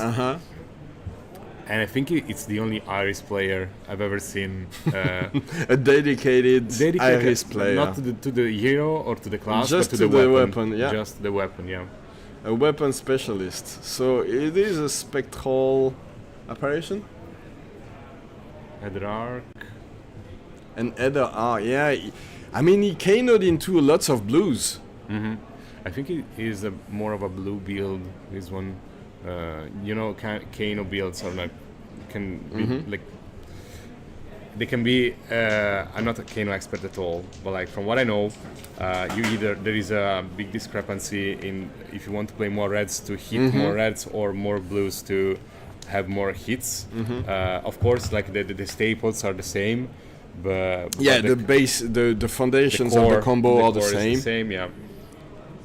But the amounts of blues compared to red can change depending on how a player wants to be more consistent. Yeah. In which direction. It looks like what you're saying is right, because there's a blue reverberate as well. So lots of blues. The Arc is an amazing card in this situation because like for 0 you can pop 1 aura. Yeah. So the apparition is gone.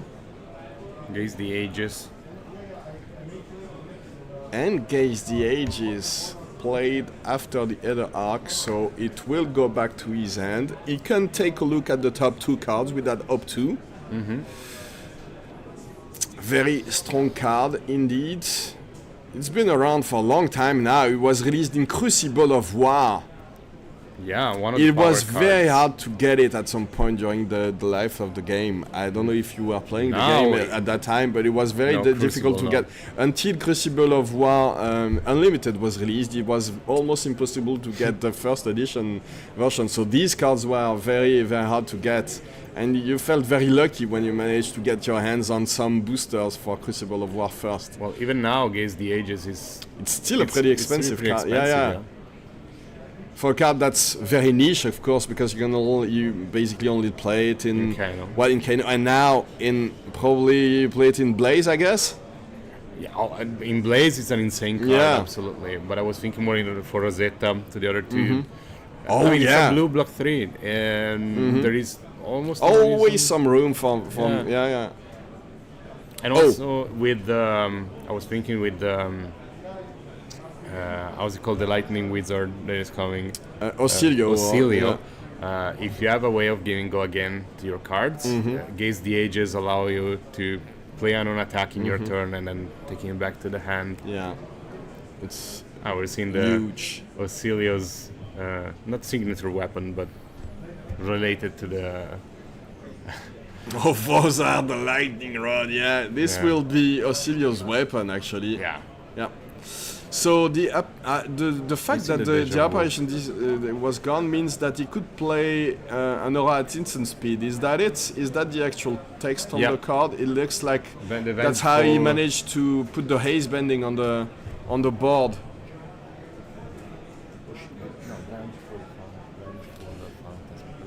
But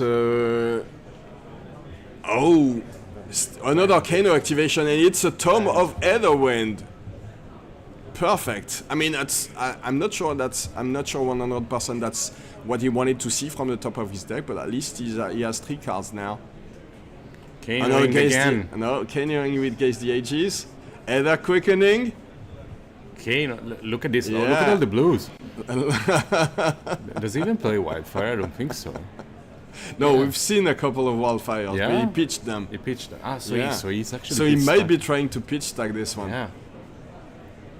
So yeah, Ether Quickening coming in for 4, and then plus 3, I guess, from the Waning Moon.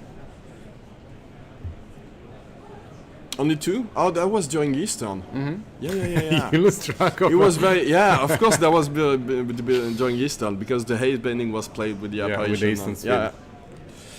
Crazy. Very strong playing with the vengeful apparition in order to play at instant speed, an aura. I don't know why Spectral Procession keeps coming out. That's Vengeful Apparition, there you go. I think I was saying Spectral Apparition, that's why our producer was confused, that's on me. Notably, it's not an instant speed, but it blocks 3.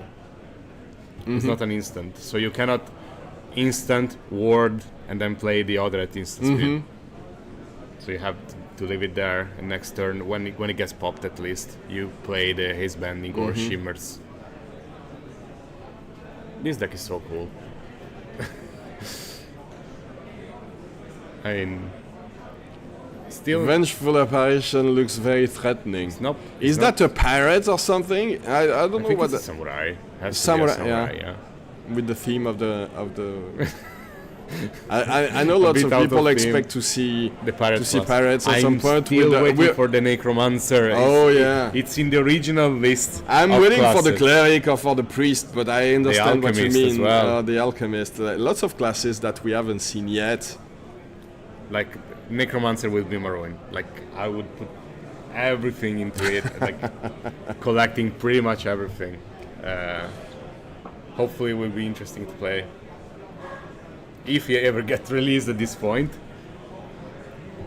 I mean, I think the goal right now is just to make sure that you have enough variety in all the classes that are already existing, because that's a lot of classes already, actually. Yeah. Making sure that everything is playable. How long has it been since we had a new class? The last one was Assassin. Yeah. So Yeah, Arachne. so that's in a year ago. Dynasty, That's a year right? ago, yeah.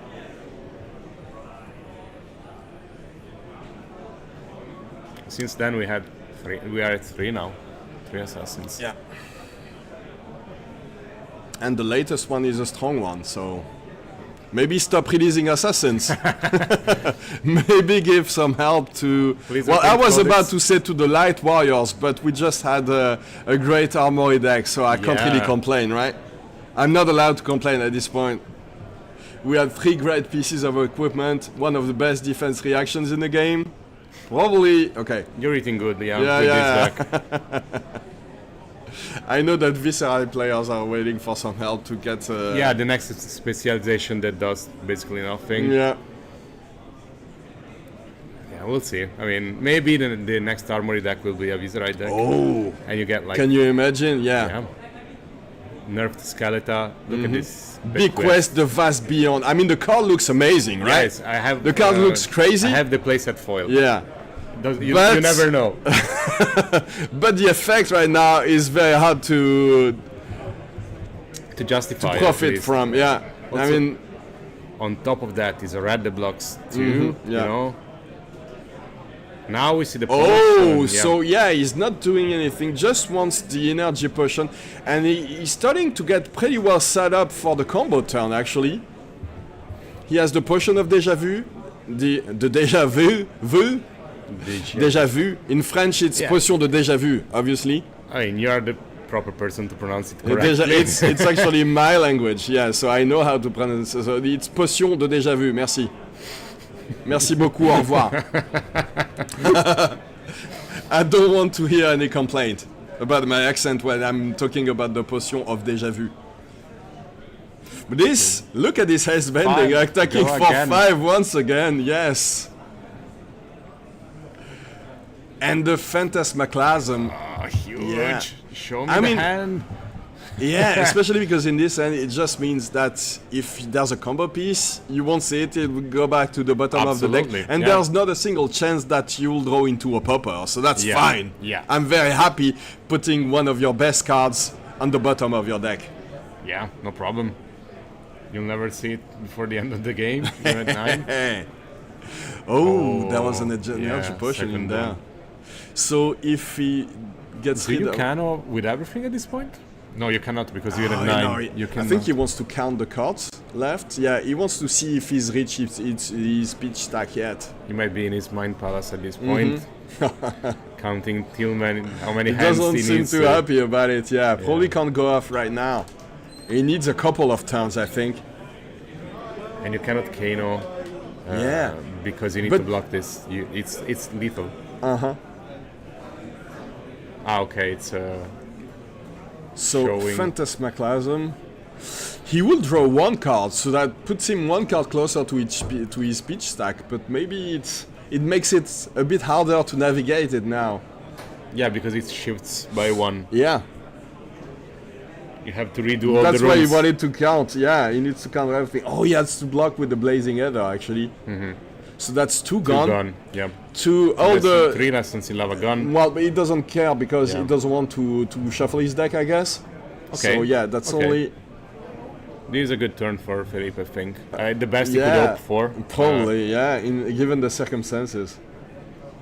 But leaving a deck like Julio's with a full hand means he can attack for 5, and then he'll probably want to do the same thing he just did. So attack with a strong red attack, or maybe put down another aura and attack with it. So that's maybe 2 5-power attacks. But notably no ward. So, you know, No wall yet. if you want to combo, absolutely. you can absolutely do it. Yes. Okay, Felipe is still blocking. taking 2. CNC for 6, so that's what we were saying. Julio Aura with 1 card in into hand. Aura attack for 5 into CNC. Does he have a way to block this efficiently? I mean, the Arsenal has been staying in this... hasn't moved for a long time now. Oh... He needs to count. Okay.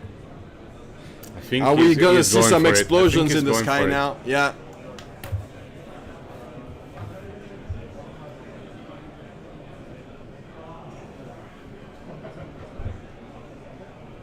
Are we gonna see some tapping on the board on the arena? You know, like the Kano players when they count cards, when they count the amount of damage they can do, that they tap with their hands on the board. Yeah. Just to try to calculate precisely how much they can or how much damage they can do. Je suis stupéfait.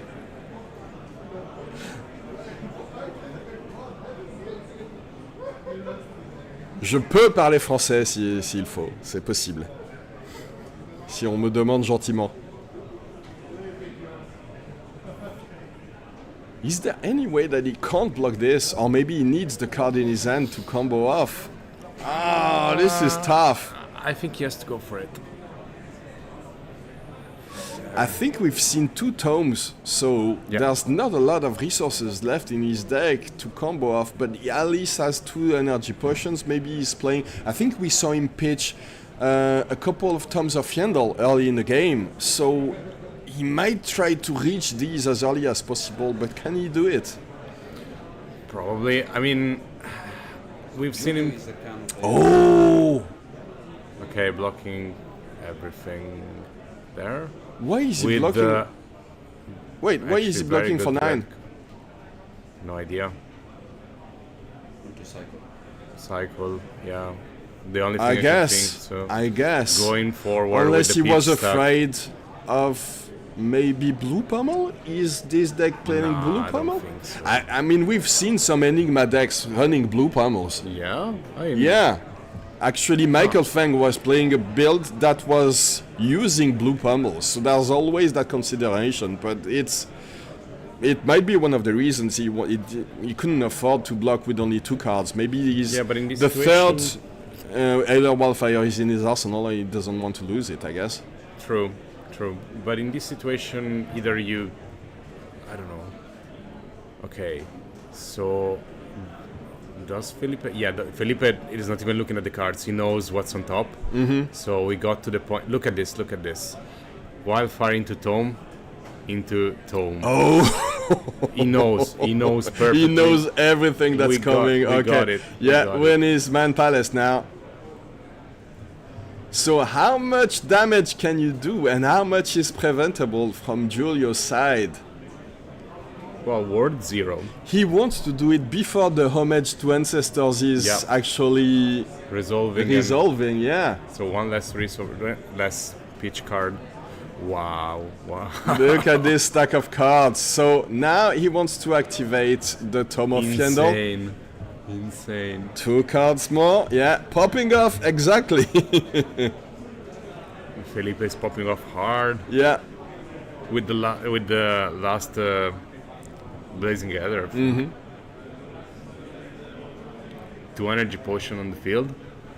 Still 2 energy potions, still 2 resources floating. The Deja Vu potion Yeah. as well. Oh, Look at one other this. tome. Look at it's perfect pitch stacking. Wow. It is so impressive when he's played that way. Yeah. I mean, most Kano players at the highest level play that way, or play like on a similar level, obviously. But when I play Kano, it doesn't play that way. So I'm always Yeah. very impressed when I'm looking at the very best Kano players doing that thing. Julio is a good Kano player as well, by the way. Oh yeah, Yeah. he knows the deck Yeah. as well. Yeah, so he probably knows what's coming and how much damage he needs to prevent from that He's a good initial Kano player, Elder but not Wildfire. dedicated. Yeah. Not a dedicated one. So, but he knows the lines perfectly. So he knows what's coming, and Yeah. he kind of knows how to navigate these kind of matchups. But I think Felipe was waiting for this moment. So what I love about these stacks is like when they see the best kind of players and the kind of players that I talk to, when they see these cards assembled like that, they say, okay, I know exactly how much damage you is gonna do there. I'm totally unable to do that, but no, I mean I don't know what the ceiling in terms of here damage for the is, ride but at this point. let's look at what happens and enjoy the ride. Absolutely. it's just like How many cards does he have in hand left? Looks like at least two. Or two, three maybe. I think 2 or 3. Yeah. And I think there is another wildfire in the arsenal. Has to be. Oh yeah, I mean that's the only reason why you would protect it this way, right? So first Aether Wildfire comes in for 4. Is he activating the Metacarpus? Yeah, he does. Yeah. He's pushing for it. There's gonna be a huge stack here. Oh yeah. Okay. So get ready for it. So using 1 resource to prevent. Using 1 tunic to prevent 3, plus the 2 you already had for playing levels. So 3 less damage. This one is just 2. This one It is 2 to all of them. To all. Now Remember, let's see. it's plus 2 Julio to all preparing the of dice. them. Yeah, Julio preparing- I need more dice. He knows about I it. think next is gonna be another wildfire from the arsenal or Oh, Jesus. there you go. So what's in the arsenal actually? Maybe the last Blazing Gather. Oh yeah. So Blazing Gather into Blazing Gather. So it will be very hard. Wow. Do you go for the Aether Flare first? No, so you go for yeah. Aether Wildfire Wildfire again? into Yeah. Wildfire. Yeah. So this one, Insane. yeah, once Insane. again paying for the Metacarpus, so that's 1. So this will go for 7. So it would be 4 plus 1 plus 2, 7 minus 3 is 4. It looks like it's 3, free. so maybe we... No, I think he didn't activate Metacarpus. Maybe on this Oh one. yeah, he couldn't pay for it maybe. So this one comes in for... It's 5. Yeah, it's 5 with the prevention, so Thank you, prevent the players, 3. for Yeah. helping us in this. Okay, going to 3. Is that... Oh, the It was a spindle! Yeah, okay. Yeah, he knows. He knows the writing is on the wall. He knows that there's no way he will prevent anything left.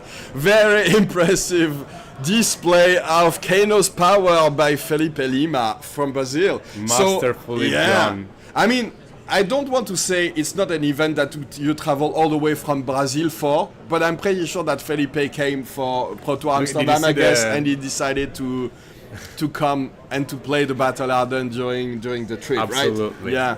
We'll have to ask him about it, but yeah, very impressive. Yeah, the Double fake Eye Aether of Wildfire. There you go. Oh yeah, the Eye of Ophidia. That's Yeah, the token. yeah, absolutely. Apparently was too curved to be played. Yeah, that's what happens sometimes. Or sometimes you just don't want because there's so much fidgeting with the cards. There's so much shuffling that you don't want to risk I often- damaging it. So you keep it doesn't on matter. the deck box and doesn't you matter. you show to the I was talking to the judges, and depending on the head judge, I mean, you have to have the proper card. The only reason why they allow you to put the token is if it's visible. If it's All right. visible. And we are now on to the backup table. Yeah. So this is Enigma versus Riptide, another one that might be going. What's the 4. health? It's 8 to. I don't We know. cannot see. Yeah. Probably. Let's see if 9. 9 I to think. 8. No, that's 22 to 8. 8 looks like. Oh no, 9 to 8. 9 to 8. I think it's 9 to 8. Yeah. Okay, well, we promised that we were not doing the commentary on this one to be like on top of things, on top of our game when we have the main feature table. So we'll Also, take a top short 8 is break right coming. now. We have to be prepared for the top 8, right? Oh, was that the last one? No, there is still. Oh yeah, still but like- one last round and then the top Yeah. 8. Yeah. So we'll take a very short break. Congratulations to Felipe once again for this Very nice pitch stack, pitch stack Kano. And we'll be right back.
Back in the booth in Bologna, I'm Romain, and look at this. There will be an appearance of Grab soon. Yeah, there you go. There he is. You can see his arm. You can see his nice face now. Oui, nice face. Yeah, thank you. Good, great looking, handsome face. He's my father, by the way.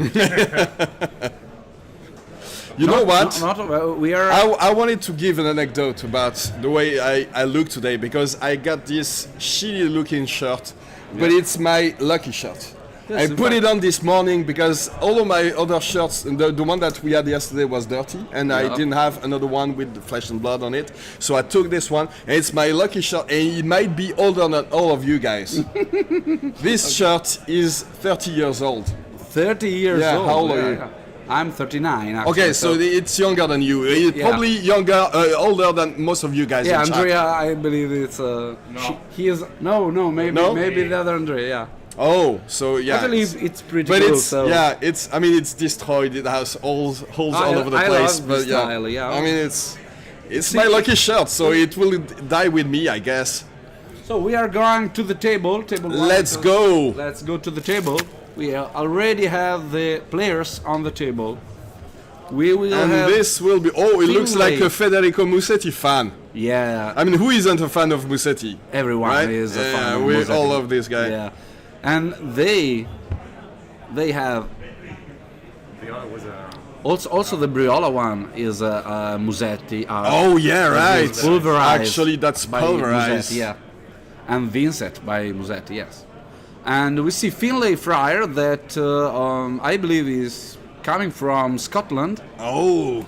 And Antonio Briola that is a local one.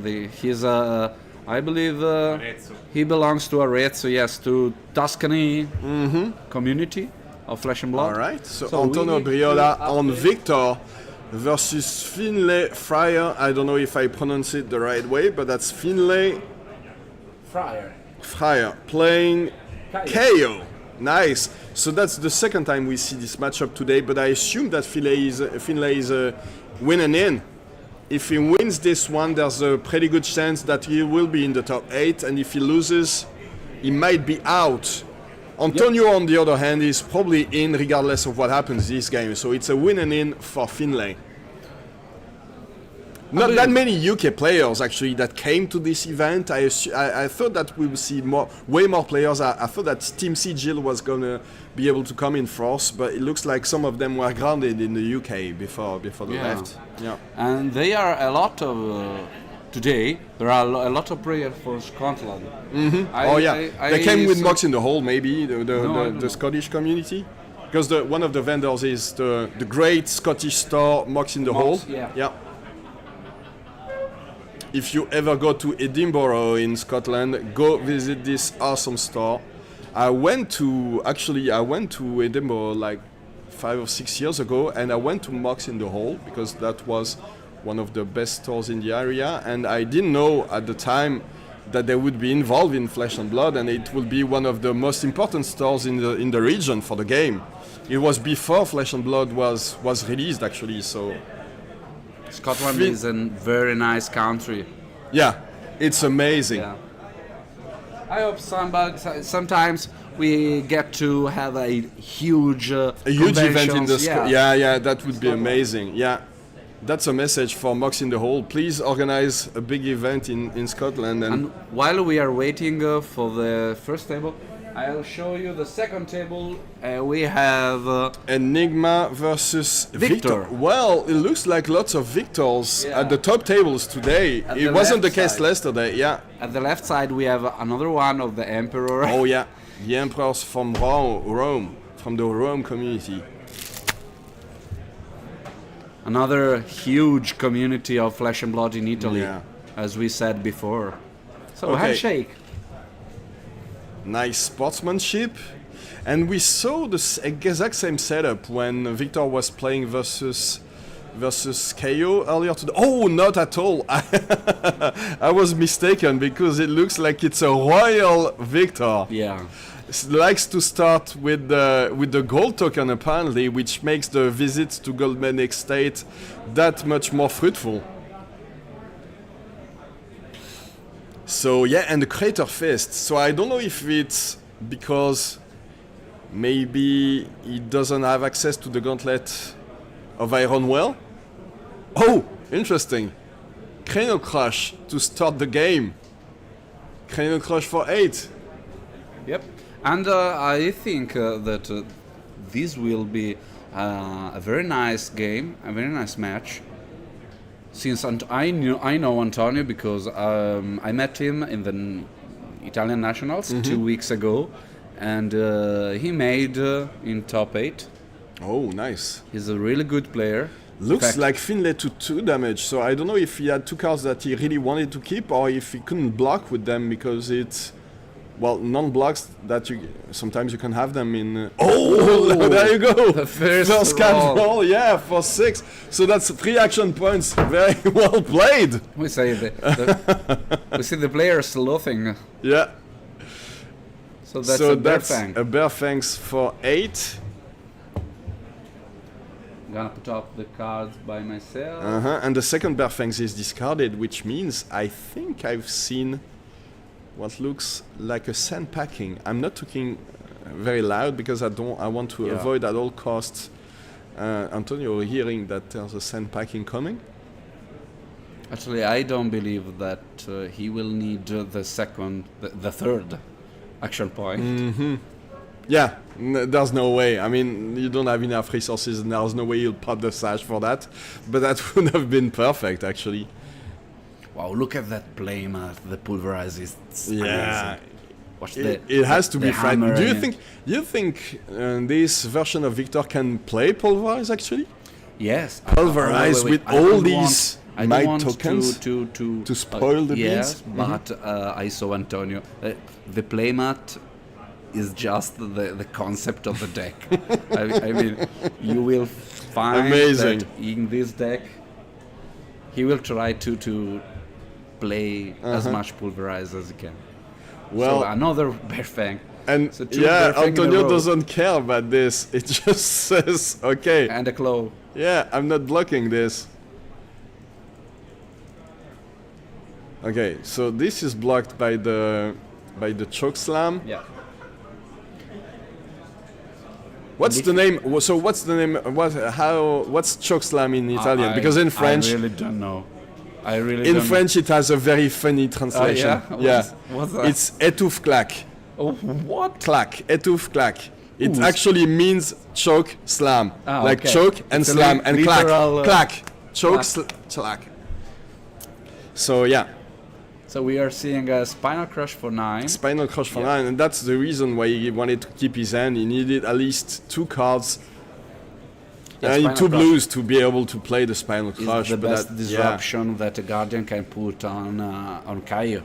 For sure, but in this situation, if he wants to go wide, he can just afford to block with 3 pieces of equipment. You still see the Apex Bonebreaker, the Savage Sash, and the Scalpskin Leathers that can block for 6, and that's perfect when you want to block a Spinal Crush.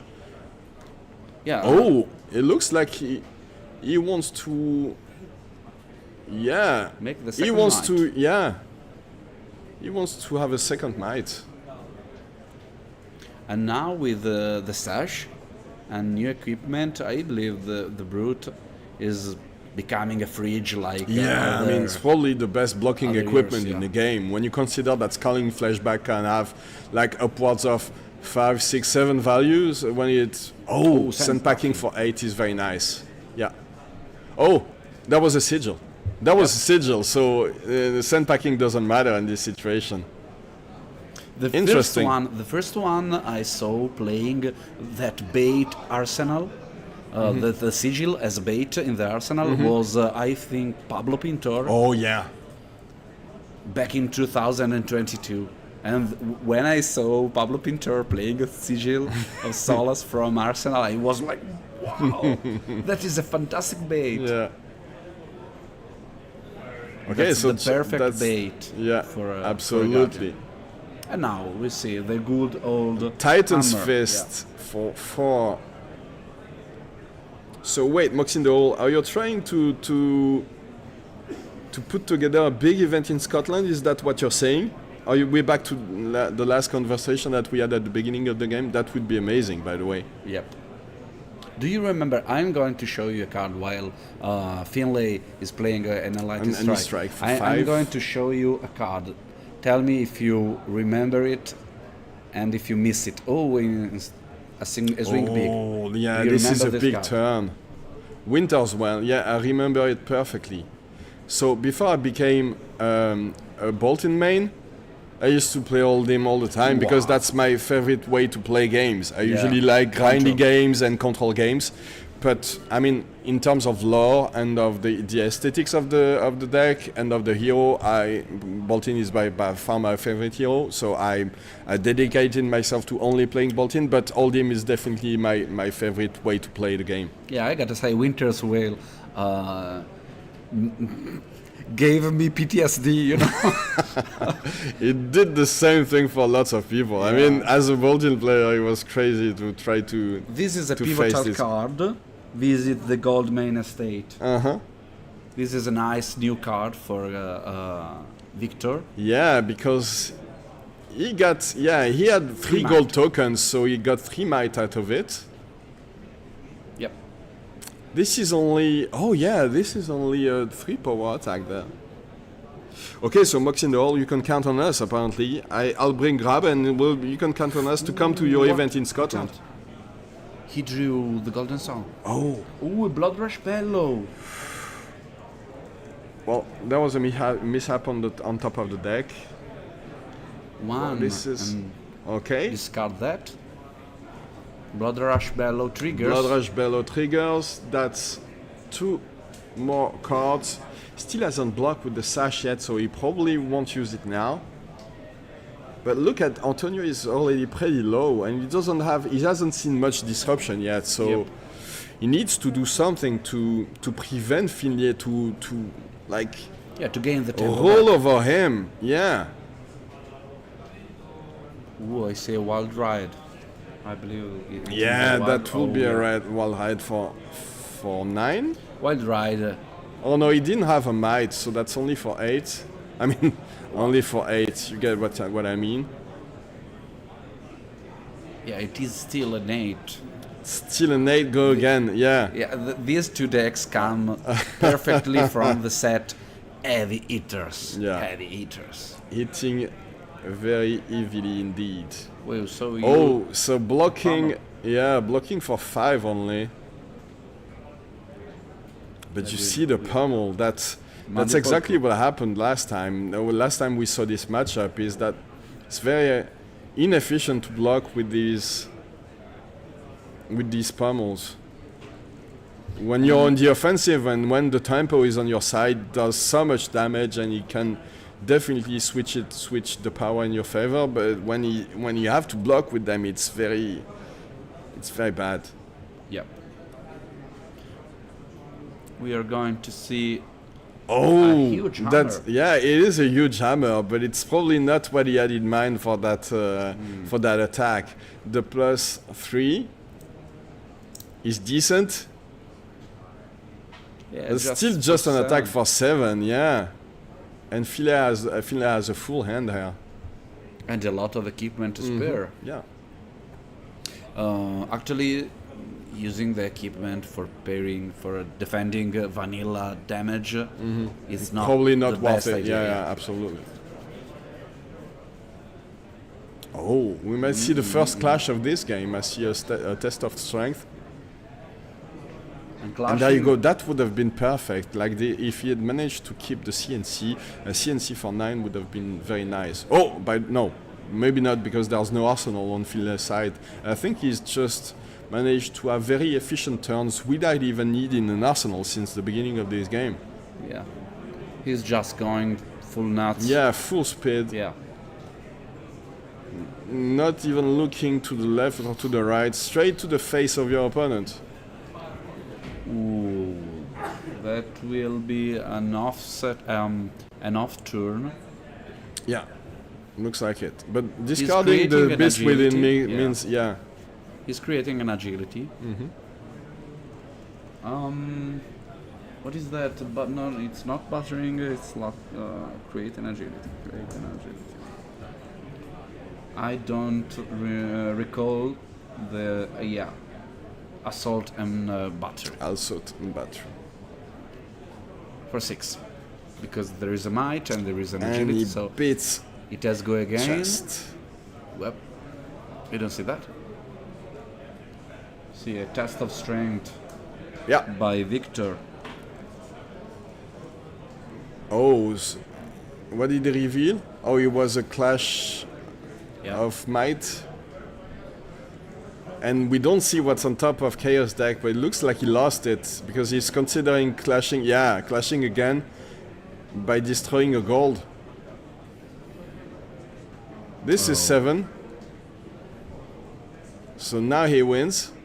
Oh no, he lost it again. Yeah. This debilitate is only for 6, actually. 5. No, that's. I think debilitate is 5. 6. Oh, 6, my bad. It's in front of me and I keep saying it's 5. But what was on top of Finlay's deck? Oh, that was a sand packing, so Yeah. that was 7 with Chaos Power. Yeah, Chaos Power is great, even when you're clashing versus a Victor. Yeah. Another hammer for 4. Yeah, I mean, he needs to keep just 1 blue to be able to attack with the hammer, but at this point, Finlay doesn't even care, yeah. He still hasn't managed to keep an arsenal, so all his turns are like 2 attacks at most. He hasn't been able to do these huge KO turns where you pop the sash and then you just go wide. Yeah. Actually, they are 17. Yeah, 17 They are- even. But yeah, there's So way more blocking efficiency on Philea's side though. So it's not exactly the same. With this card Intimidate. What's the reasoning you think behind the Iron Legs? Because he's not playing. I mean, Backhand. What? no, he's playing the Iron Hot Legs.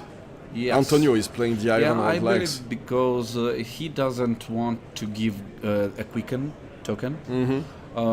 Actually, you can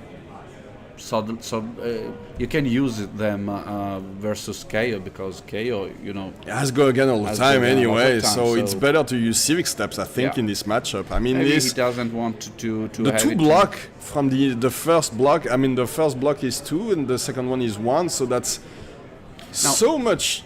Antonio is at 10, but Oh, yeah, there you have first it. one.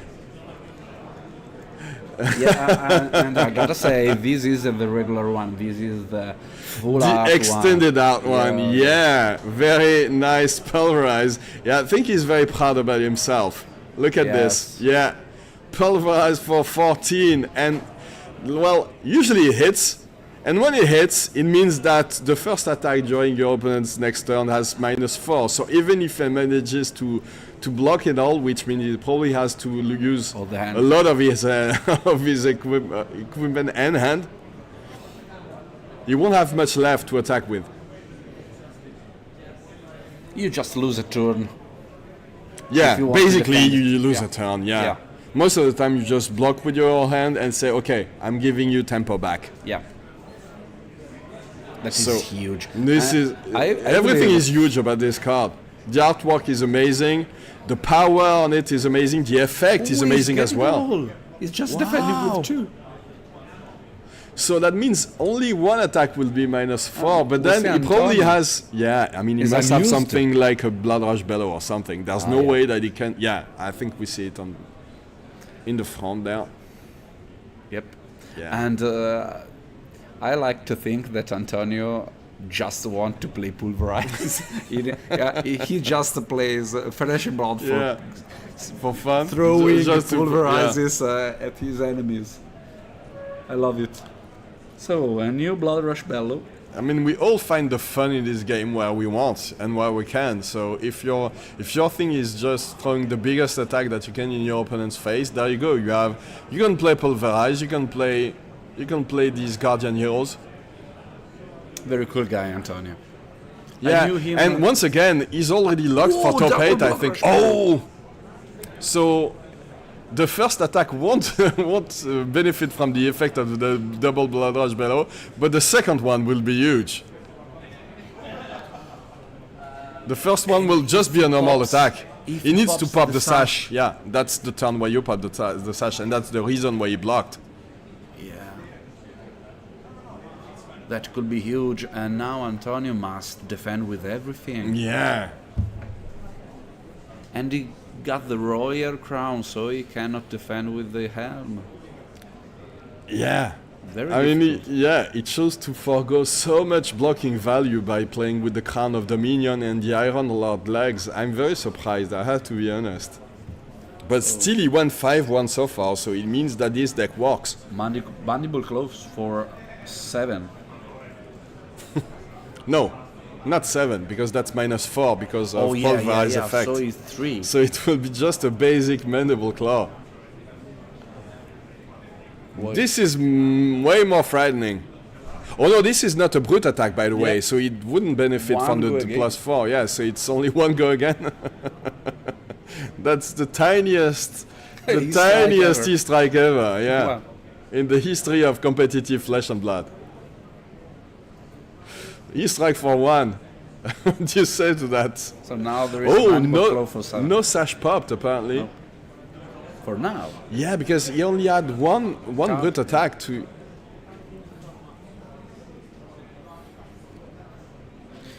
It is very dangerous now for Antonio. Mm-hmm. He gotta use all his cards with parsimony and be as much protective as he can. So I saw that he intended to defend with the Crater Fists. Yeah, I think he wants to keep. Oh, is there any way that he can keep just the Golden Sun and another attack? No, he needs. Oh, Yeah. and the big pack ant Ant. coming 10. in for 10 with Intimidate, which means that he'll need to block with an equipment piece as well as with the card left in his hand if he doesn't want to fall to 2. And as we know, it's impossible to fall down to 2 if you can avoid it, because Reckless Swing exists. Yep. Is And it Reckless fine? Swing 7? kills. This is for 7 right now? No. 5. So he's back to working 5. for 5 so far, yeah. I see Antonio is struggling now. He's thinking about what may comes next. As you were saying, Reckless Swing is a very unfair card for me. You just defend with the full hand and Yeah. then Reckless Swing from Arsenal. So he's down to 3. So he managed to avoid going down to 2, but He's not in he the won't be Reckless able to Swing do area. much. No, but he won't do much with this, and so he has to hope that there's not too much go again on Finlay Zen now. He's Yeah. going Arsenal I and think pass. he wants to finish his opponent off with just a Golden Sun. Oh. This is a Sigil Solace. The Might Pops. Might pops indeed. Whoa, Scabskin 1. No! There, guys, is where No. you lose your ProQuest. Oh Plus- my god. Oh god, he discards for getting and now I believe Antonio lost. Wow. And that's why I mean, he has. people, you never roll for Scabskin at that time of the game. It was very I mean, bold. the by Finlay. reasoning is that you always roll scabs, and then you accept the fact that sometimes you're gonna lose on a roll, but most of the time it will be at least 1 action point back, so it doesn't matter. But Now Finlay gotta have all his defending equipment. yeah. So it's an attack for 10 with Overpower. overpower. Yeah, which is very relevant now. Scabskin MVP. Very bold move by Finlay. Absolutely. I must say, I never This is thought. so that's 4, 5. He'll be able to block for 8. But is there a pummel in hand for Antonio, Yep. which would be the end of the game? And 2 floating, so Yes, I mean he has 2 cards in hand regardless. So giving so much Wow. space to Antonio. Yeah. To you know, when you have a guardian with 4 card in hands and 1 in arsenal, it's a very dangerous area. You cannot put yourself in that danger. Actually, He's playing okay. the sigil and intimidate that and card. intimidating the last card. So we can assume that it's not a pummel.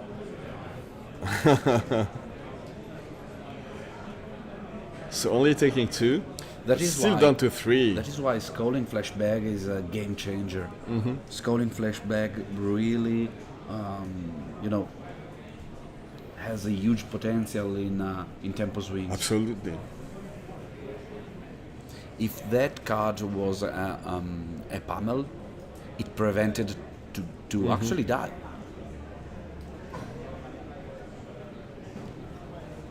Okay, so now we have 2 might tokens for Finlay and an agility, so it probably means that he Anyway. needs to pop the sash if he wants to have the biggest turn possible. Does he have a way to discard to activate the go again on the mandible claw is the question. Yeah. Because if you can put together 2 strong attack, I think I see a swing big, which means he could go swing big into mandible claw into... Well, he needs the go again, he needs the discard first. To be able to... Yeah, so the sash is popped. Yeah.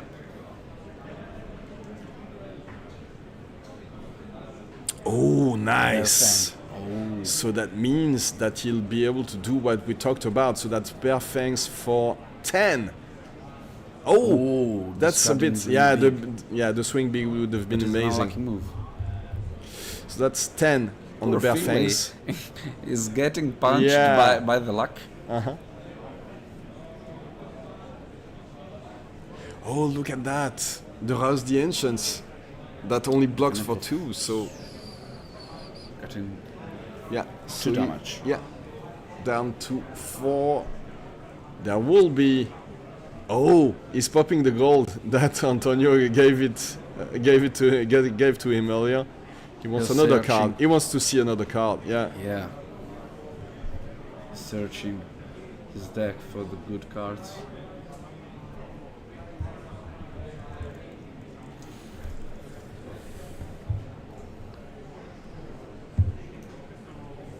You're seeing them.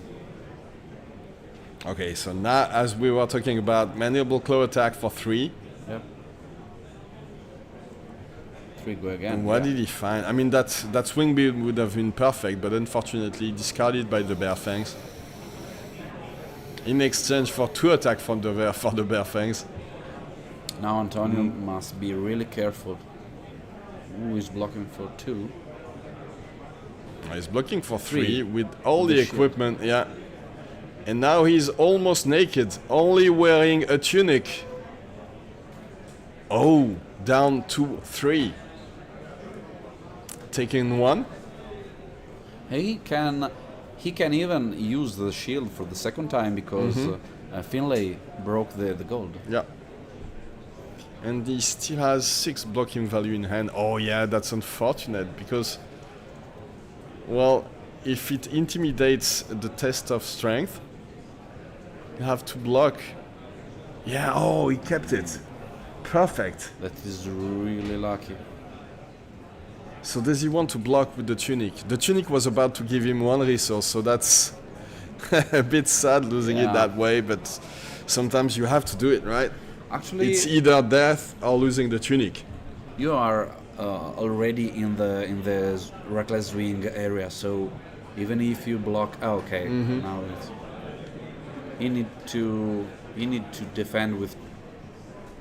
Maybe you go down the to gloves 1 actually. and the tunic. Or maybe you go down to 1 because it's exactly the same, Yeah, right? in fact, I mean, when you When you come to, when you reach 2, there is no it's sense. exactly the You same. just reached 1.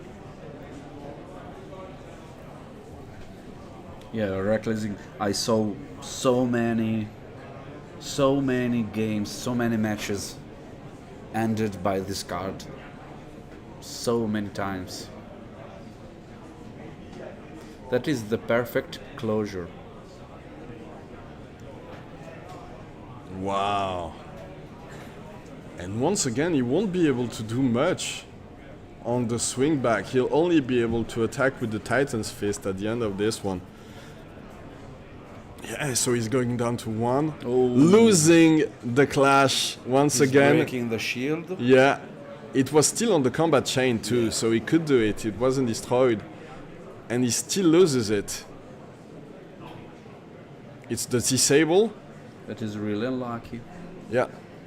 The disable was Yeah, only... remember Yeah. that the Aurum Aegis, the shield, Victor shield, Is a gold. this counts as a goal. Yeah. That's written on the card. Look at the Chokeslam. So Chokeslam comes in for 5. The blue version so for 6, my bad. And obviously the crush is not relevant because if you get crushed you die. Yeah. But it's still 6 attack, so it demands 2 cards. I believe this is the most unlucky game that I Everybody saw is today. unlucky. By each side. Yeah. So if Finlay can only attack once, there you go. That is some. And yes, the it fist is. bump, no way to block this efficiently. So he got, I think he's very relieved because if you lose this one after rolling scabs when you didn't really need to, let's be honest, it wasn't mandatory to roll scabs in that situation. Yeah. When you lose the game after that, you have to feel devastated, especially if you missed top 8 by rolling scabs. But fortunately, he pulled through in the end. And, well, he navigated this game pretty well, I think. He managed to have pretty strong turns in the early game by making sure that he attacked with his whole hand. Never had an arsenal, so wasn't really threatened by things like Command and Conquer. Yeah. So wasn't really worried about losing efficiency from his arsenal. And yeah, just managed to put together a strong turn after strong turn. It was really. He even took a pulverize to the face and was like, okay, I'm back down. Show I'm back me, up. show me Who what it cares about getting pulverized? So the I felt duel of I the felt Musetti this way. fans. I felt this way. That's all you got. that's all you got. Yeah. Show me your pulverize. Yeah.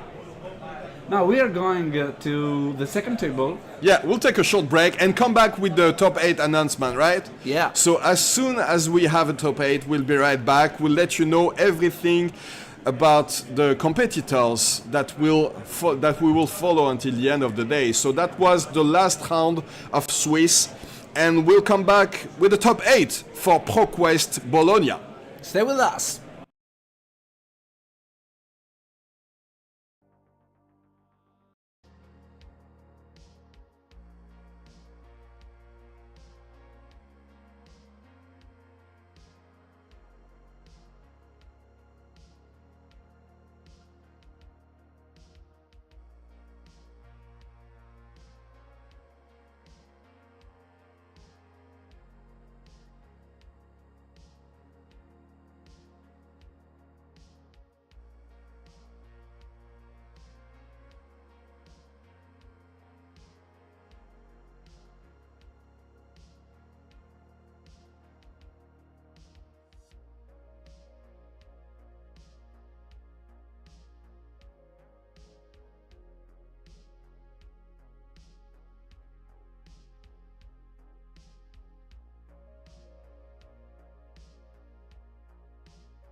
So we are back in action. And we have a top 8 at ProQuest plus Bologna, guys. And we show to you the top 8. There you go. Up. Well, looks like Zen is back on top, right? Yeah. Yeah, Zen at first place. I think that was the only player at 7-0 today. So undefeated the whole day. Brent is a Belgian player. And he came all the way. I don't know exactly where he comes from in Belgium, actually. So I'm not gonna venture and try to remember that. But you can remember Antonio was playing earlier today. The lad for round 7. He went into 6th place. Unfortunately, he'll be facing Felipe Lima Cardoso. You saw him as well in round 5. And well, if you know anything about the matchup between Victor and Kano, you know it's pretty doomed for Victor. So that's unfortunate. Then we'll get Miko Dorcel, the current Italian national champion, versus Zan Baumgartner. I don't know where Zan comes from, actually. And then Gianluca Zorco on Enigma versus Manisa Niegomir on Nu. And then another new, Nathan Tomio, the previous national champion from Italy, will be facing Brent van der Stey. And Brent will probably have a pretty favorable matchup into this Enigma, but we saw Nathan's deck earlier today, and it seemed that he was prepared for the matchup, but maybe, just maybe, Zen is still good enough to roll over all these Enigma decks. We'll see very shortly. So it looks like I'm alone. I think that Grab went to take some pictures of this top 8, and we have the actual entire standings for this event. Yes, Brent van der Stey is first with 7 wins and 0 loss. Impressive. Yeah, Dolce Mirko, that is the national Italian. I was Italian actually national talking champions. about Yeah. it and going through all the names. He's second with 6 wins. Then we have Felipe Lima, that we saw, masterful with his Kano deck. and Manisha Niegomir that are at 6 wins. Then we have Gianluca Zorco that we saw yesterday, and Briol Antonio that we saw before in streaming, and Zan Lost but Baumgartner. still went in that top 8. Unfortunately, his opponent Finlay won, but still was down to the 11th place. Yeah. Also Monaco Giulio that managed to have 5 wins. But he lost versus Yeah. Felipe, unfortunately. Tomio Nathan, the previous national Italian champion in 2023 that we saw on stream, I believe yesterday. Yeah. He is at 8th position. So, well, these are the standings and the matchups. I think we will have on streaming Brent and Nathan again. I mean, we've only seen a single Zen game today. Yeah. So that's... Well, we have to show the first table. So that will be Nathan, very strong Italian players versus Brent from Belgium. Yeah, I'm going to catch the players. Let's go fetch okay? the players. Yeah, they might be taking some pictures with their playmats for the top 8 and taking some time to get ready for this big top 8 match. So we'll take a short break and we'll be right back.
And we are back at ProQuest Plus in Bologna, guys. Let's go. So, I'm Romain, this is Andrea, this is my lucky shirt. Everybody is ready. And there's Brent with Zen and Nathan Tomio with Enigma. They're ready to battle it out for a spot in the semi-finals. This is the top 8 first game of these quarterfinals. And we haven't seen that many Zens this weekend, so I'm very excited to watch it at last. Some Crouching Tiger action. Undefeated. Like Undefeated, by the way, yes. Undefeated. Good point. We didn't have the time to look at the top 8 with chat, but it's a lot different than yesterday. Definitely. Less new. Less new, a lot more variety. Yeah. And a hero that wasn't there yesterday, there is 2 of them. There is 2 Kanos. Absolutely, and not. I mean, it's very skilled players. We've seen one of them, Felipe, who was in the top 8 at the Pro Tour in Los Angeles. He was so good. And we've seen the bracket, and there's a very good chance that these 2 Kano players either face in the top 4, in the quarter, and there might be one in the finals. Yeah, there might be a. Oh yeah, we need to talk. Yeah, a little bit lower because they can hear us. Okay, so we can't afford to get too excited about this game, unfortunately, and we may try to avoid talking about the cards in their hands. Actually, that might be one of the ways that we can help them. Yeah, just the cards on the board. Absolutely, yeah. No speculation, no anything. Pretty strong first turn for Nathan. Absolutely. He can transcend right away. So Traverse the Universe is online now, and he can, as we were talking about earlier, so we can go back to and explain how this Levels of Enlightenment works when you can transcend with a card right away. So it's only checks the number of cards that you've pitched on attack. So if you can transcend, once you've put it on the board, you can just use Enigma's ability to make sure that you have 2 blue cards in your pitch zone, and then activate 2 modes. So there you go. He can activate, it looks like he has activated Go Again and draw a card. So that's 3 Go Again. Will be able to attack with the Spectral Shield for 2. And maybe drop another 1. Maybe drop another Aura. So the Tiger Swipe is notably in the graveyard. Oh, it doesn't, it didn't do anything else. Yeah, we're drawing. We could have gone for 5, for example. Yeah. I mean, at that point, Brent could have been filtered as much as he wanted. Yeah, or maybe he just didn't want to give him too many cards in the graveyard, because that's something that can happen if you give your opponent too many options. We've seen it for yesterday. The Bonds of Ancestry. Sometimes it can be difficult to. Gianluca, by the way, in top 8 today as well. Very strong illusionist player. Absolutely. I've heard that he has a Prism deck full, like, blinged out. Oh yeah. He was looking for the last ALS cold foil, so the Judge version. It is so expensive though. So the last one. It's probably it's probably a very nice looking deck indeed. Yeah, absolutely. Oh, nice. So there's no way apparently, he can't even transcend. So. But he wants to put that Descendant Gust Wave in the graveyard apparently, and he'll have lots of choices. I think he keeps the second Descendant Gust Wave. It's probably a blue one, which means that it's very easy if he gets a Transcend card to go for the Bonds line then. There you go. Yeah. Blocking everything. Double block. We see the Vengeful Spirit Blue, which is something that we haven't seen in a lot of builds, because notably it's not an instant aura. Yeah. You have to play it, but it blocks for 3. Nathan just going to... With the Spectral Shield attack. This is a free one, so... Still keeping 1 card in hand and 1 in arsenal. And again, Nathan Tomeo, previous Italian national champion. 2023, right? 2023, and in the finals for this year. So a very skilled player. He knows what he's doing. And he came prepared for Zen, for sure. who isn't prepared for Zen? I mean, if you play any kind of competition these days, oh, nice. And that's the This reason is why. the CNC. Yeah. Right away. And we know that it's a crucial card in Brand's game plan. It's a Descendant Ghost Wave, so he definitely wants to protect it. Can't really afford to lose it now. Oh, maybe he can. Yeah, it looks like he wants. Doesn't mind losing it because his hand is just 100 wins. He's got at least 200 wins in hand. At least 2, yeah. Yeah. And I mean, he's starting with the With the Kakara. Kakara Kasaya. Kakara, Kasaya. Everything sounds the same. Took me a while to get used to that as well, but in the end we got there. He had a couple of... he had 2 Descendant Ghost Waves and 200 wins in hand. So maybe he should shuffle better next time. If he wins this one, he needs to find a better way to shuffle his deck after this game. Yeah. So, red Descendant Ghost Wave. At this point, Nathan has to think that maybe his opponent drew into the combo right away and didn't need to transcend to activate to play the Bonds of Ancestry. Yep. But we know that no Bonds is coming. Yeah. Only 100 wins for 3. And and now he's like, okay, well, nothing coming after this one, okay.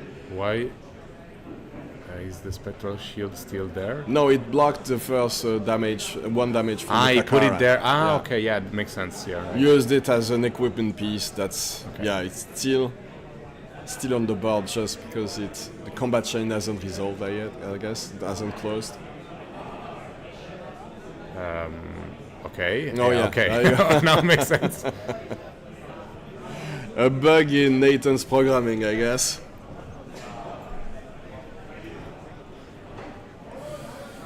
So not a very explosive first couple of turns for Brandt, But unfortunately. levels again, another super And consistent card. once and again transcending out of it. So once again, he'll be able to use 2 modes rather than 1. Incredible card levels Yeah. with so much flexibility in one blue card, blocking 3. Blocking for 3 as well, yeah. Very, very strong. Again, these players are taking it slow. Not many explosives. Oh, okay. I take it back. I take it This back. might be a little bit more explosive, right? Yeah, he'll be able to draw out of it too. So that's gonna be a 3 go again with a draw for an arsenal, for a potential arsenal, and then he'll be able to attack for 8 with the He manifestation still has of 3 Mirror each, Guy. by the way. Yeah. Because 2 plus Tunic, so maybe the card can be Wow. even used. Yeah. If it's a CNC, for example, it might be something like Weakest Link as well. It can be anything. It can be so many devastating things for Brandt. So definitely a huge turn for Nathan. Absolutely.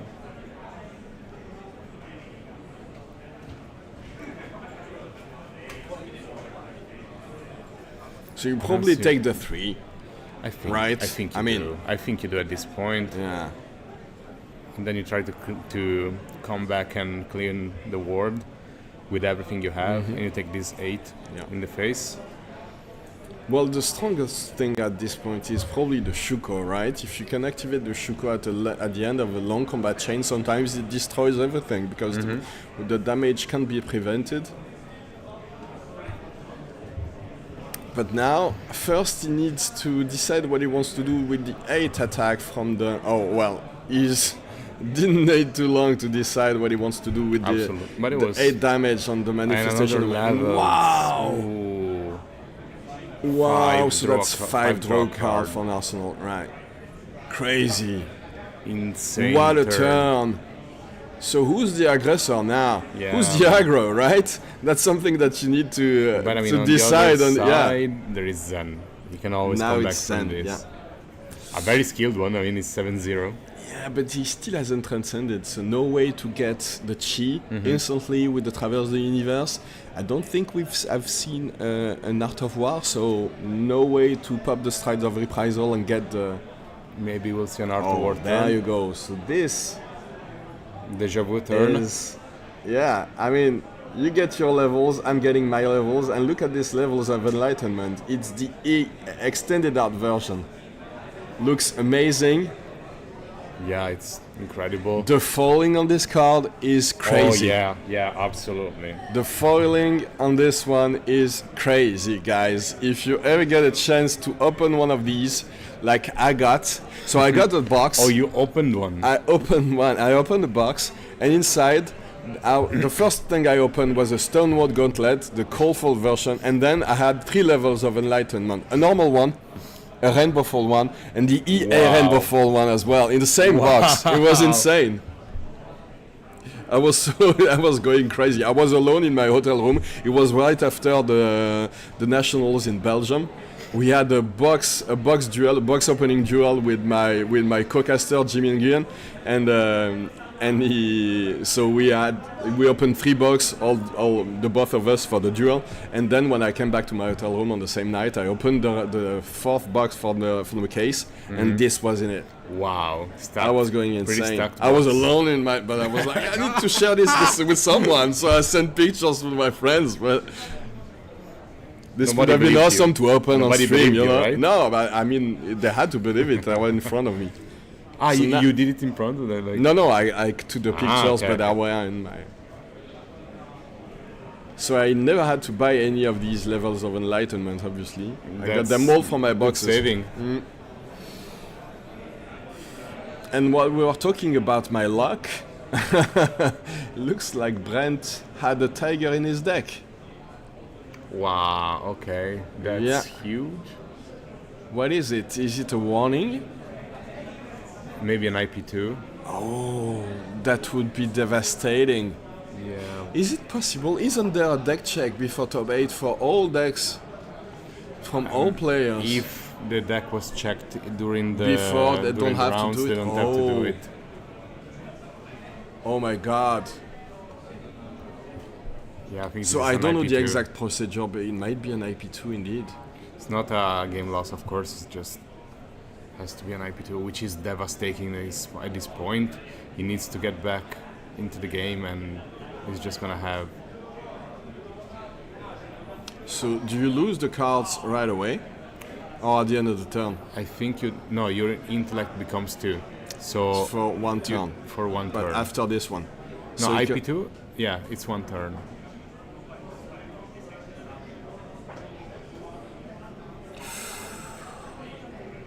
Yeah.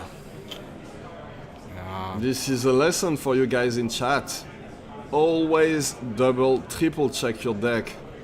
Especially So if the you IP2 mix. might be, I'm not entirely sure, but I just saw a Crouching Tiger in Brent's deck. And since he hasn't played a single Crouching Tiger, sometimes you put the Crouching Tiger in your deck Like when you're playing an E-Strike, for example, you put it yeah. onto the bottom of your deck. But he hasn't played any of these cards, and we haven't seen a Crouching Tiger yet, so it's something that he forgot to take out of his deck after And the he was previous also game. pretty honest, to be honest, in showing. Yeah, he showed it. Yeah, Immediately but showed that's the the card. thing. I saw it, so Yeah. other people saw it on stream, so you can't really hide it at this True. point. But and at that it's- point, I but he's- wasn't even thinking about Yeah. the Crouching Tiger. Yeah, he might have missed. missed it, but Yeah. in this case, he saw it and he was like, "Yeah, I need to own my mistake, I guess." So yeah, he still has this turn to go through. Is there any chance that he got that deck check before this game, and since maybe no judge checked this out, he doesn't get an IP2, or is it still his responsibility to check the deck before the his responsibility. I don't know how severe is the penalty though. We'll see when it draws at the end of the turn. Yeah, don't take our word for it, guys. There's a chance that he doesn't even There's get also- an IP2. yeah, of course, We of don't know course. the exact procedure in this situation. So this is... Oh, he went to fetch the 100 wins. Maybe he has the combo in hand naturally, so he At can least go maybe a couple of Descendant 100 Ghost. wins. Yeah, Okay. that might be it. Yeah, it looks like it. Yeah. I don't see Oh the... no! No. I think he didn't get the Ghost Wave. Wait. I don't get it. Did he mess up? Did think he so. think he had the Ghost Wave in the arsenal and he doesn't? I don't know. Wow. I honestly don't know. Oh no, he yeah, had it's- it. Okay, right. I was Because he afraid looked- for. looked at Yeah, the he looked a card bit at the 100 confused. wins, and he was a bit Yeah, confused. he looked confused. Absolutely. Maybe he's just thinking very hard about And- concentrating in the Yeah. game. We And, didn't talk about it, but that was a very heads-up play by Nathan. He didn't even try to defend this manifestation of Miraga. It was like, okay, well, Yes, if you're it's going done. to combo this turn, there's absolutely no way I'm going to be able to defend. So won't even try to give all my cards to protect it, Yeah. and I'll just take the value right now, -4 damage, perfect, and see how it goes. but at the same time, he's not comboing off. I mean, he didn't use the There's no Art the of War or traverse, Ancestral he didn't Harmony. do Yeah. anything. So all the power cards, all the power. There's still some kits, power left in this deck, indeed. A lot. I mean, all of it. We see now probably the first bonds. Yeah. There you go.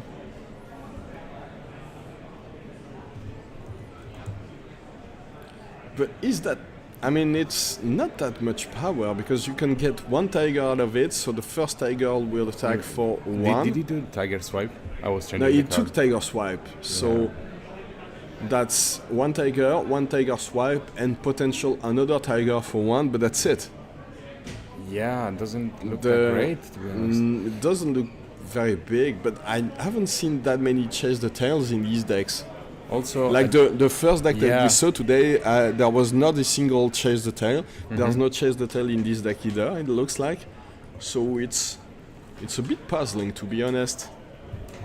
I mean, we've seen tiger swipe being used like this, even with not that many tigers. Yeah, in yeah, the I guess tournament. it's still decent. Oh no, the second tiger wouldn't even have any power, because it would come in, because The the Shook. Shook No, will be yeah. activated on the tiger swipe, actually, because tiger swipe has a base power of 2. True, yeah.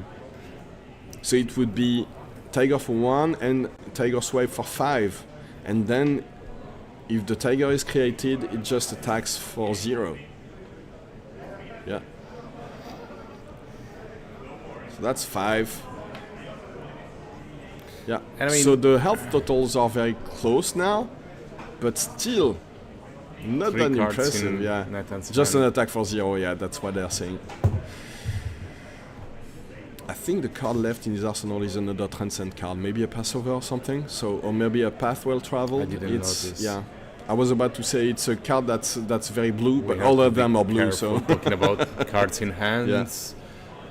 So we don't know yet. The Waning Spectre, Waxing Spectre. the Waxing sorry, Spectre, yeah,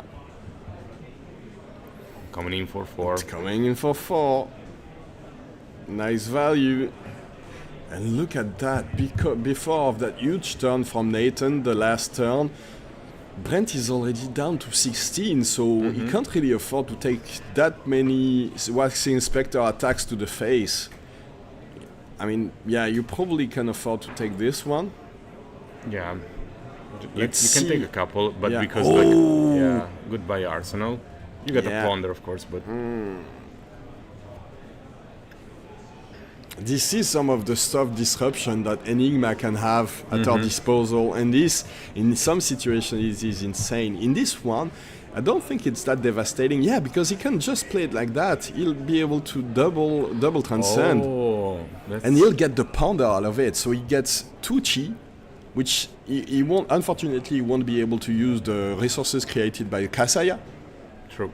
but he's getting the value. But I mean, I think And none of the disruption. It's absolutely. pretty good.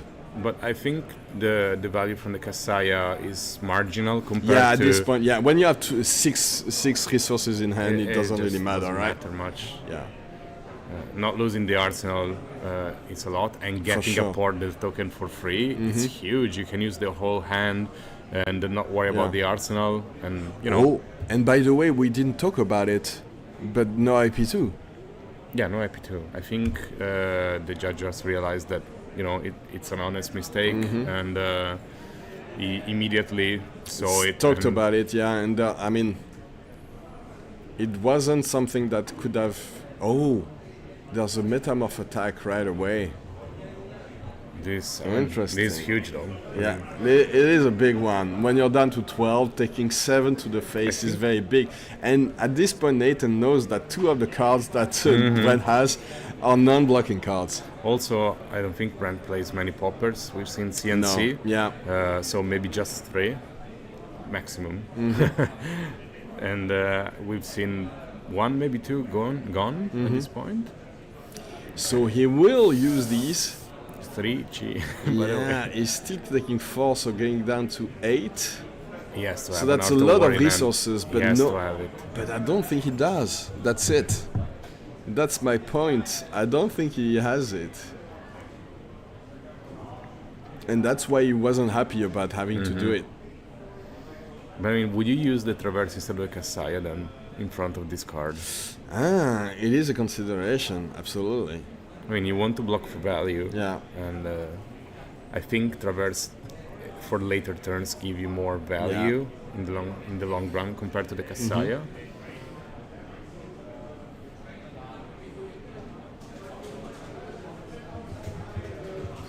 Let's see what Brent can put together, because I don't think he has the cards in hand to do another Bones combo this turn. So we have to do something else.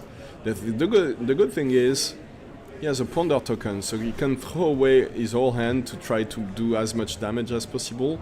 Hopefully get rid of the Waxing Spectre, because really annoying. Oh, I was wrong. There's an Art of War. There you go. There was no way. It will be. There was no way. I mean, All right. I think he's gonna start with it. Nice. Yeah, of course. Nice. All right. This is the power turn. Let's go. 18. So, easy. Art of War. Easy. 18. Adrian, explain why it's strong in this deck. If there's anyone in chat that doesn't know Flesh and Blood and doesn't know the interactions between Art of War and this very strong Zen deck.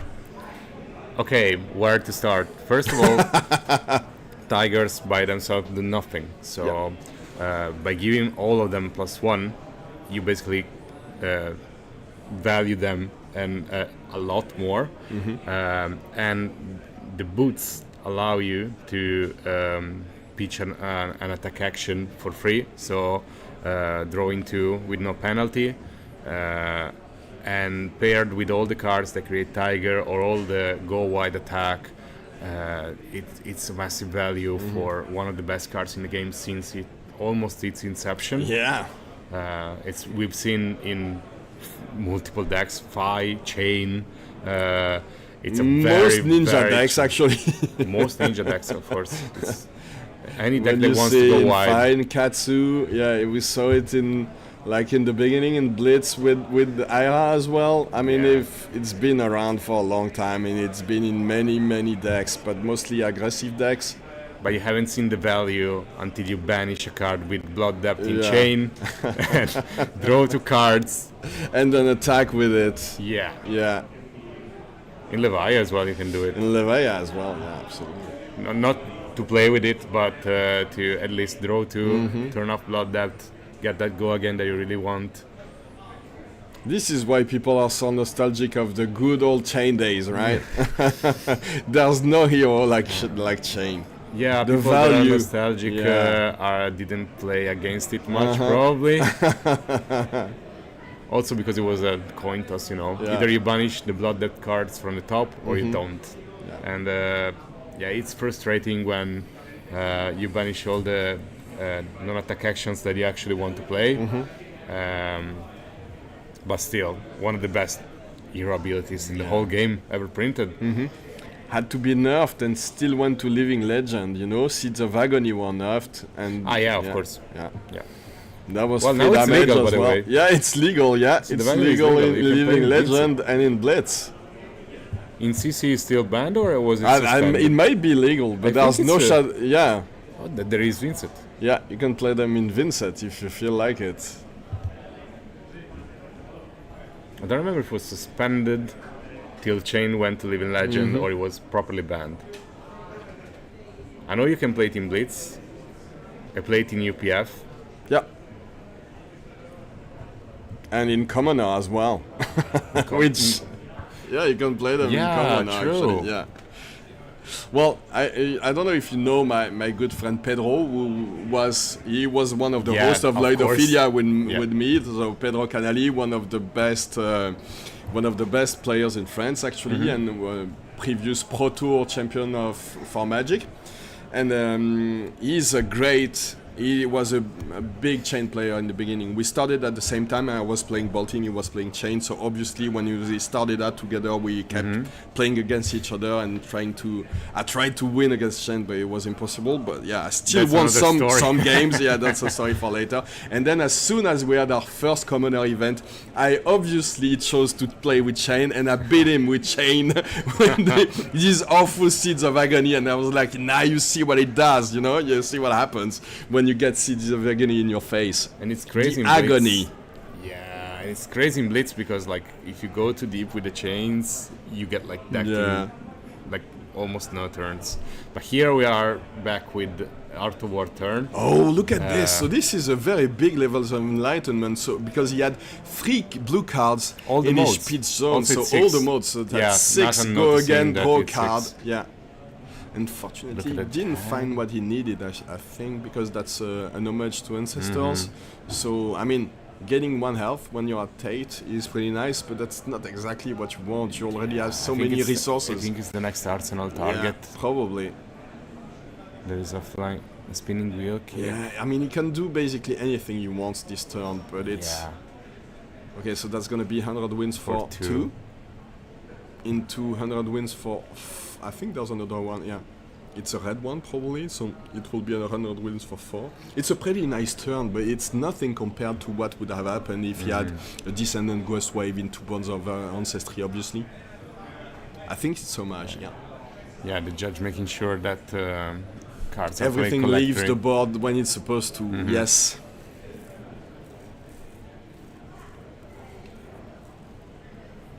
Nathan looks like a very cheerful guy. Even when he's facing an Art of War turn, he's smiling. I'm not sure I'd be as peaceful as he is. I would be way more agitated, probably. Look at this chain, and he's not going to stop. Yeah. Needs to be stacked on top of each other. Never stop, never stopping. Yeah, that's an attack 100 wins for 5. And we have to remember that he has a Ponder token. Yes. So after all of this, he's still going to draw a card. Yeah. Oh, we were saying that he might want to arsenal the homage to ancestors. Yeah, just gonna play it. Probably play Transcend, and it doesn't have anything to do with the resources though, so you won't be able to pitch it. Remember, you can't do anything in Flesh and Blood if you can't pay for it, so you can just pitch your resources away. Well, he's going to choose the arsenal target with 2 cards. Yeah, that's something at least. Yeah, you can just choose to arsenal the homage or the next card that you draw out of the ponder. Now Nathan needs to decide what he wants to do because he doesn't know what's coming next. Obviously, we know, and he knows that at least the Tiger Swipe is coming, but he doesn't know that the card that he drew. Right? No. But that's the thing. How much power can he attack back with? Yeah, not much. I don't think so. Maybe just the shield. Maybe just shield. Is he keeping the spinning wheel kick for later? No, I think you attack with the spinning wheel kick now. Yeah. So this is buffed by the Art of War and by the Shuko. Yes. Yep. So this will be an attack for 4. I thought it was a red one. No, it would have been amazing actually. Yeah. Can you imagine like for 6? That's why I was thinking it was lethal because I was calculating lethal on the base that it was a red one. But still, this is gonna be 4, so that's 1 after this one with the Crouching Tiger, then the Tiger Swipe coming in for 4. It has to be blocked obviously. Absolutely. Because it creates it creates only 1 Tiger, but any damage at this point is very threatening. Yeah, but then Nathan doesn't know what's next. Banished. Forget about this card. It's not here. Don't worry about it. Yeah, it's definitely lethal though. I mean, it is threatening lethal for sure this turn. Tiger going for 2 because there is the Kakara and the Art of War. Then tiger swipe for 6. Oh yeah, tiger for 2. You're right. So Then tiger for 1. Again. tiger swipe will be for 5, right? Plus the Art of War. No, that's 4 plus 1. Plus Yeah. 4 plus the Art of War 5, yes. Plus 1 later for the Yeah. second tiger. But remember, Nathan doesn't know that the card he drew is an attack, so he has to assume that it can be something very threatening. He doesn't know what it is, but if it's something like another, He knows he has to block. yeah, That's about it. I think at this point you put as much as you can in front of it in the most value efficient way. And that's about it. I mean, Zen doesn't have that many on hits that you have to worry about other than tiger swipe Absolutely, that you know that is there. It's on the table. And I mean, either you expect another CNC from hand or I don't know. oh yeah, CNC could be devastating there. CNC for 7 at the end of the combat chain is huge. That's the worst case scenario, of course. Yeah. But I don't think he has enough pitch to even play. No, he would have played that line very differently if Yeah. he did, but still, Okay, taking 4. has to be in Nathan's mind. I think yeah. there is the judges making sure that the game Yeah. keeps going. Okay, so now the crouching tiger attacks for 2. Yep.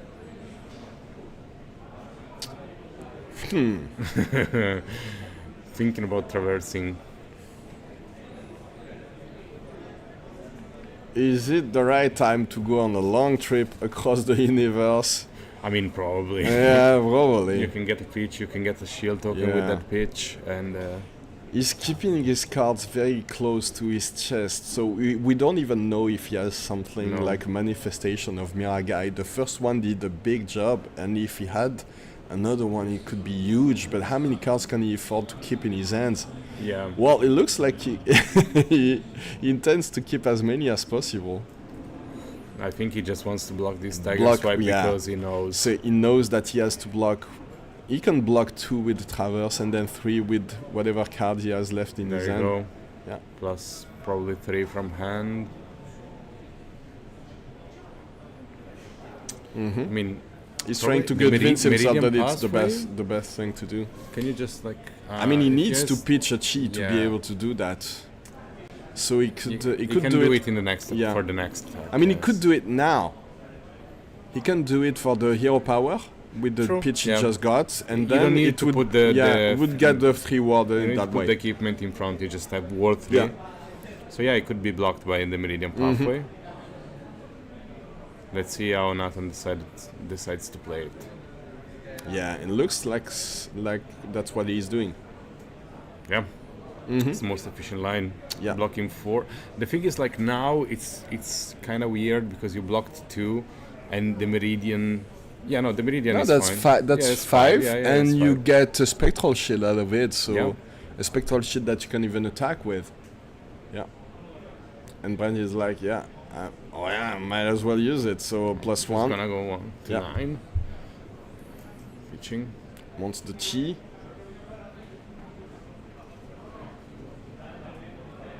So yeah, has to arsenal the card, keep the What chi in did we hand. So draw? We don't know. I think that's a levels again. I didn't see it. I think that's a levels of enlightenment once again. This one is very, very close. So now Nathan knows what he has to do because we can see in Brent's hand and it's pretty good. So now, Still pressuring though. yeah, You know. and he has 2 cards in hand and 1 card in arsenal. So we can assume that if he kept these cards, it means that he has something that's relevant in this matchup. So maybe a CNC, maybe a weakest link as we were talking earlier. He knows that there might be a non-blocking card in this hand. So he could go get the chi with the weakest link. Possibly, maybe. It's okay. You know, give me some cards. You know. Phantasmaglasm, and there was a CNC, so we won't be able to. Yeah, you need to get rid of the CNC. There's no question about it. I mean, it's not even a consideration. Yeah. Look at Nathan is smiling. He knows. He knows. So wait, that's an attack for 9. You know that there's no go again, obviously, because Phantasmaclasm with go again would be insane. So he has to block with the equipment. Yeah. I mean, depends and you on go the down hand. to 2. The hand is not that great at the moment. I think that's Okay, it's a wind chakra. It's a wind chakra, yeah. And he has no way to transcend out of it. So Yeah. maybe you block with the wind chakra actually, and go down to Probably. 1. We don't know what's in. You said it was a levels. Did it I went think so, into the yeah. arsenal? Oh, There you go. There you go. There you go. yeah. I mean, the wind chakra at least helps him. Goes to 3. Yeah. No, it goes to 2. It Sorry. goes to 2. All right, let's see what he can put together now. Do you think he's going to bait with the Art of War, so attacking without, playing it I first? think you have to do it. Yeah.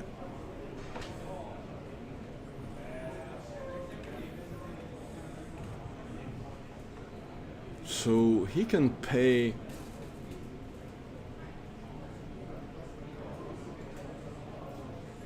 Wait, why? Interesting. If he has the levels indeed, I would assume that it would be better to just play the levels. Oh no, he wants to I think get he the just cards he want the wants card. to and then draw another one and I think with he a wants to smaller get the deck? tiger in the hand for the Art. for the Art of War first. Probably, but Oh, it could be also mind trick, to reveal what combo. yeah.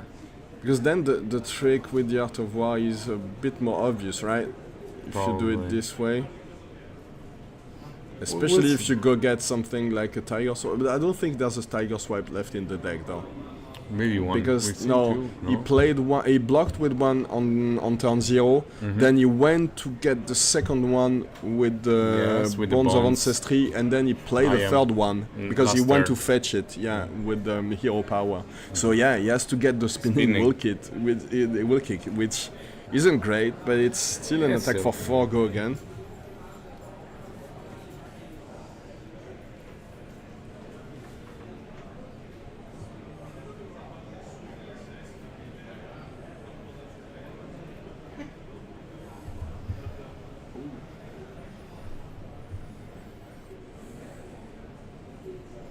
Somebody hitting the camera. Wow. Probably a judge, so we can't punish them, right? We can. Can we? I mean, We can try. we're not players, Yeah. They can't IP to us or Yeah, DQ us. We are untouchable. They will carry to the next tournament we do Yeah. for life. Well, I'm safe then. you need to be careful, but I'm safe. I haven't been playing in a tournament in forever. I've been casting for. Oh, yeah, that's the- it. That's the caster's life, man. Yeah, we just do like armory level. It's just Yeah. go play. And, get beaten by the actual good players playing in my area. The people that kept training while you Yeah. were casting.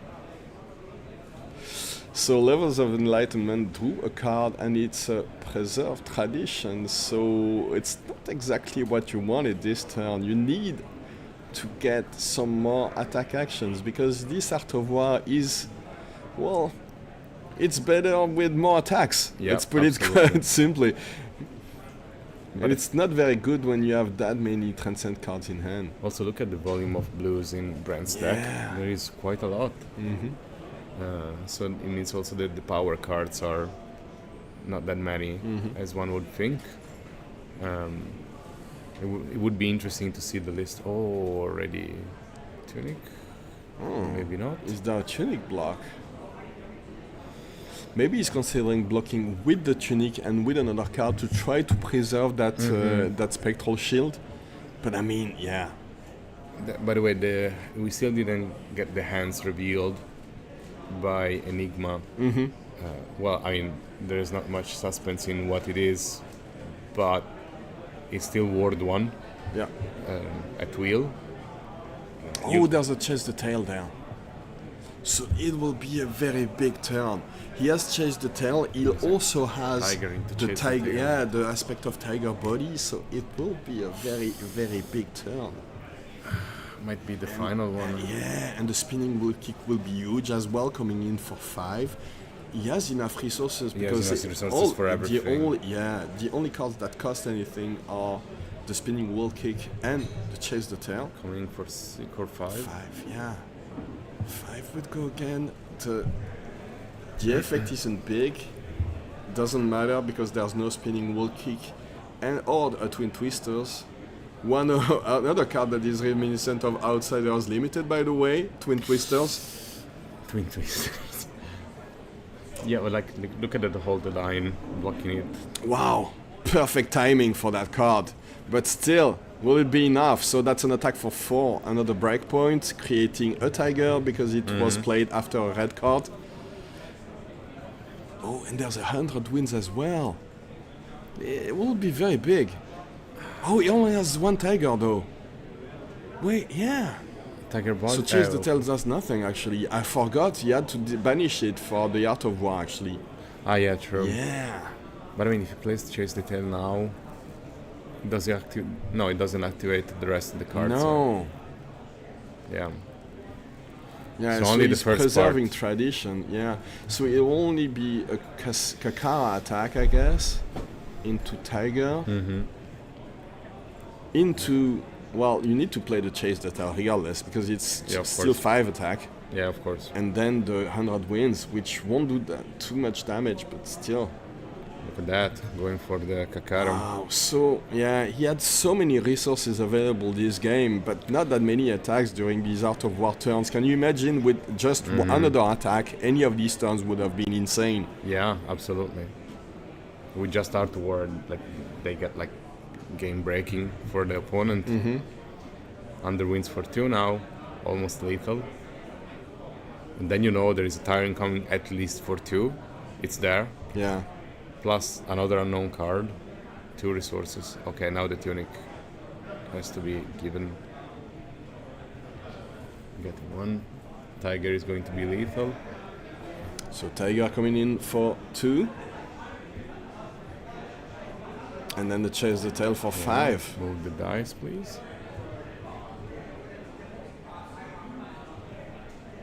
Yeah. Is the last card a blocking card?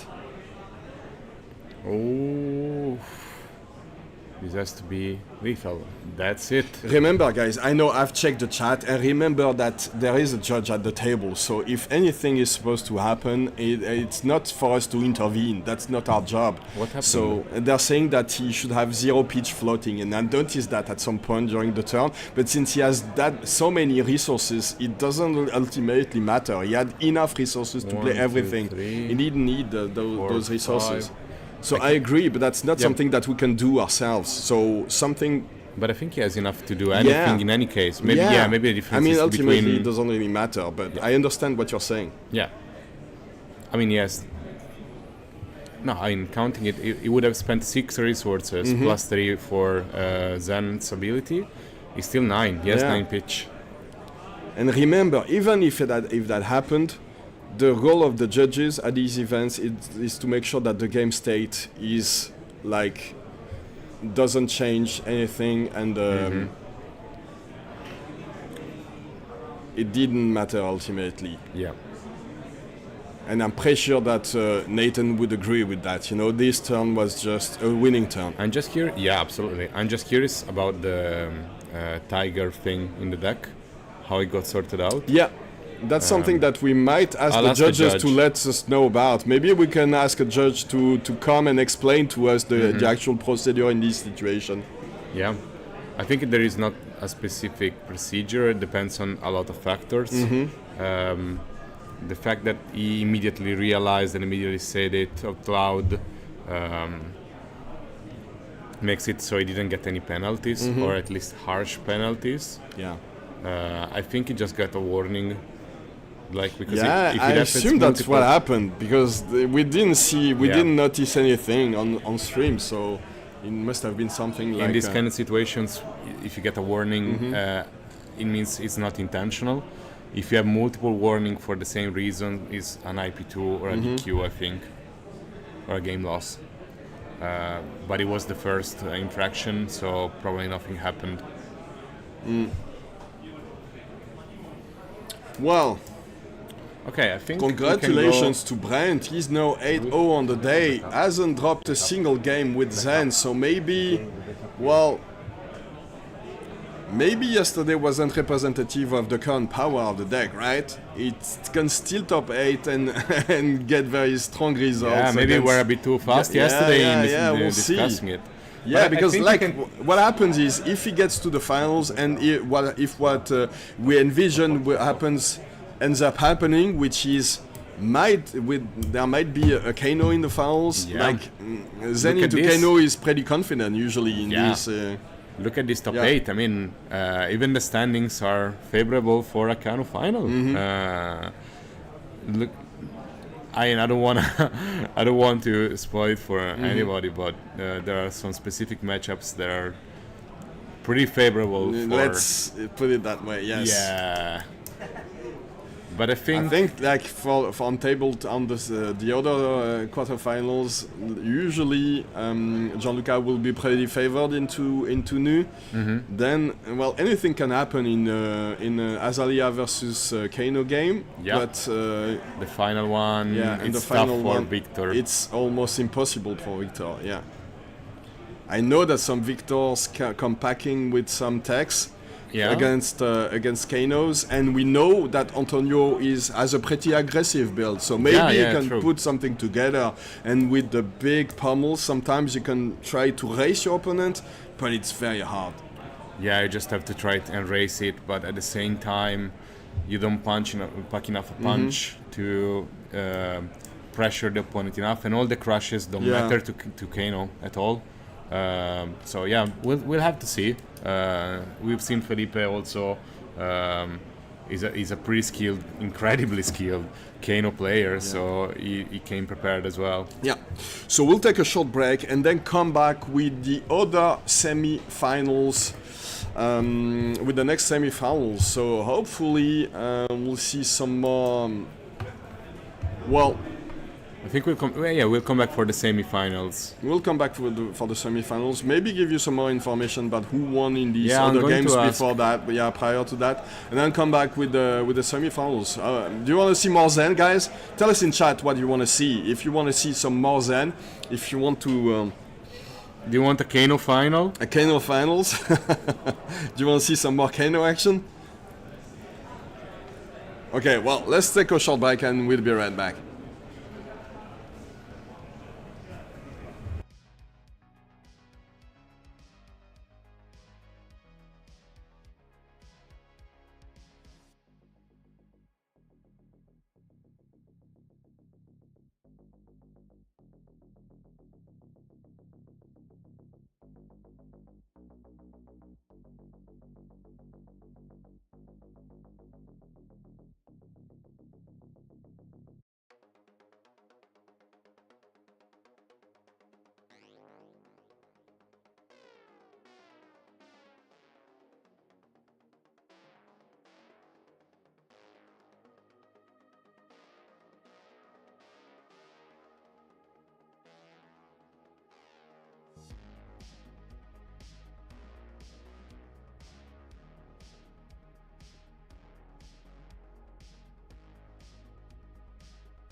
We are back guys, at ProQuest Plus Bologna on day 2 of the big battle Hardened. And there you go, you requested it.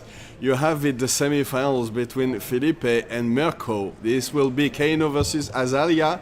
Both of these guys are not entirely confident in their in this matchup, so it is gonna be a nice one. It looks like it's pretty close. Felipe was telling me that it was 50-50 for him. Mirko told me that he was 5-1 versus Kayo on the weekend, so I guess he's feeling pretty good against all the Kayos. Just before we go into this game, I just wanted to remind you, please, guys, be civil in your discussions. You can disagree in chat, and that's fine. But the name calling, and I mean, I have 2 kids, so don't give me 50 other kids to take care of and to remind, just be nice to each other. It's okay to have animated discussions, to disagree strongly about points about the game. I love the passion, but stay nice to each other, please. All right, let's go to the table. We have switched things around a little bit. You won't see our faces during the game. Let us know if you want to see us, but I think you're gonna be. It's better to see the players that way. So above the logo of our sponsor Ultimate Guard, you'll see the players now. I'll close the door now so the players can't hear us, and we'll go on with that game. So Mirko Dolce on the right is the current reigning Italian champion, a very, very good player, and on the left Felipe Lima, who was top 8 contender at Pro Tour Los Angeles, so obviously one of the best players. I think he's in the top 50 ELO, obviously in worldwide. So very skilled player. I think these guys are ready to go.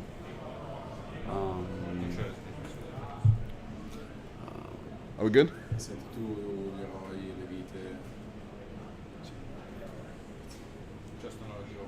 Hmm?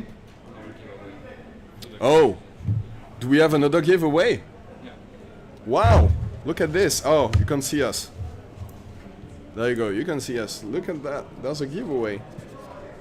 How are we supposed to do that? What do you want to do? You decide. We decide? So we have 4 deck boxes, the Boulder Return to Earth deck boxes to give away. So this is one giveaway. This is another one. So yeah, giveaway. that's 2 giveaways. You choose. You can choose. Okay, so I need to choose how to do this giveaway. Well, let's see. I know it's a difficult choice. No, it will just be. Well, we were talking about it earlier. Well, yeah, okay. How old is my lucky T-shirt? There you go. We talked about it earlier. I'm wearing my lucky T-shirt today. It's very old because I bought it when I was a teenager. It's still with me. It's full of holes, but it's very old. So if anyone can remember how old my lucky T-shirt is, they'll get one of those boxes. Actually, we'll give away 2 of these to 2 lucky winners. So you should all remember how old it is. We were talking about it with Andrea earlier today. If you were with us, you should remember it. Oh.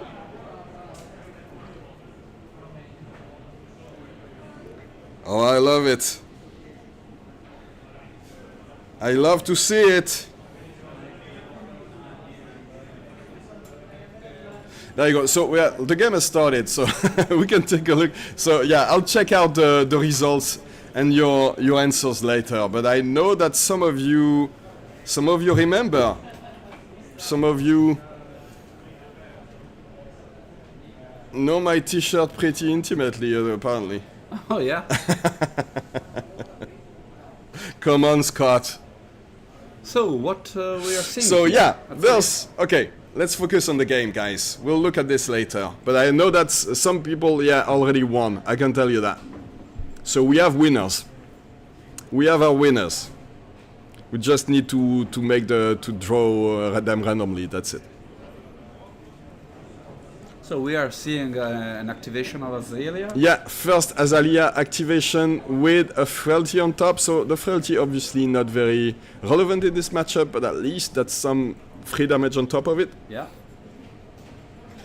Defending with the weakening. No, that's a prognosticate, Oh, but that's yeah, the so- same. I mean, when it defends, it's exactly the same card, right?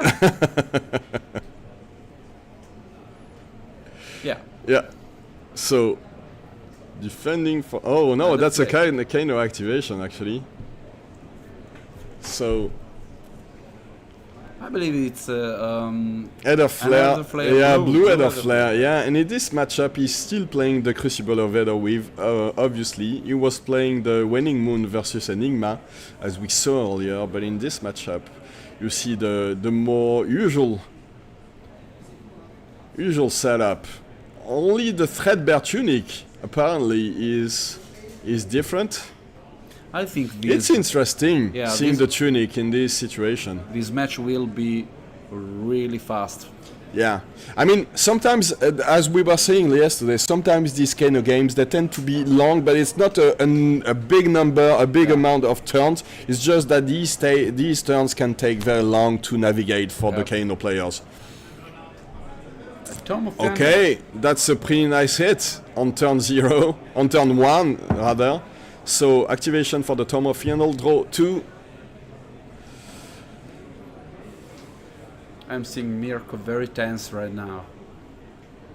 And Yeah, well, he told me, I was talking about it, nice hit, and Nice once again, potion the from energy the top. potion, very nice. Yeah, I was talking about it to Mirko, and he was saying that he was 5-1 on the weekend versus Kano, so he was feeling pretty confident. And then we were talking with Felipe about it, and I was like, yeah, well, Mirko is very confident, and Mirko told me, no, I'm not confident at all. So it might be...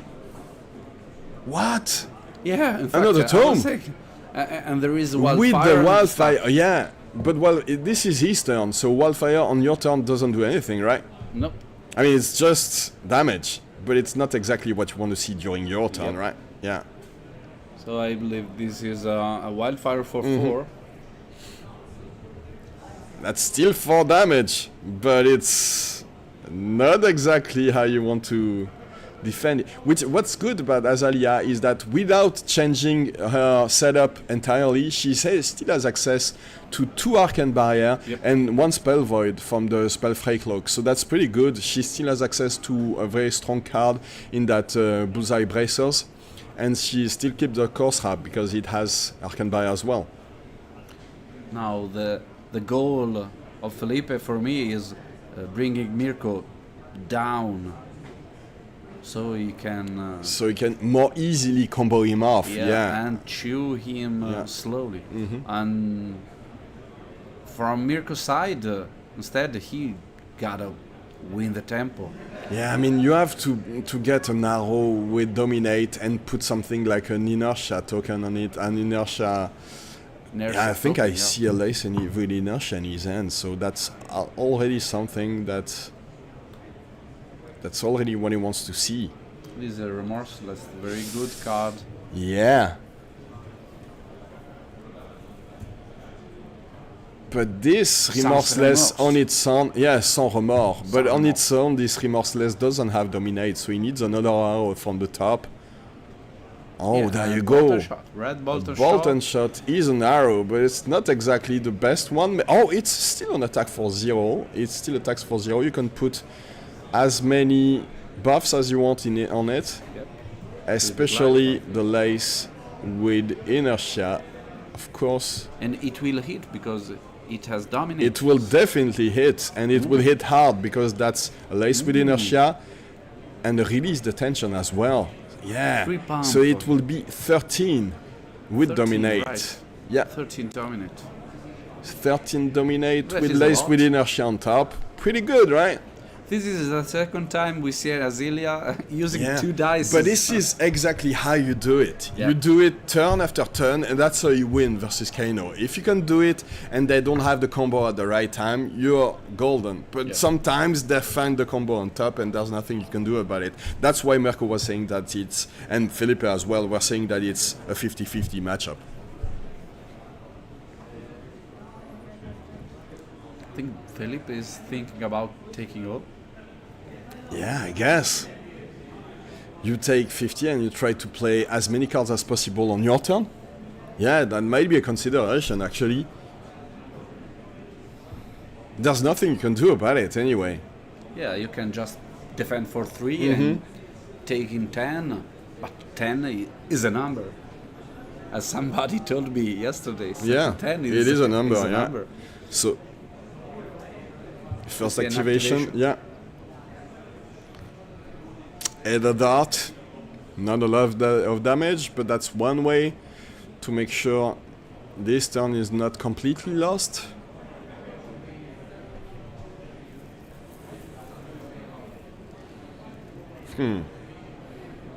Oh, there's against the ages. I think he had a pretty strong hand, so pretty good on Mirko to be able to make sure he can't really profit from it.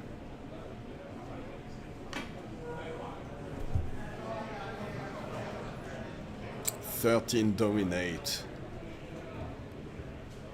Am I seeing things, or is that a white border Aelia and a white border Death Dealer? Yeah, Wow.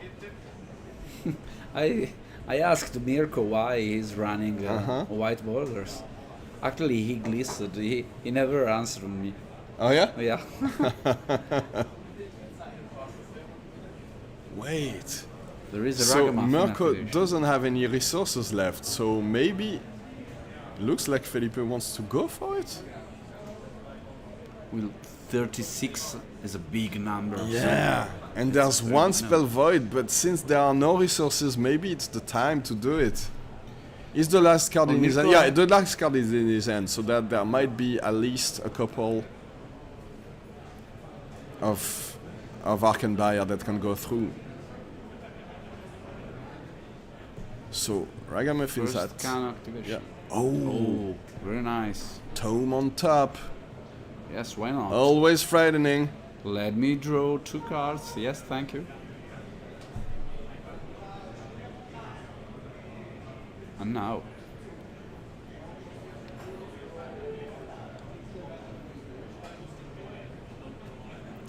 And another blue. no. He has lots of blues, as we saw earlier, so it always hits. Piranha. But he hits a blue. Yeah.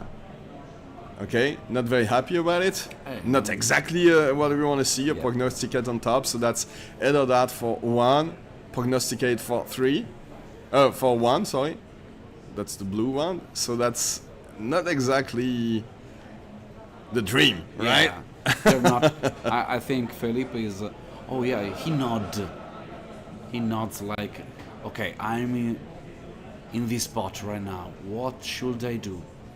I mean, he can still afford to activate Kano maybe once. In any case, it doesn't change anything because he can only defend with 1 card, so he can see what's on top of his He's deck. breaking energy potion. Wow. Okay. So another Kano activate. Oh, he's going for the Storm Strider's activation. Wow. Yes, I think he's trying to do as much as damage as he could. Yeah. Okay, so first, Elder Wildfire from the top. With the Metacarpus knot. Yeah, so that's 6.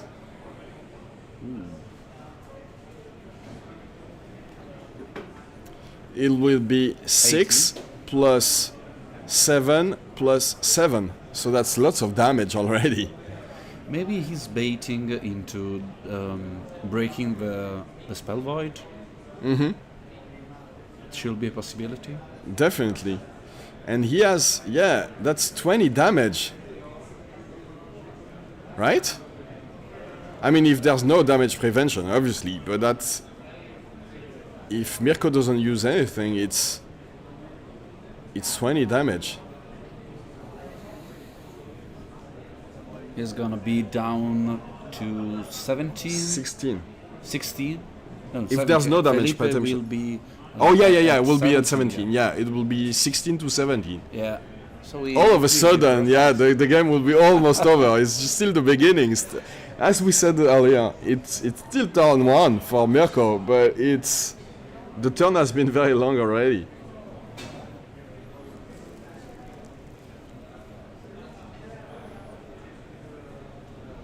still some things.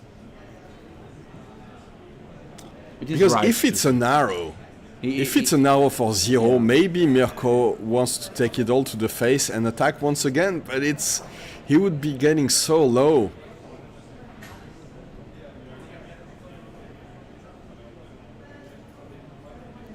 Just preventing one with the spell void would mean 5 into 6 into 6, so that's 17. Not that much actually. Is it good for me to think about a lot to what you are doing, to taking the damage or not taking, defending, preventing? It is fine. At this point of the day, you are really tired. You have a lot of stress and mental fatigue. Definitely. So it's fine. Take your time. That is why. It's untimed, so yeah. That is why top 8 is untimed. So Mirko grabbed the pen, so it looks like he wants to. Yeah. Yes. Wow. So Spell only void the spell one. void on that thing, and if my math is not too rusty, it will be 17. 5 plus 6 Five- plus 6, yeah. so it's 17. You're right. All You're right. a good mather. Wow. Do- I'm pretty sure chat is impressed So he's, at my math ability. he's just saying, okay, I'm doing to you 13 damage. What do you do? Then I'm doing 15 to you, 17 to you. Okay. Turn. This is the second turn, I believe. Yeah. Fantastic. This is actually Mirko's first attack. He had an attack on turn 0, but it was his first attack turn. So 17 to 19. Mm-hmm. That's how the game will change or will stay put. Now it's Felipe turn, and I think he cannot do anything otherwise other than drawing 4 cards Yeah. and pass the turn again. I think I just saw a knock the death whistle in Mirko's hand, so he will be able to. There is a knock. And there's a knock, and there's also another lace with inertia apparently. Oh, this is very threatening. He won't be able to dominate the sleep dart, but still, not having any hero power during your turn can be annoying. And it's not only during your turn; it's until the end of their next turn. If only Mirko could get dominate on that. I mean, he can still do it because he has a knock, so he can Yeah. just decide to put another sleep dart on top of his deck. Yeah. In any case, yeah. Okay, I think he will Snapdragon Scaler. That. Oh, he just wants to attack with it. Yeah, definitely. It's That's a a fine good. choice. Yeah. It's a very good choice. You need to block it. What do you do? You block it? Yes, I send it one more. Yeah, definitely. Very heads up play, but he won't be able to use the knock to get the surefire dominate on the next arrow. That's a bit sad. Lots of Brazilian flags in chat.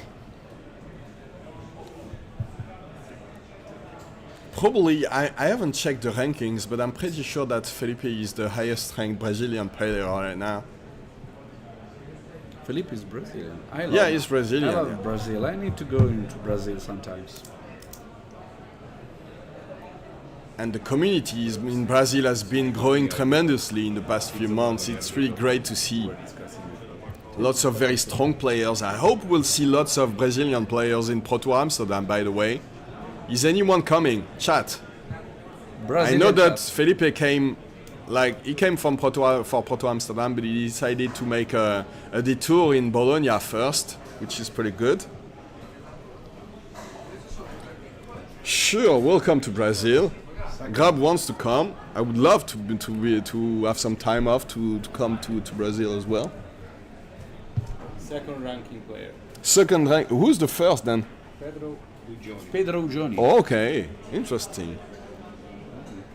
He's L rating overall. Okay, interesting. Okay, and look at all that damage. Wow. So that's Lace with Inertia, 11. with Premeditate, with the big infecting shot. So that's 11 damage. And he'll take it. Yeah, he'll take 2 of it.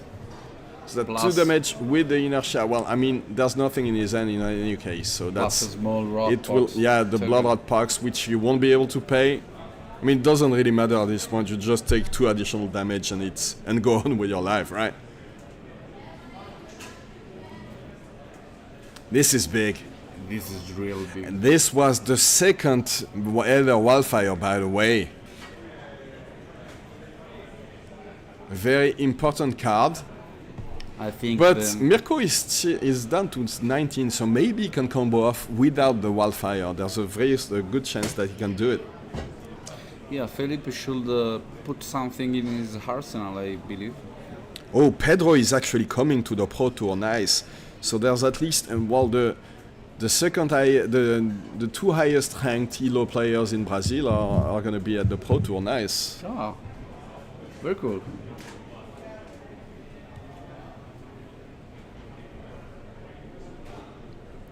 I see Brazil has the best food, Italy has the best food, and I'm French, so I'm laughing heartily at these pretentious statements in chat. It is true. You have to accept. This is me laughing in French at all of these statements, guy.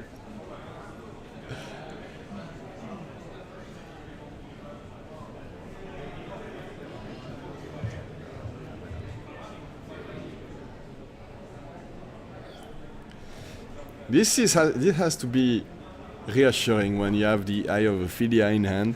You know that you can't get it on top of your deck in that situation, so that's really good. That must be your favorite card. It used to be my favorite card, but now Spirit of Irina was released, yes. and now it's my favorite card. But yeah, I mean, obviously Eye of Ophelia is one of my favorites.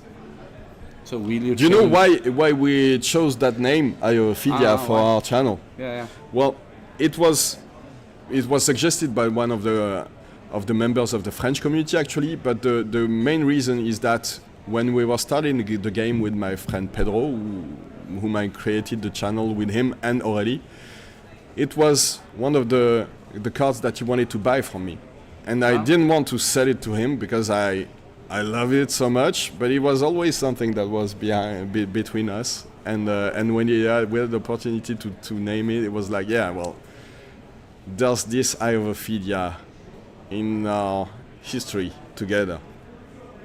but I must admit that in French is far way better than Eye of Ophelia. Love Ophelia. Yeah. That is cool. It sounds more poetic somehow. Very Yeah. much poetic. French food is all butter and wine. I need to show you some things, man.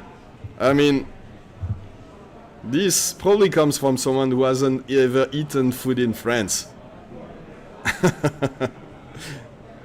In any case, butter in food is good. I'm not saying we'd never put butter in our food, but it's way more than that. It's mostly cheese. I agree. In the meantime, Cheese, wine, and in the meantime, look at Mirko going. Yeah. How many buffs does he have in hand? I think he has.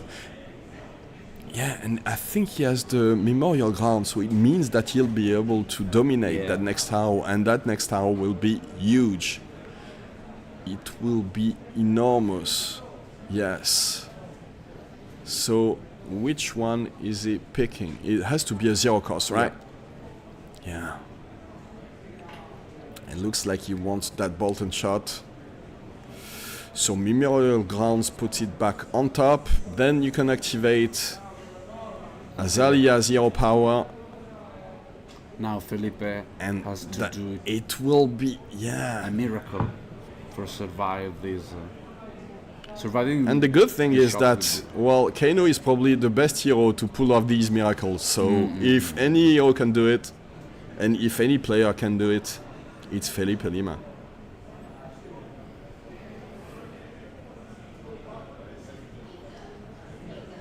Mirko is thinking about playing his 2 cards in hand. Mm-hmm. Yep, he plays. Okay. So It's 9. that's 13. 13 once 13 again. dominate. Yeah. 13 dominate. So he can go down to 1 actually, but there's 2 laced with Bloodrot on top of it, so he needs to keep 2 blues to pay for them if he doesn't want to die. Oh, the Eye of Ophidia is not blocking actually. So he wants to kill him now. He figures that the only way he wins is by killing him now, I guess. Or he just blocks with 1 card and keeps the other 2 to pay for the Bloodrot. And that might be enough. If the cards in hands are not blue, he cannot pitch them, so Yeah. he has to choose. He has so many blues though that... Well, he needs only 2 blues. He can just defend with the red one if he has a red one and pitch for with the 2 other blues. Can he do it? I read the signs of stress on Felipe. Yeah. Having a so tall arrow But remember, that is going for Mirko you. doesn't have any resources left. Yeah, So he's basically naked. yeah. And there's another flare on top, which means that... Oh! Other spindles. Okay. This is a lot of power, but this is expensive too, because Ether Spindle is 2, Ether Flare costs 1, and he doesn't have any energy potion in hand. On the board, sorry. So okay. This is another flare for 4. 3 plus 1 from the Crucible of Ether Weave. He can destroy Then? the... Oh, He can play this. And then see what's on top. And if he can find somehow a Blazing Ether, he's won, right? The Threadbare Tunic can be activated. So he just needs a Blazing Ether on the top 8 cards of his deck, actually. he can activate He can activate the Tunic now. He has 2 resources floating. So just needs the Blazing Ether to kill his opponent. Let's see. We'll see it on his face right away, right? There is a chance, definitely, Samed. Does he have it? Scratching his head. Don't make us wait that way, please, Felipe. Oh my god. The tension in any of these kind of games is intense. Felipe already know. He knows, yeah. If I mean, he would doesn't have he would it in- slam it on the arena right away if he had it, right? Yeah. I mean, that's what I would do. I'm sure you'd do the same. Obviously. Now I'm thinking about if he doesn't have it in the first 8 cards, because Yeah, I mean, there's a 8 pretty is good out. chance. I don't know how many cards he's seen, but there's only 1 that was gone. Yep. No, I There don't isn't. see it. I don't see it.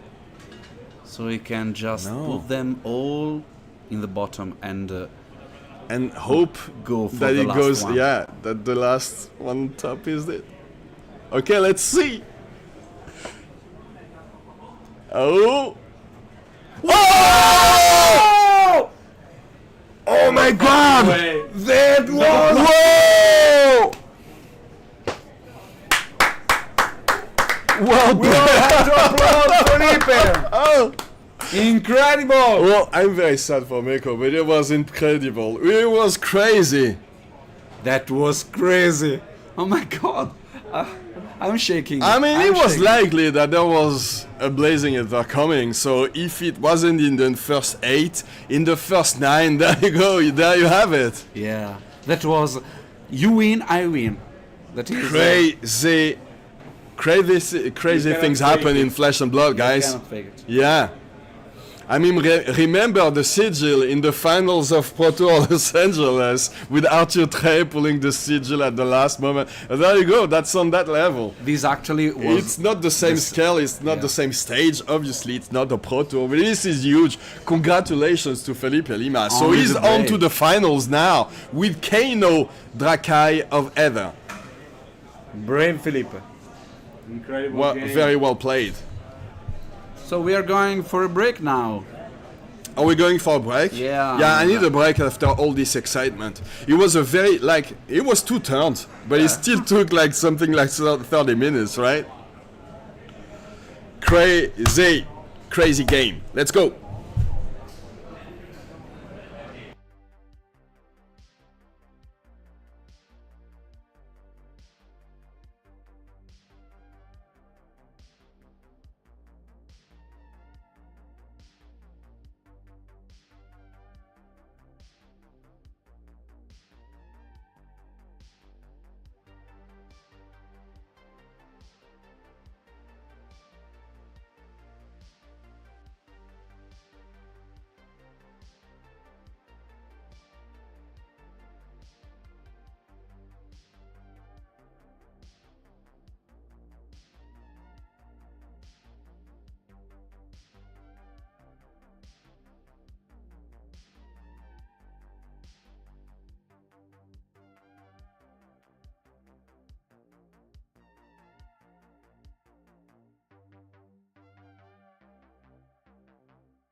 Hey guys, did you miss us? We are back live at ProQuest Plus Bologna. This is Romain and I'm joined by Andrea for the last game of the day. It's been a long one. What a day! Yeah, What a day! we finally reached the end of this grueling day. It was amazing. All the games were crazy. But this last semi-finals between Brent and Gianluca were very. I've been watching it closely. It was an intense game. Yeah, it was like every an hour and a half. Yeah, every time Brent had a very strong turn, there was something like that. This hands on me, like I mean, it was a dense blue mist that negated all the bonuses, the buffs from the Art of War and the Ancestral Harmony. And we've for seen example. Gianluca against Zen in the the first stream we had yesterday, and we've seen how he can pilot cleanly the matchup, but again, Brent showed up as like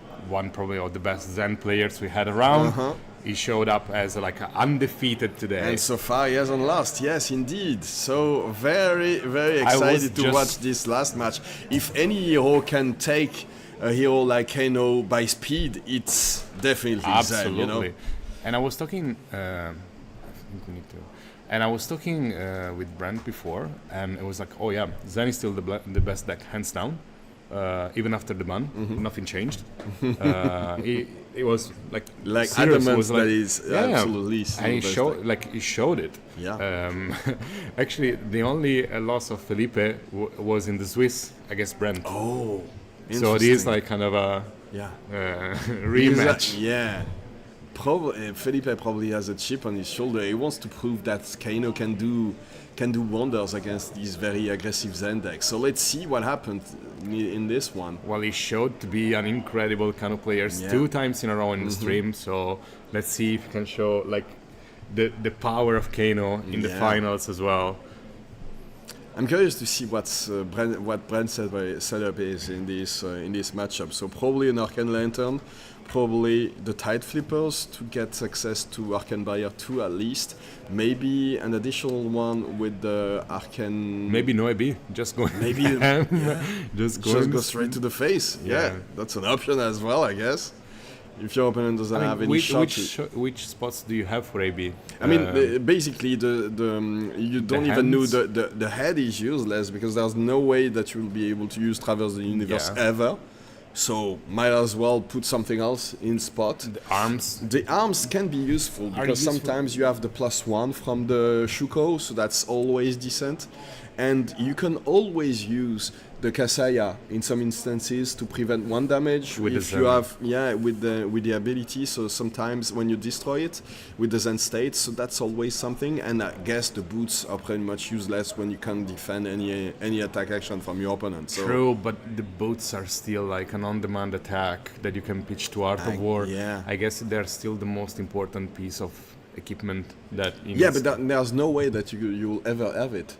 Because you need to block with you need to block with them. So maybe he's using the Battle One boots from the Run the Table set. But it gets banished though. You cannot pitch it to Art of War. It doesn't work it the creates same one in War. banish. Yeah, absolutely. Can just get it for the Tiger. So Oh, look at this setup. So this is the Mask of the Pouncing Lynx. I absolutely forgot, but I saw this during the Belgian Nationals in the finals. It was also a Kano versus Zen, and absolutely, these Zen players are playing the Mask of the Pouncing Lynx instead of playing the Traverse the Universe. You just go full aggro. Yeah, you go full aggro and you try to find a card like maybe Salt to Wound at the end of the combat chain just to... Oh, they started already. Wow, okay, really fast. Okay, let's go. Weather Quickening. Reveal. Oh, okay. So that's just... This was a fast start? Yeah. Just 2 damage.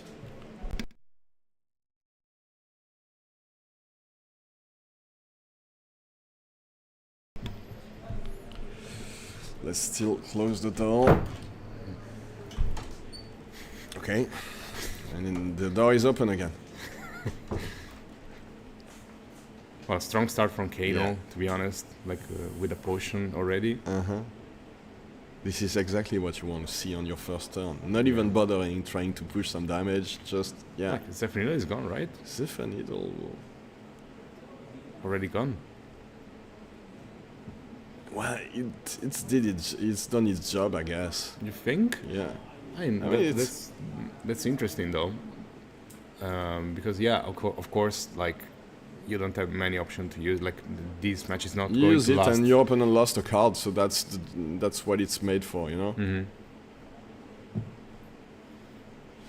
100 wins for 3. 3 go again for the 100 wins. I think.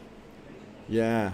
That's what I was about to say. Not much offensive power in this hand for Brand. So just chase the tail for 4. Not much Fully going on blocked. there. Yeah, fully blocked. I think he's very happy, just taking his time there and waiting for the perfect Maybe turn to another pop off. portion in hand. Yeah, he's still at 27. So I mean, a one card hand like this must mean he has something to develop the board. And yeah, again, the second energy potion.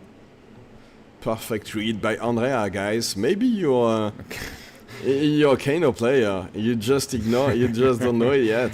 no, I could never do what these guys Felipe are did. doing. Oh, No, yeah. absolutely not. I couldn't. And yet, maybe the new ones are more Maybe. interesting. Yeah. And we see a descending gust wave. I'm Brand. pretty sure that I'll try to play Verdant. It seems like a much slower control Yeah, version. that's exactly what I want to do. I play it Yeah. slow. Yeah. It looks like such a cool deck. Okay, so Descendant Gust Wave. Oh, already Wait. activating it. I think it's a trigger. Oh yeah, not the trigger is on the activation. stack, and you don't need to. Yeah, you're not forced to do it yet. This is a hard decision at this point of the game already, I think. But the hand doesn't look much appealing. Yeah, to- it's not. No, it's not good enough, probably. Yeah, I think we're gonna see just 100 wins into a CNC, probably. Probably, yeah. Yeah. There you go. So this is gonna be 4 from the Bonds of Ancestry into 3 from the 100 wins, and then what do you do when a CNC is coming your way, Felipe? Yeah, I mean, he has full grip at the moment. Yeah, I think he's going, depending on what's in the arsenal, we don't know. He must be happy blocking it, fully blocking it. Yeah. And maybe finding already the third potion and being set up for a really spiky turn. It is very hard to talk so low and not being excited about what's going on, because at any point, and we've seen it twice already, Felipe can pop off and just do the most insane turn. So I'm very excited But about at that to point, see we what can he can scream do. probably because it's on the table. When everything is on the table, you'll hear us. In the meantime, we need to be very slow. Here is the 100 wins expected.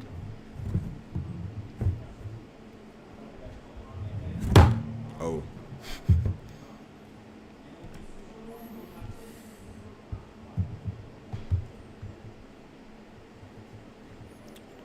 Felipe happy to take all this damage. No hits, no relevant damage coming through. I mean, he's still considering blocking that 100 win, it looks like, so he's not very happy about it. I He's mean, still a healthy he's already 22. yeah. But he knows that things can go sideways very fast. Oh yeah, absolutely. Yeah. In fact, he's going to block. Yeah, he's two blocking with a block, by the toe. way. Yeah. So he's taking one, and then That's a really interesting decision, though. I mean, you mean you're using a power card just block? the big question is Stacking Brent the ready potions. to go? Yeah, so he has to do it now. He knows that there's one less card in hand, so it's probably the right time to go with. I mean, we know that it's only a red card in his hand, so he's probably.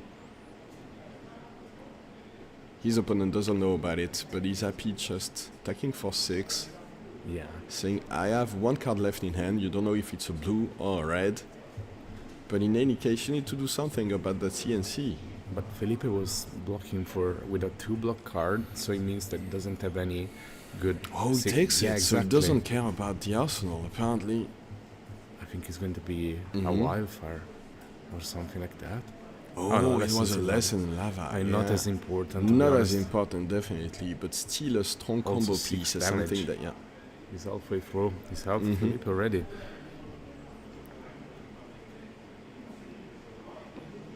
Down to 15. Okay. Crucible activation, yeah, and he's digging for the right combo pieces now. So how much damage is Brent ready to prevent there? Maybe if he has a very blue heavy hand, he can afford to give away one of them, but I don't think he'll want. No, he doesn't want to do that because he has the big Art of War turn coming. So maybe he takes it all to the face. Yeah, oh, it's the double Art of War you don't want oh my god. I don't know if you want to see it though. I mean, you cannot use the boots to create a tiger in hand. There is no transcending done already, so... Yeah, but if you do them one by one, you can find some more blues. I mean, like when you look at it this way, like that, when just the double Art of War hand does nothing, so you need to... Yeah, you need to define something. It's not a good hand, I think. So far, it's not a good hand, but they can transform into something crazy. So yeah, but if you let this spindle hit, you might get comboed in your turn. You know. I think the hand is in any other matchup it would be the craziest hand because it's a double Art of War with an ancestral harmony. It is absolutely crazy, and he has an attack action in hand to discard, to banish for the first Art of War. Probably we can imagine that he'll find another one with the two cards he'll hold. So it's absolutely insane, links. And the pouncing links as well. So it can be devastating for Felipe if he manages to put it together. Oh, he's preventing two with the first Art of War. Okay. I think I agree with this decision. I think so as well, but I you know me, we talked about it. I'm a very greedy player, so I want to... I probably... Maybe in these high-stakes matches you do it, but I would have tried to do the biggest turn possible and told my opponent, okay, if you kill me, you kill me, but I'm here for the show, you know? Yeah, but like these are high-stakes games. There is a PTI on the line. I know. The envelope, you know, the black envelope. You have to keep your head cool at this point, and still you can make the turn you were thinking about. Just less explosive. Still a decent turn, right? Less explosive. The problem is we need to see what's getting drawn. So I think he's asking if Felipe lets him resolve it, or if he wants to kill him now. Okay, banishing the tiger swipe. This is not something. Oh, this is not very good, actually. Yeah. What's in the arsenal, do you remember? I don't remember. Okay, so the harmony of the hunt is still a red one, so that's okay. It attacks for 4 and creates a tiger. No, that's decent, but it's not huge. Still has a breakpoint, so there's a potential mask of the pouncing links activation on it.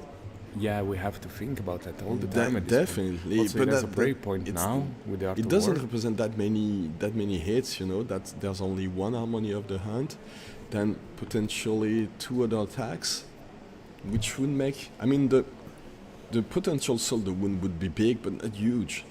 I don't even know if he plays Solder Wound. What do you play in this matchup if you don't play Solder Wound with the mask of the pouncing lungs?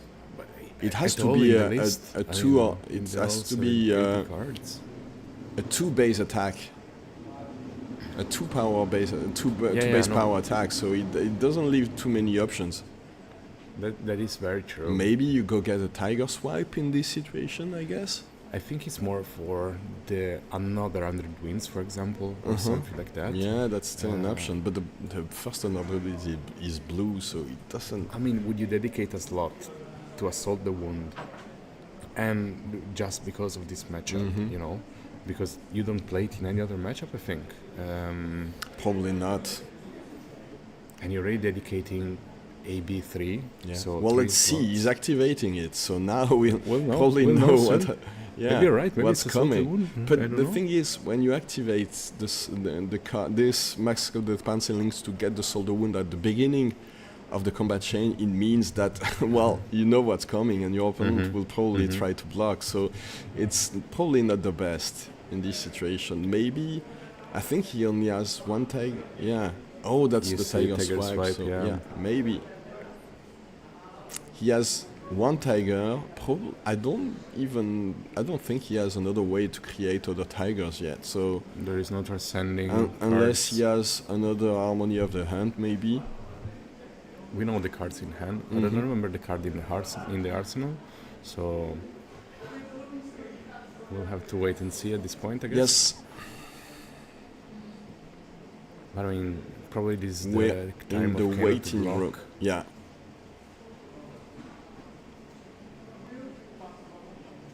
Preserving some life total. The mask is gone at this point.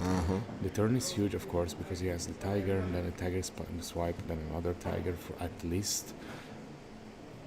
So this is just a tiger for 1. You take it for sure. It's a 1 plus 5. Plus 5. Plus another 1, of course, after this. Well, if it hits. If he hits, of course.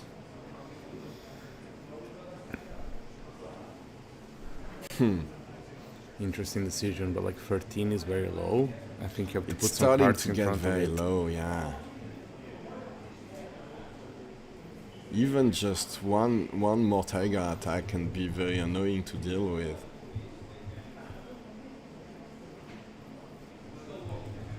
Yeah, Felipe These is guys are happy to very block. focused. 5, exactly 5 block. Let's see. Alright. Agreeing to tip the scale. So this is now another 100 wins. I mean 100 wins First for one 4. Yeah, this is for 4. Yeah. Oh. Oh, so Kindle just trying to get a card that blocks maybe, actually. I think he's going to get 4 Yeah. damage out of this. No, he got the card to block with it. Yeah, Oh, that's he the got the gaze gaze. gauge. So blocking 3. So he just use it to cycle through the deck and block this Art of War turn. I've seen the card in the arsenal.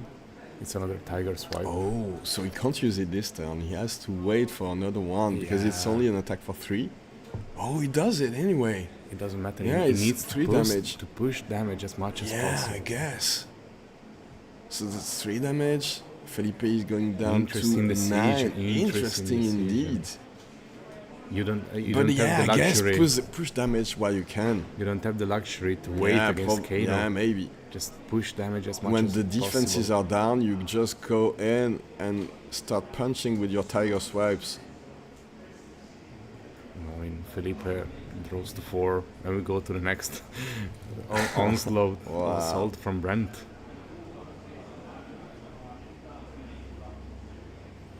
Yeah, I don't think Brent was very happy with what he drew from the Art of War. So, and considering that Felipe was happy blocking this one, maybe he should have kept the first one. Oh, so he's there.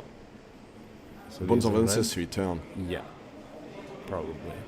Big question. So this is a red Descendant Gust Wave. There you go, attacking for 3.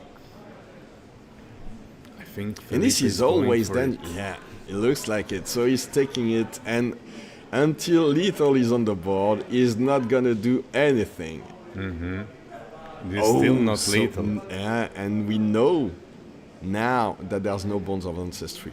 You either play it right away after the Descendant Ghost Wave, or he does nothing. Costs think 2 and attacks for 4 without go again, so it's useless basically. Oh, this one could be nice. It could be an attack for 5 to finish, but Yeah. there's no way that you can actually do it. It's No, this is the turn. This Yeah, is the I mean- turn. I think. you present This is lethal and you say kill me now or die, I guess. What do you do? No, yeah, he passes priority and says Interesting. Really good call. Yeah, by because he Brent.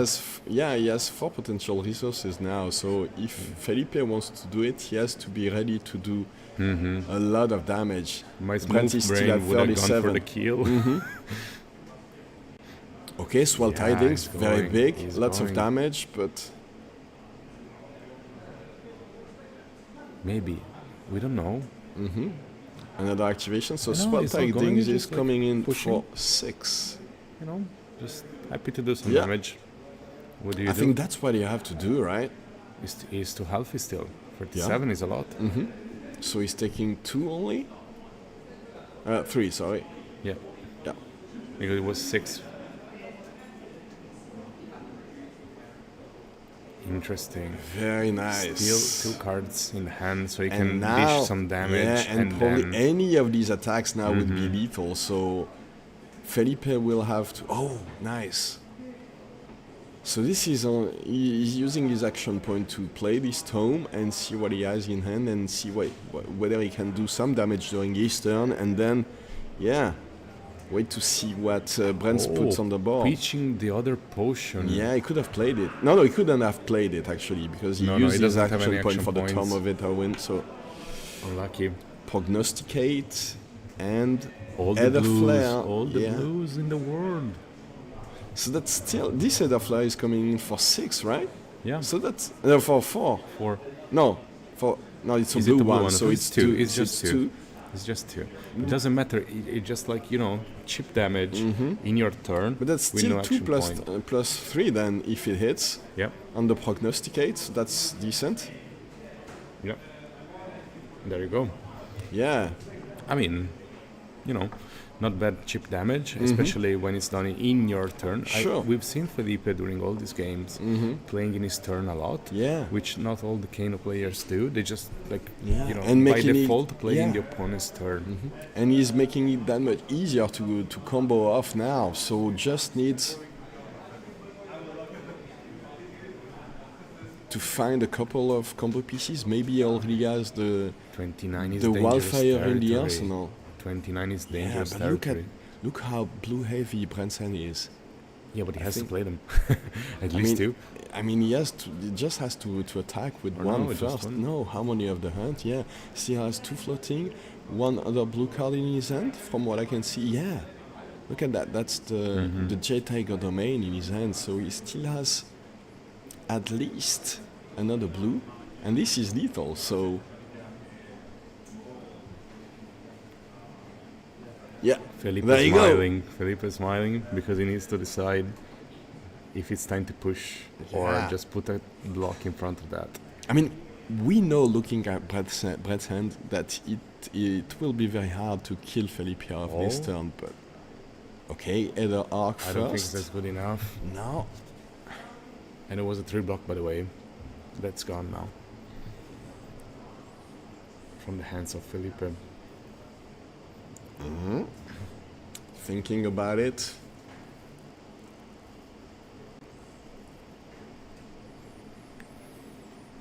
What mean, could you it's do? lethal. It's an important turn. You have to. He's going for it then. Oh, Ouch. Either that is nothing. Okay. Okay, so he just wanted to activate the Ragamuffin's hat, Kano resolving.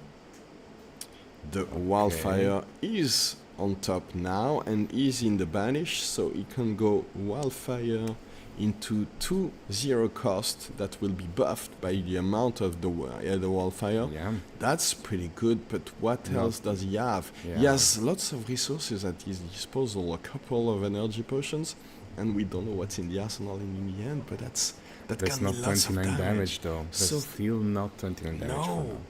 And Brandt has the resources to block the wildfire, not completely, but still enough to block. Yeah, enough to make sure that it's not that threatening. But Yeah. imagine if there's something like a second one. Still, I think he has 2 blues, or he has ways of blocking both. Yeah. So now, Felipe, if he has a blocking card in hand, he needs to decide if he wants to block that one. But if he does, it means that there's no chance that he can combo off now. He needs to find something like a tome off the top, but he hasn't seen any card from the top of his deck now, so it's a totally blind Kano. Are you digging for the tome now? You need something. Without the information, it's really hard to take a guess. But Felipe Yeah. has proven We're to as know. blind as that next Kano, I guess.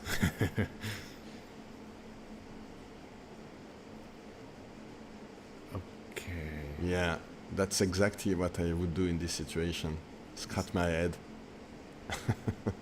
I mean, just now it would This is a Ponder token. Look at Felipe now. I mean, this is not enough damage at all at the moment on the board. At least it's +1 from one from wildfire, so +1 to everything. then the others are just 1 damage. That gets buffed by 1, so it's 4 damage total. I mean, it's 5, not 29. He needs another miracle. Yeah, I mean, he still has potential resource from the Threadbare Tunic. If he has something like a Blazing Ether and he's going for it. Yeah, I mean, you have to at this point. Okay, so 2 resources from the energy potion used. Ooh, okay. Another blue. No, another that's blue. Yeah. I think he needs to go. Oh, okay. Interesting. So that's 3 blues that will be buffed. How much damage? Do you go for the Metacarpus as well? I guess so. No, apparently not. So that's 5. Yeah. On this wildfire, he still has 2 resources left floating. And 1 no resources floating. I thought he would still have. Ah, no, because it's 2 from wildfire. Yeah. Still has 1 resource for the Threadbare Tunic, so if Blazing Ether is in the arsenal, so that's damage. only 2 damage. Yeah, that's rough. No. That's very rough. So that's 3. Yeah. With a Ponder. Does it really matter? Probably not. Do you prevent anything there?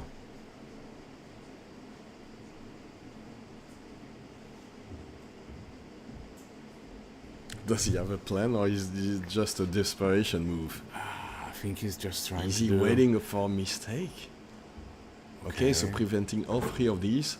I mean, Brent has no risk 3. at this point. No, he has it little on look board. yeah, so that's 3. The Tunic. Okay. Okay, what's there? What's there? No, The no, Aether? he doesn't have it. No, that's not enough.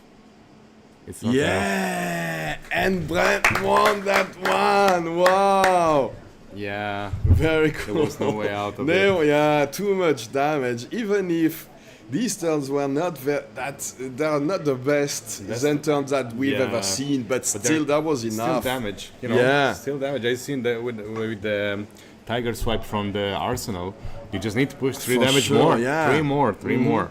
And in the end, you get there, and you just 1 card lethal, and then you have full grip to pitch to Airkin Barrier. And there you go. So Zen still unbeaten today. Well done, Brent. Yeah. Congratulations on your win for Perfect this streak. PQ Plus. Yeah, perfect streak today. And yeah, I mean, most players would tell you that Zen is still the best deck in the format. That's not what we saw yesterday, but still, Brent just proved that it's still has some power after the Bonds of Ancestry ban. So there you go. Brent van der Stey. I don't know if it's the right way to pronounce his name, but he's 10-0. 10-0. Impressive. I mean, probably going into Amsterdam, you still have to consider Zen the deck to beat at this point. I guess so, You still have to be prepared for it. Yeah, probably have to be prepared to beat Zen and Nu. And have a plan for both. Yeah, so these decks don't function on the same axis at all. It's very difficult to prepare for both. But yeah, you have to do it. Yeah, you have to do it. I have to tell you, if I had to pick once again, I would definitely pick Prism. That's a deck that seems to fit the bill actually. Yeah, Brent was telling me that Prism is like a deck that is hard to beat for him. He struggles, especially if piloted by a really competent player, which is like I would consider Prism the hardest deck to master, the highest ceiling. Maybe with Kano as well, but one of the most difficult. Yeah. But I mean, Kano, I think after a while you get the lines. You get into the head of a Kano player. Whereas Prism, of course, it's kind of the same, but it's still a very hard deck to pilot perfectly with all the lines you can have.